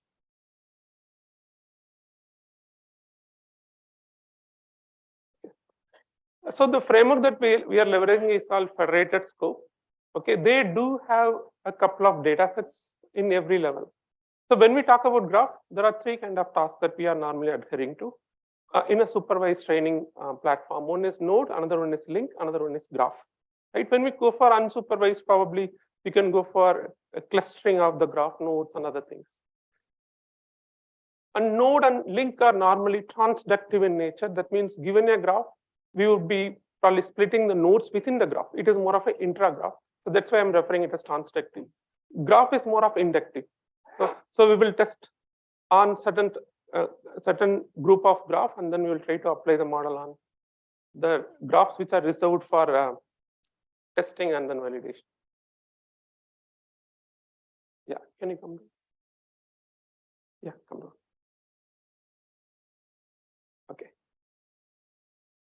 Come down. Come down. Okay. First, we are going to see a data set which is already pre-processed, which is present in this federated scope framework, which is called Cora. You might have heard about the data set, which is nothing but the research papers and their respective domain. This is more of a graph classification where looking into the paper and then the kind of the relationship they have within the paper itself, with the domain, and then where with the author, and then with the subjects present over here. Can we be able to predict to which domain the graph is belonging to? So there are seven classes present over here: neural networks, reinforcement learning, case-based, probabilistic methods, and then the genetic algorithms, rule learning, and theory. So this is a data set which is already available in federated scope. So it is just going to be a piece of cake. So this is what I'm referring to. So this is one of the best practices that you might be following when you are running the machine learning model, right? Defining everything in an YAML file, having a global configuration file, and then cloning it out so that you can be able to override it and then let the model take care of those configurations. Here the data type is Cora, and then the splitter that you are going to use Lovine, and then batch size is 1. And this is important, right? You are going to have 5 clients, okay? And then how are you going to load the data? Okay, you are going to use Python geometric. So Python geometric, the one good thing is, if you are a greater ardent of PyTorch, then you would definitely like Python geometric. It basically inherits all the PyTorch classes when defining the neural network, and then when we go from layer to layer. Okay, so we are getting the data, okay, and then we are modifying it. So this is more of a data part. And then from the model standpoint, we are having 7 channels, 64 neurons, and then we are having GCN, and then we are having a regularization parameter dropout 0.5. This is more of model. So first we talked about data, and then second we talked about model, and then now we are going to look into the federated aspects of it. Can you come down? Yeah. So it could be distributed or it could be standalone. As I mentioned, I mean, when we are locally testing it, it would be standalone. That means all the 5 clients that we are referring to would be within the system. But in the real production scenario, it would be distributed, where you would be providing, there is something called client table that you can pass it into the federated scope. Those are nothing but the IP addresses of different clients that you are dealing with, and then the respective location where the data is residing. Here, since it is that's a demo, we are going for standalone. And this sample client is 5. Okay, what is the sample client parameter all about? Here is when the server sends a model to the number of clients, right? Let's say we are having around 25,000 clients. We cannot be able to average out on base of all the 25,000, right? We may need to do some kind of sampling on top of it. So that is where the sample client comes into picture. And then this local update step is nothing but after which interval the server may need to take those gradients and then average it out and then pass it back. And then the rest are normal learning rate, weight decay, and then gradient clipping, and then what kind of optimizer that we are using. Okay, and then what is the criterion type, and then the random seed followed by the trainer type.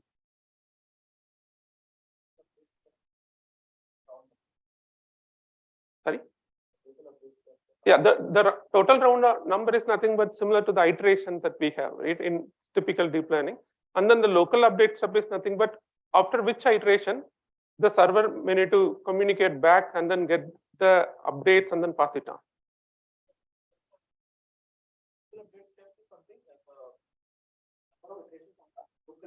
Yeah. 5, then total is total overall from the server. 20 were 5 or 20? 20 is so times 5, then I mean 20 into 5.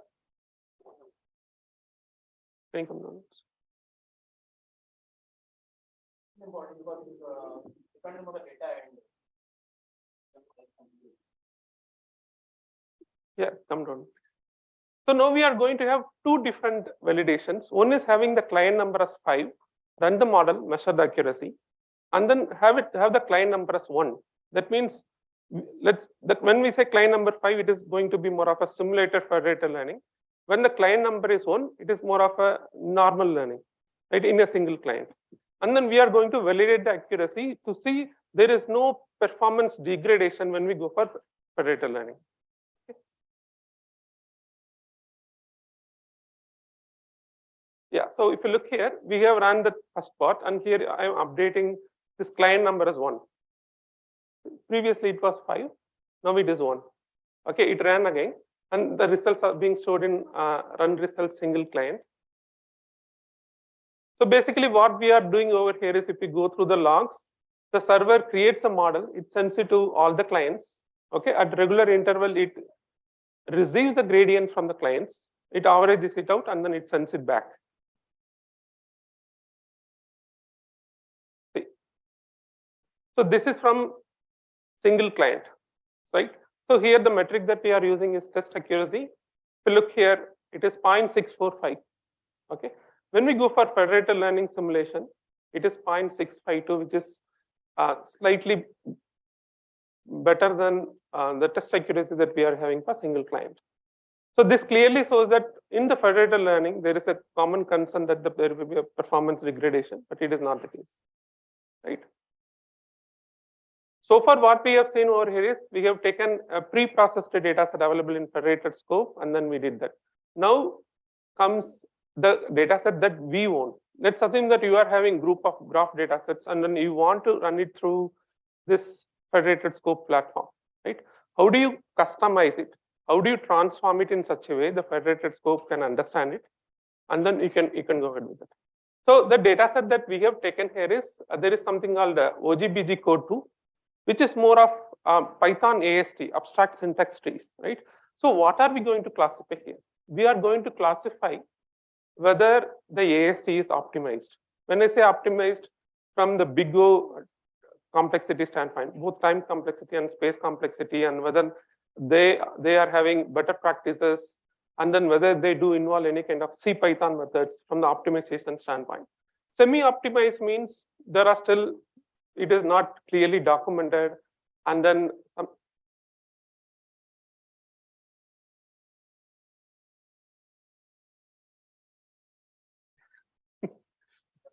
Yeah.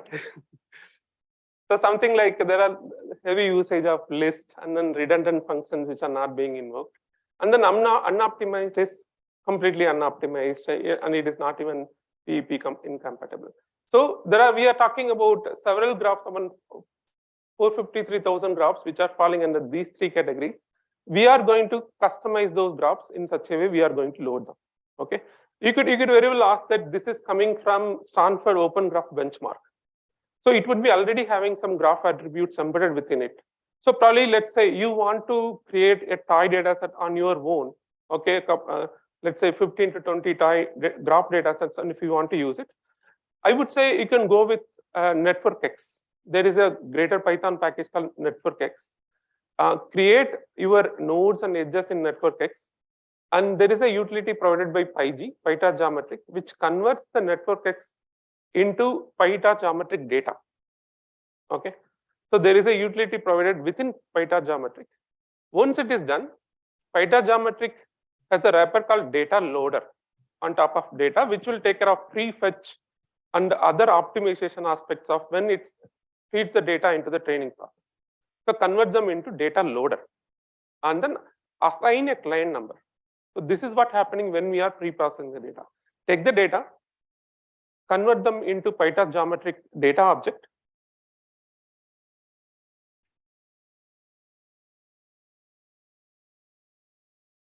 Convert them into PyTorch geometric data object, and then have a data loader on top of it.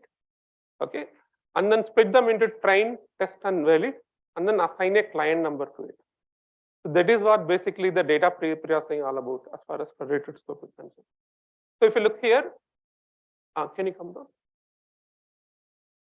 So this is the data set we received from the Open Graph benchmark, which talks about Python AST, abstract syntax trees. And we are having train, valid, and test. And then if you look here, can you slightly go? Yeah, so for every client ID present in our client number, which is nothing but 5, we are assigning the train and valid and test by splitting the data set. So this is what we are doing. Can you come down? And then we are registering this data as Python AST data. Remember, we talked about Cora in the previous one. So that is more of pre-processed one, which is already available. Here we are talking about Python AST data. And similarly, we can build a model. Let's say that the given GCN or GNN models are not compatible for your scenario, and then if you want to expand it or if you want to modify it, you can be able to define using our conventional PyTorch class object. Can you slightly come down?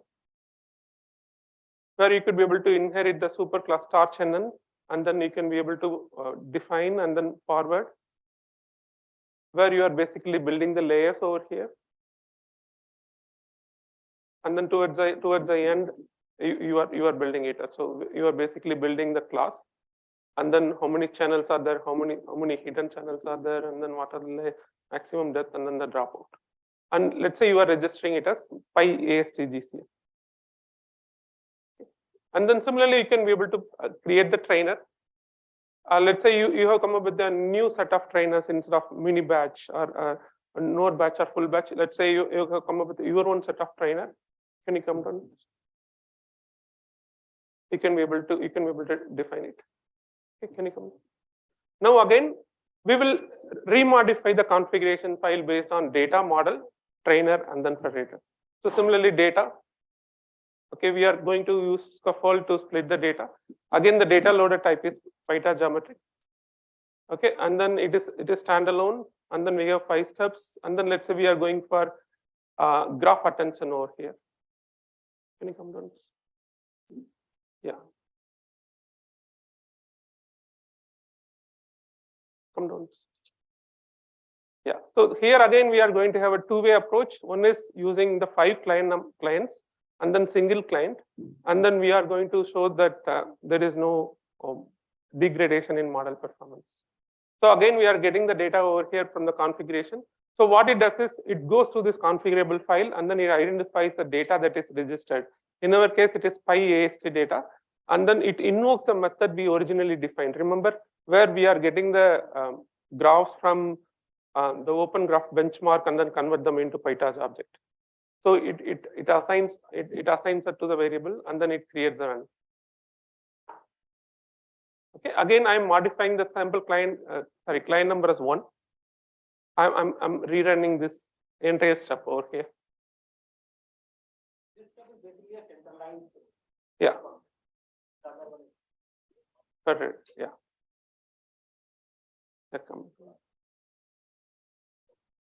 So look here, again, this also proves the point that federated is not going to have any compromise on the performance. So if you look here, in the federated side, we are talking about 0.96. In the single localized, centralized one, we are talking about 0.951, right? So there is no drop in the accuracy when we are running it in federated learning way. Another takeaway over here is, if you have any data, let's say you have image data or if you have audio data, you can be able to easily convert them into graph using network X, or there are several highly optimized packages available in Python made out of C, which handles the graphs in large volume. Have those, and then we do have the PyTorch utility to convert them into PyTorch data object. Or you can go for DGL way. DGL is even more high performant package in Python comparing to PyTorch geometry. If you have, let's say, large scale graphs, right? So in the real distributed settings, it is not going to be standalone. It is going to be more of a distributed, where we would be passing on the IP and then other data settings over here. So happy graph federated learning. And there are some statistics that we would like to show which supports that comparing to local, when we are going in a federated way, the metrics are significantly higher, but better performance. So we are able to scale up. Yeah. For example, if here in GCN, when we are testing local, it is 80.95 plus or minus 1.49. Through federated average, we are having 86.63 plus or minus 1.35. So this is in alignment with a lot of scenarios that are being handled in Microsoft as well. There is one scenario where we are talking about smart replay. When in the digital gadgets in Outlook, when we are getting the email, so the system will recommend the corresponding replay in an automatic way. So when we went in a federated way, we were able to see that there is an increase in the accuracy metric comparing to performing the testing in a centralized way. So yeah, we would like to thanks for all the coordination, and then any questions on the demo or anything that you would like to ask.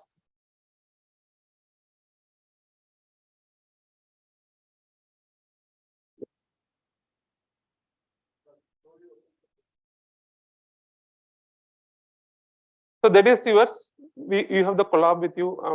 I think we posted it in the message as well. So please feel free to explore it. Okay.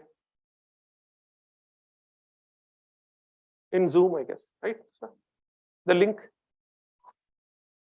Okay, we'll send it to you.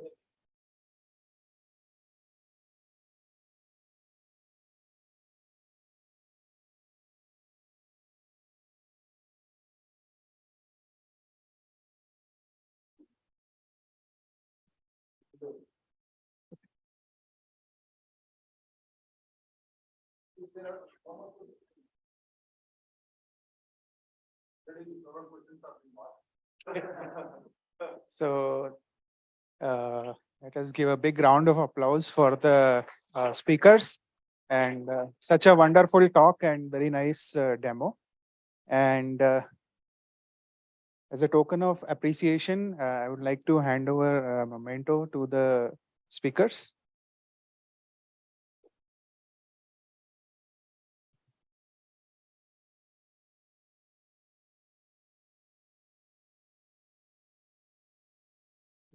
Thank you.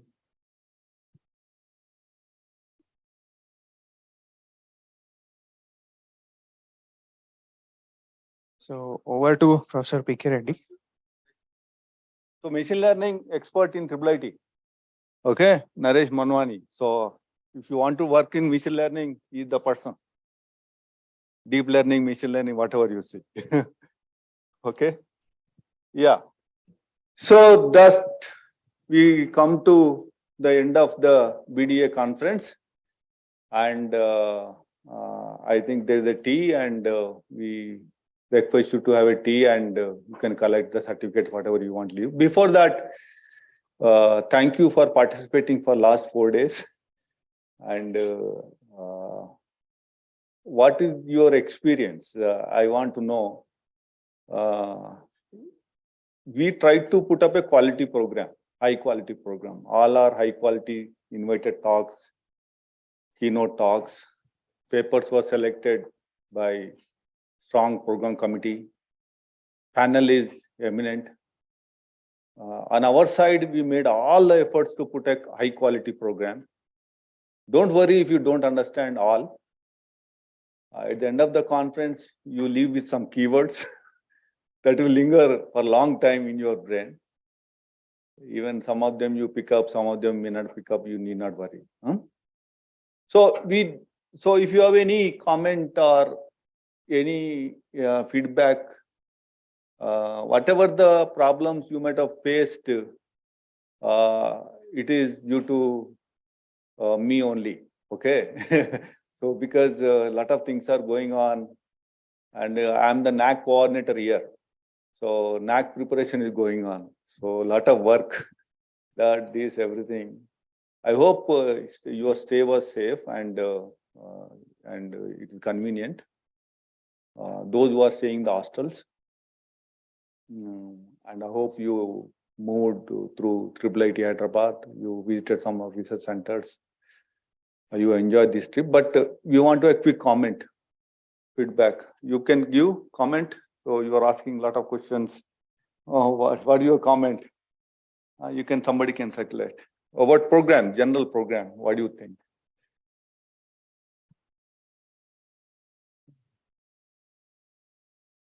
So generally, I would say I thoroughly enjoyed the entire conference.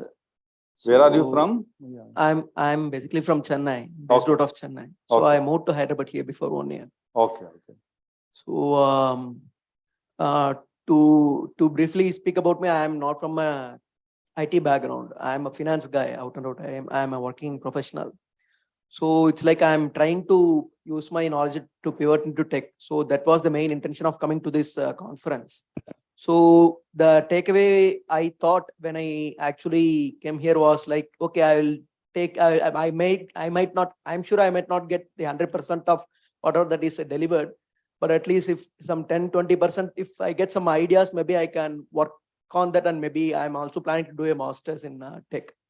But I think now I am thoroughly, if you want me to say in terms of percentage, I would say I got more than 500 to 600% of my expectation. Like I have a lot of a lot of ideas, and I would say it is a great decision that I made that I have come here. So I think that would be my response.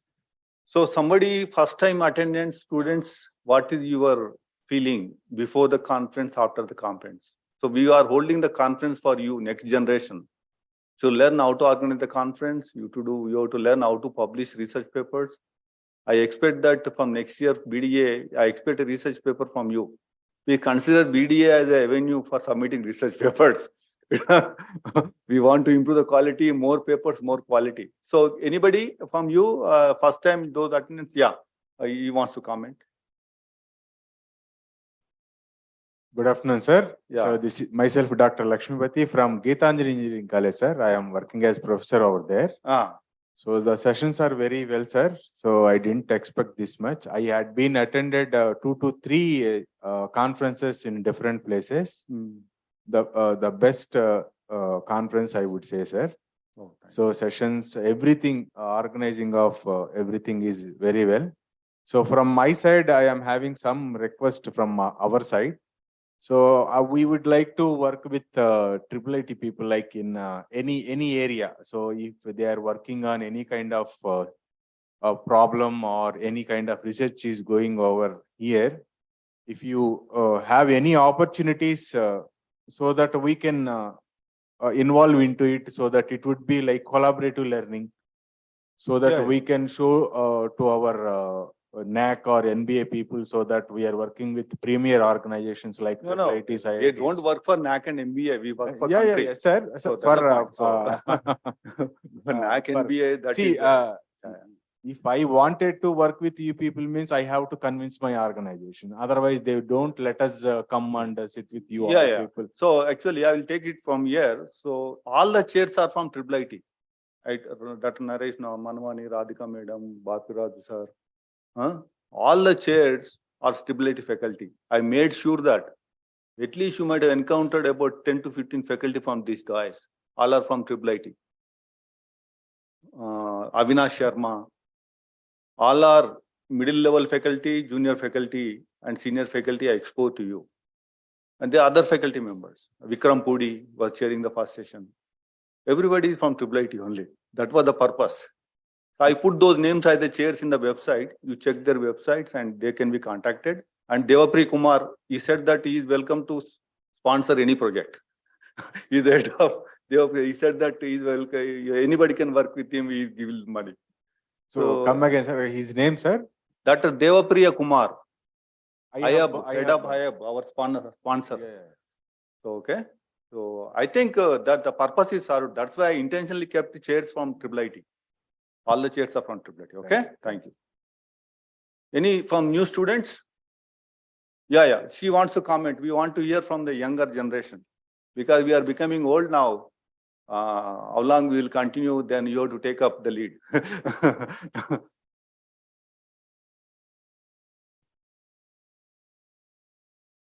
Good afternoon, everyone. My name is Sidra Azim. What I'm was your from- expectation before the conference? What was after? Yeah. Yes, I will. I'm from Stanley. So we came here with, this is our first time. I'm in my third year. And this conference provided a unique platform for me to network very well with experienced people in the industry. I never saw data science in the aspects like how the speakers have shown me a whole new world, basically. So it's very diverse, and I'm looking forward to coming again in this conference. Okay. Thank you, sir. Thank you. So anybody else wants to comment? We'll close then. They come. We'll close now. So whatever the problems, issues you have faced, so I'm very sorry for any problems you faced. Srinivas handled everything. So let us give him a big clap. From last 6 months, he handled everything single-handedly. He has not disturbed other research students. The other research students joined only 2 days before of the conference. So we don't disturb everybody. We only disturb one person, he will take everything. Otherwise, no. So let us again thank Srinivas. You want to say? Yeah.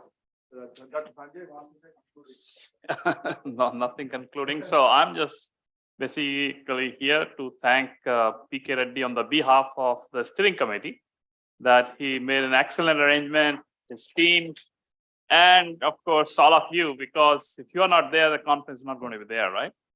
So hope to see you guys next year somewhere.